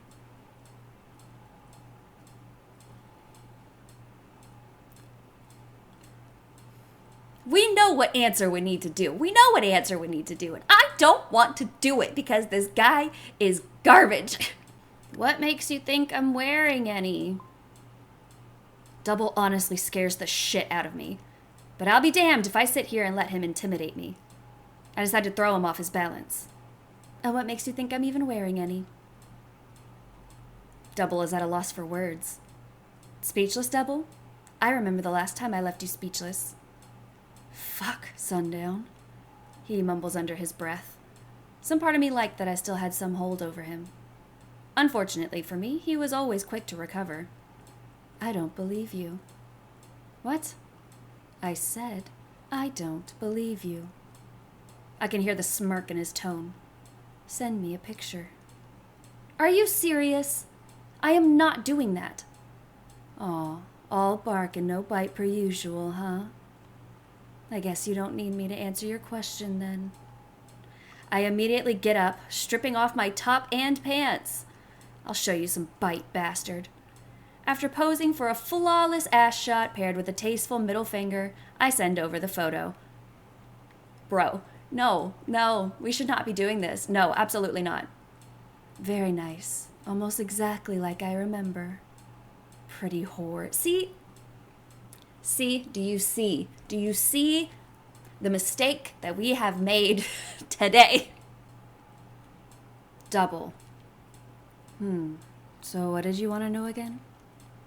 Ah, right. Binary Star. Double gives a short, spiteful laugh.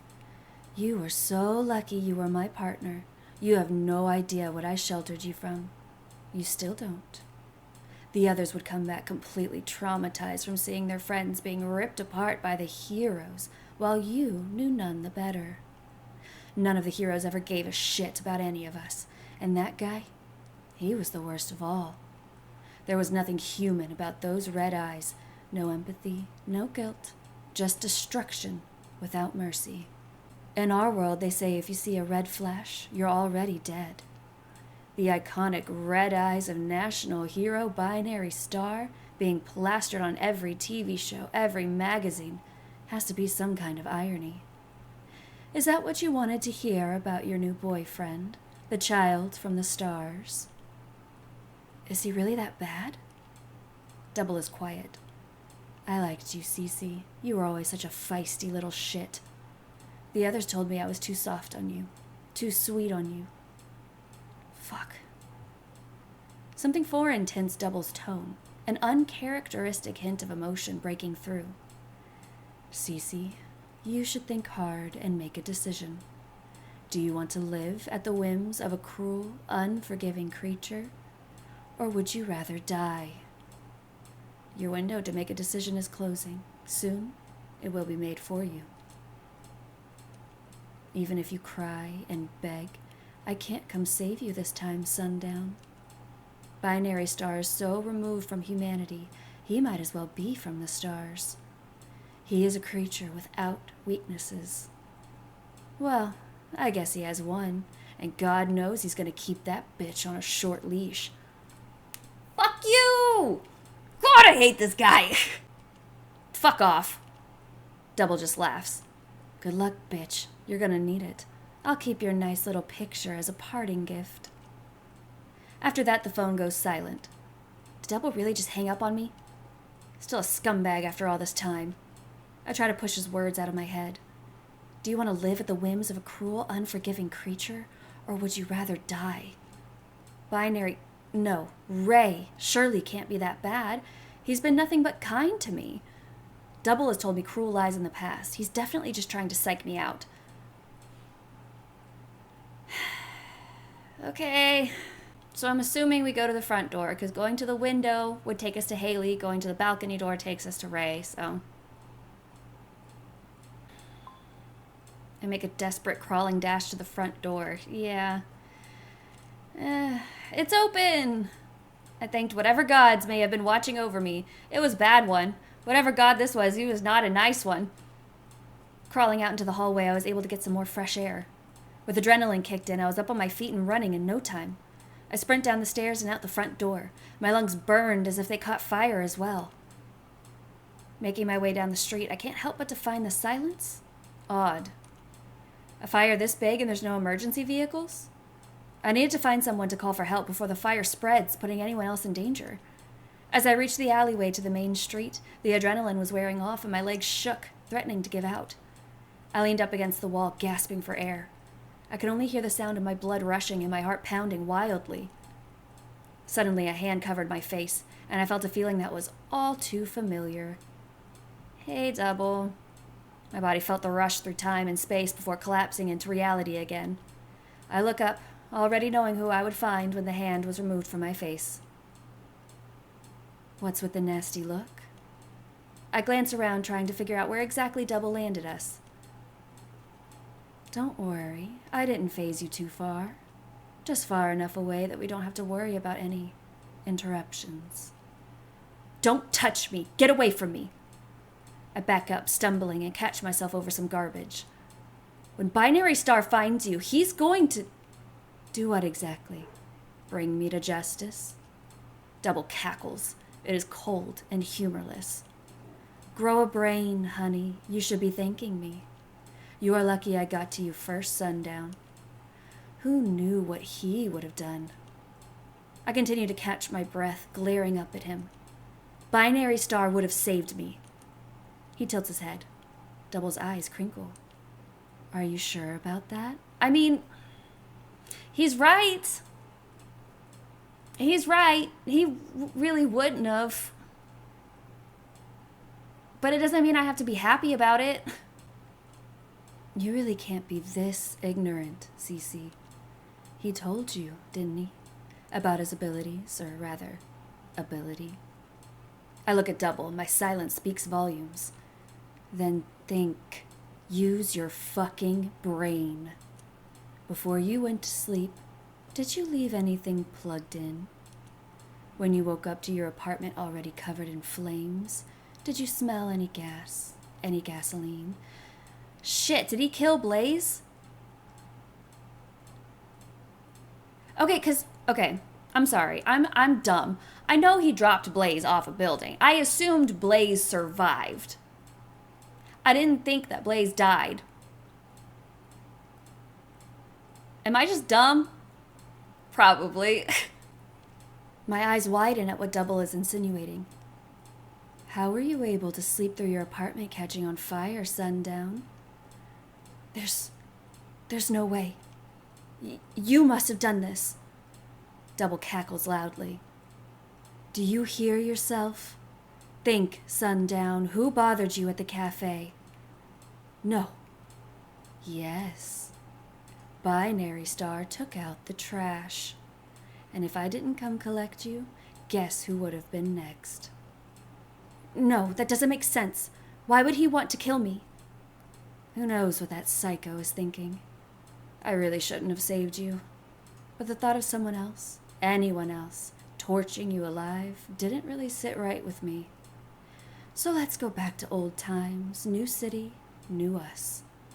Don't worry, Sundown. I may not be a hero, but I'll keep you reasonably safe and sound. With or without my fucking fingers. Double laughs as if it's the funniest thing in the world. My face pales. True to Double's word, we started a new life in a new city. Although it was a new life, it felt reminiscent of my old times. This time Double wasn't keeping any secrets. I witnessed everything, for better or for worse. I would see Binary Star's face on the screen, on magazines, on big advertisements, peering down at me as if I were an ant. I could almost see the madness swimming behind the wide, iconic smile. I look over at Double. He cuts a piece of flesh off a hero's arm. The hero screams, peering at me with pleading eyes. Double looks back at me, smiling wide, blood-splattered face. Was trading one madness for another worth it? It was a question that swam in the depths of my chest, that crawled at my throat like bile every time Double smiled at me. I was too afraid to answer. Double approaches me, wiping the blood off his hands with a towel. He smiles. He tells me, "Let's get out of here, Cece. The others will take care of the rest." I glance at the screaming man, more flesh being extracted. I glance back at Double, foolishly asking, "Is he going to be okay?"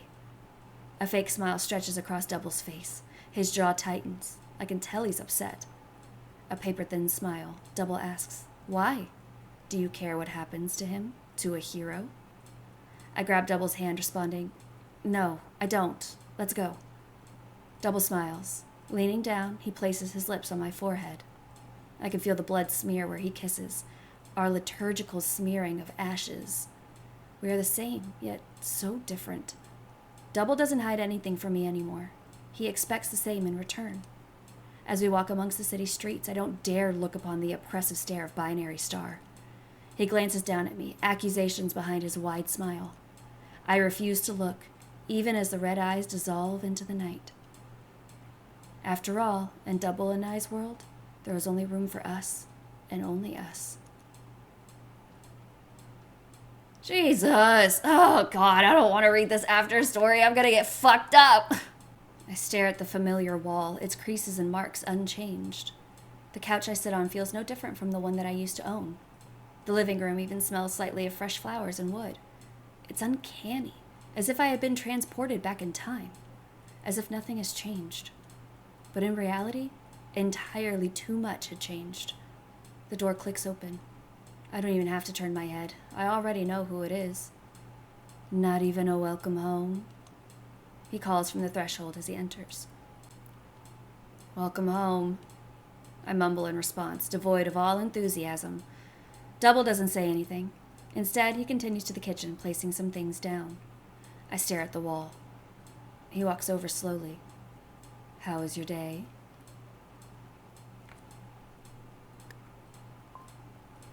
I glare at him, refusing to answer.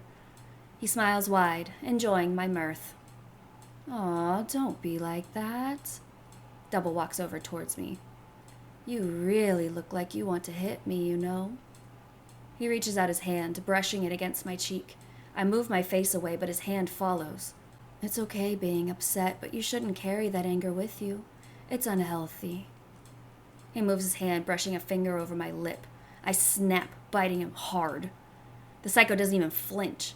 He just pulls his hand back and stares at the bite mark curiously. He looks back at me, his eyes dark, previous humor gone. Double steps away and I return to staring at the same far wall. Double crosses my vision. He walks up to the standing lamp.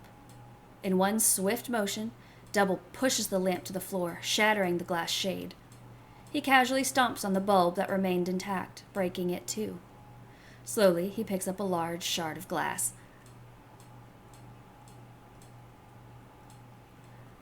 "Is Binary Star around? Maybe I could just go be a pretty little bird in a cage in his condo for a little bit. That might be a little safer for me." He turns toward me, walking over slowly. As he approaches closer, I try to scramble away, but the heavy chain attached to a thick metal clamp around my neck keeps me imprisoned to a 3 feet radius of the couch.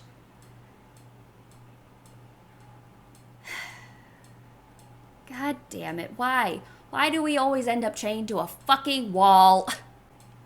I scramble onto the hard floor by the far corner of the couch. I try to move further away, but Double brings his heavy boot down onto the chain. "Come here." He bends down, picking up the chain in his other hand. I said, "Come here." He yanks the chain. I fall forward, palms catching the floor right by his boot. "That pose looks good on you, sweetie. You should prostrate yourself more often." "Fuck off." He laughs to himself, short and harsh. "Look at me."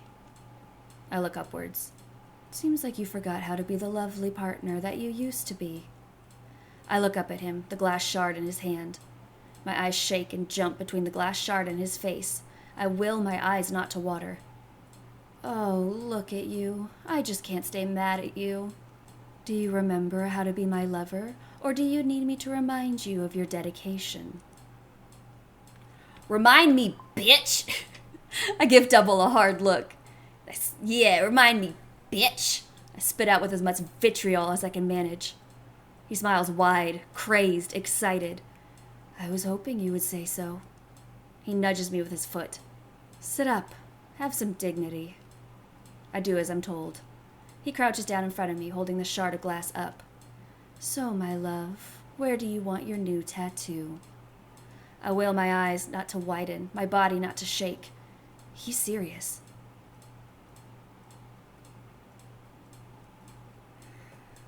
Neither of these are good. Let's go with hip. There's not as many important veins near there that I need than in the wrist. I shift my body weight to show my side. Double's eyebrows shoot upwards in a rare show of genuine expression. He looks back up at me and I smirk at him. This spot. He taps the glass shard against my hip, trailing it down as it roughly catches on the fabric. Is where animals get branded, darling. Did you know that? Are you trying to appease me, tease me? Or does it just come naturally to you? Unfortunately, I don't quite agree with your choice of location. His eyes brush against my body. I think... He brings a finger to the tip of my nose and trails it downwards. He stops at his finger when it reaches just under my collarbone. Here is perfect. He brings his hand up to cup my chin. Now, honey, you can bite me this time. In fact, you will probably need it. But be careful not to squirm too much. We don't want any mistakes, right? Double raises his hand up to my mouth and I latch onto it. I'd rather give some pain back to him, even if it's his own decision. Wasting not a second longer, he presses the glass into my flesh. I scream, biting down onto his hand at the breaking of my skin. He smiles at me as he carves with a steady hand. I continue to scream, muffled by his hand that remains firmly held between my teeth. He carves slowly with diligence. The seconds linger as if they were hours. How is he just okay with me just fucking go like this. Go hold your hand and just mush it like this. See how much that hurts. Now imagine that's teeth. Could not, not doing that. Nah, I'll get you a piece of wood or a belt or something. Yeah, not my hand. I can feel his carving, my split flesh, the warm blood rolling down my chest. My body breaks into sweat and tears roll down my cheek. Some hit the open wound, making it sting harshly. After what feels like an eternity, Double finally sighs and backs up. He drops the piece of glass to the ground and holds my shaking shoulders. Look at you. You are ephemeral, so lovely. He places kisses on my face, and I'm too in shock to even move away. Double gets up. He moves away, soon returning with disinfectant supplies. He cleans and bandages my wounds, taking time to wipe away my tears and whisper reassurances. Double scoops me up from the floor, setting me on the couch in his lap. He holds me tight, breathing in my scent. I missed you all day, honey.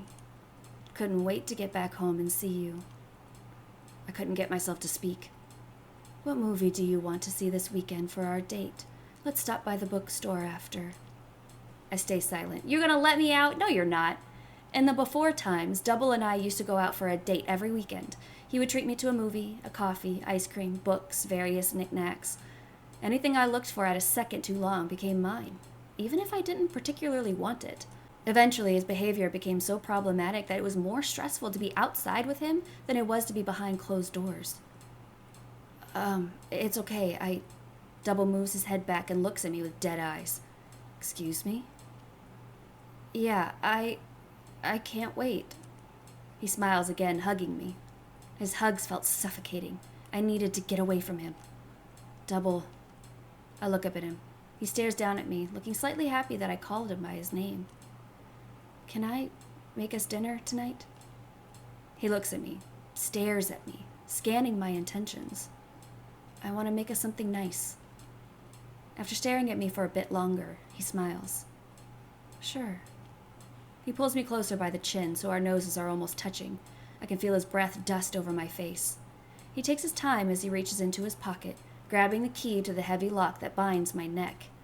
I squirm, attempting to relieve my back of the tension caused by the awkward position. Double smirks a little. He brings the key to my neck. The heavy lock falls to the wayside along with the metal clasp. Double smiles as if he did me a favor. Go get him, Tiger. Fuck off. You're getting mac and cheese. Some part of me feels enraged at how weak my legs have grown after weeks of not enough use. I lean on the countertop as I hear Double pick up his phone. I spot his outer jacket draped over the bar chair. I wobble over to the jacket, praying to God that it had a spare key in one of the pockets. I rifle through quickly. All of the pockets feel empty, aside from one. My hand brushes against a hard object and a pointy object. I pull out the objects. One is a small key that looks exactly like the key that Double used on my collar. I don't have any pockets, so I tuck it into the waist of my pants as snugly as I can manage. I pull out the second object. It's a small, deep, black velvet box. My heart pounds and my hands sweat as I open the box slowly. My fears surface when I eye the gorgeous ring. The ring shines in the kitchen light.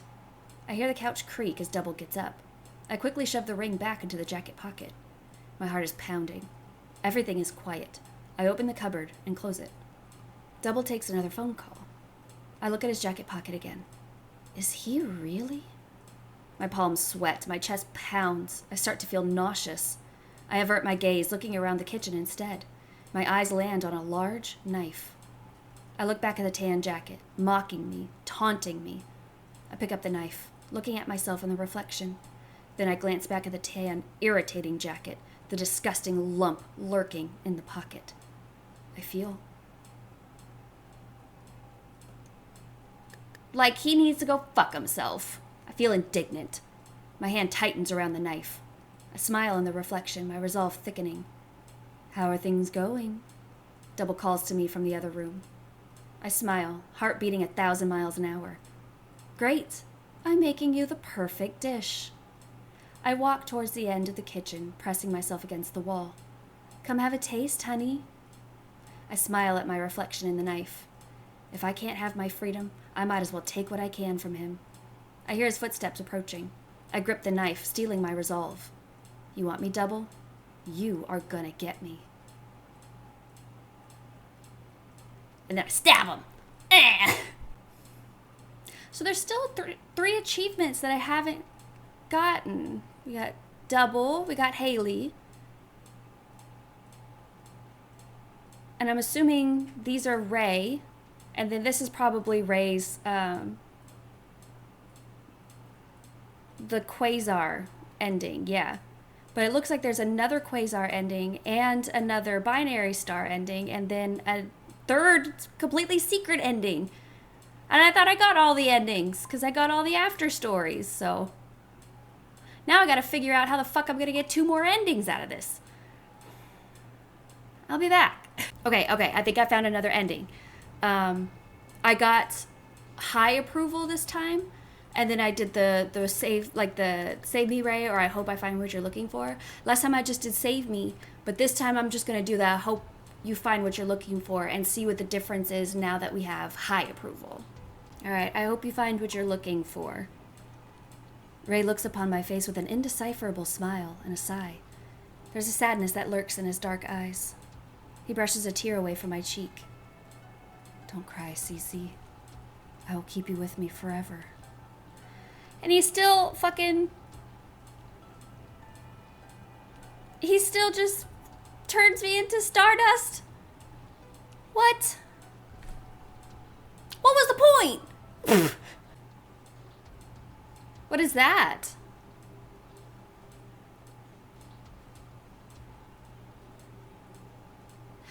Okay, I guess that was the last ending that we needed, was just turning into stardust with high approval, but what the fuck was this? Alright. The day has been slow. Not many people coming or going. I can't help but to space out. My eyes blur as I fight to keep focus and stay alert. Maybe I can use some coffee myself. My eyes trace the subtle grooves and crevices of the countertop as I space out. Hello? Can I, order a coffee. I know you. I know you. I glance upwards, my eyes meeting the strange customer's form.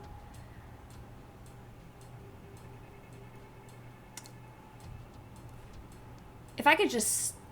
I need to just not work at this coffee shop because I just keep inviting all of these bad, supernatural beings to this location. They sport some sharp horns and a peculiar tail. No one told you it's rude to stare? Oh, sorry. I'm just teasing. You can keep looking. I don't mind. I clear my throat and shift on my feet, uncomfortable.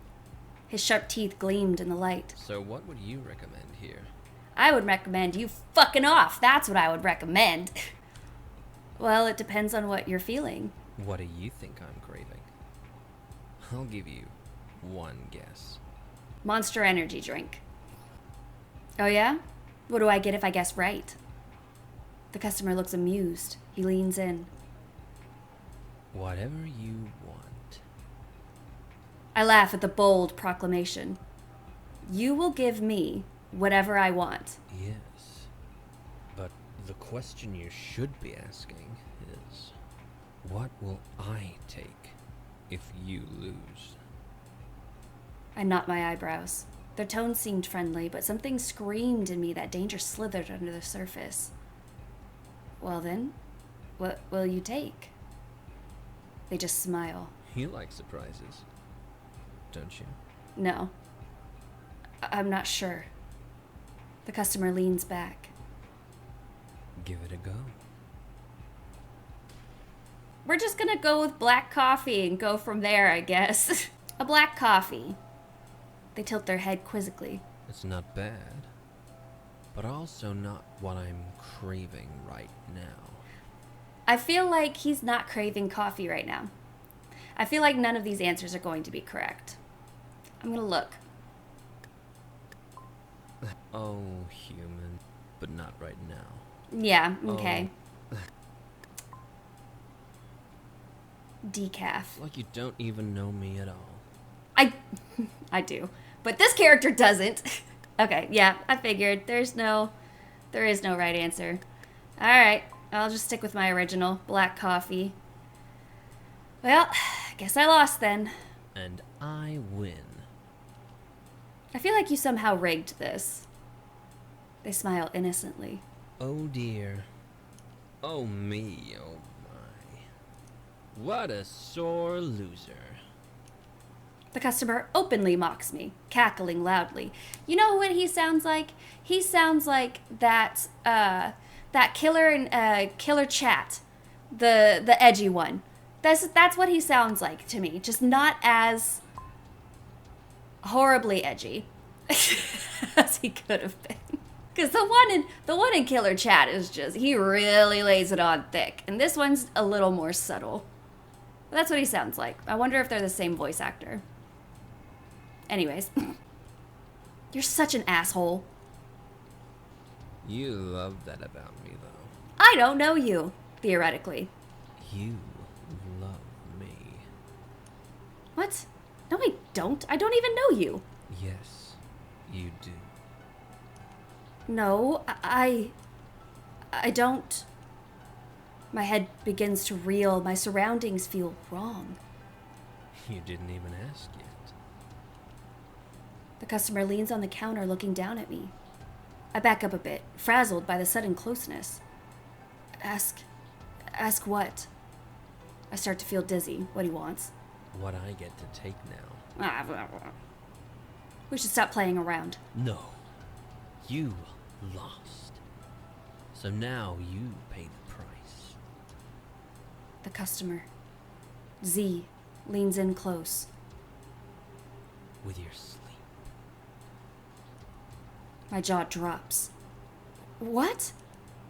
I'm taking your sleep from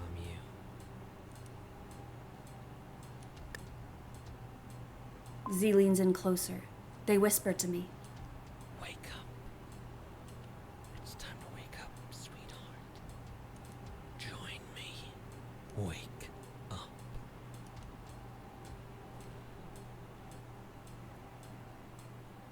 And that's favor. Okay, well, we got everything.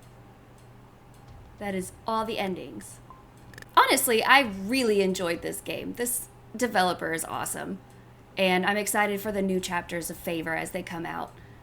But I really liked the writing. I really liked the complexities of the characters, the complexity of the world building in such a small game.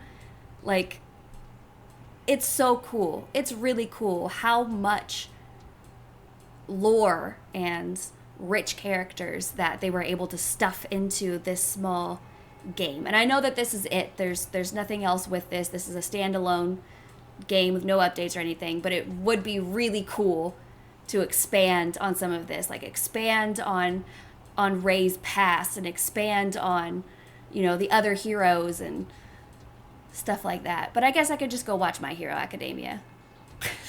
Anyways, don't meet your heroes, kids. They might just disappoint you or kidnap you and hold you hostage forever.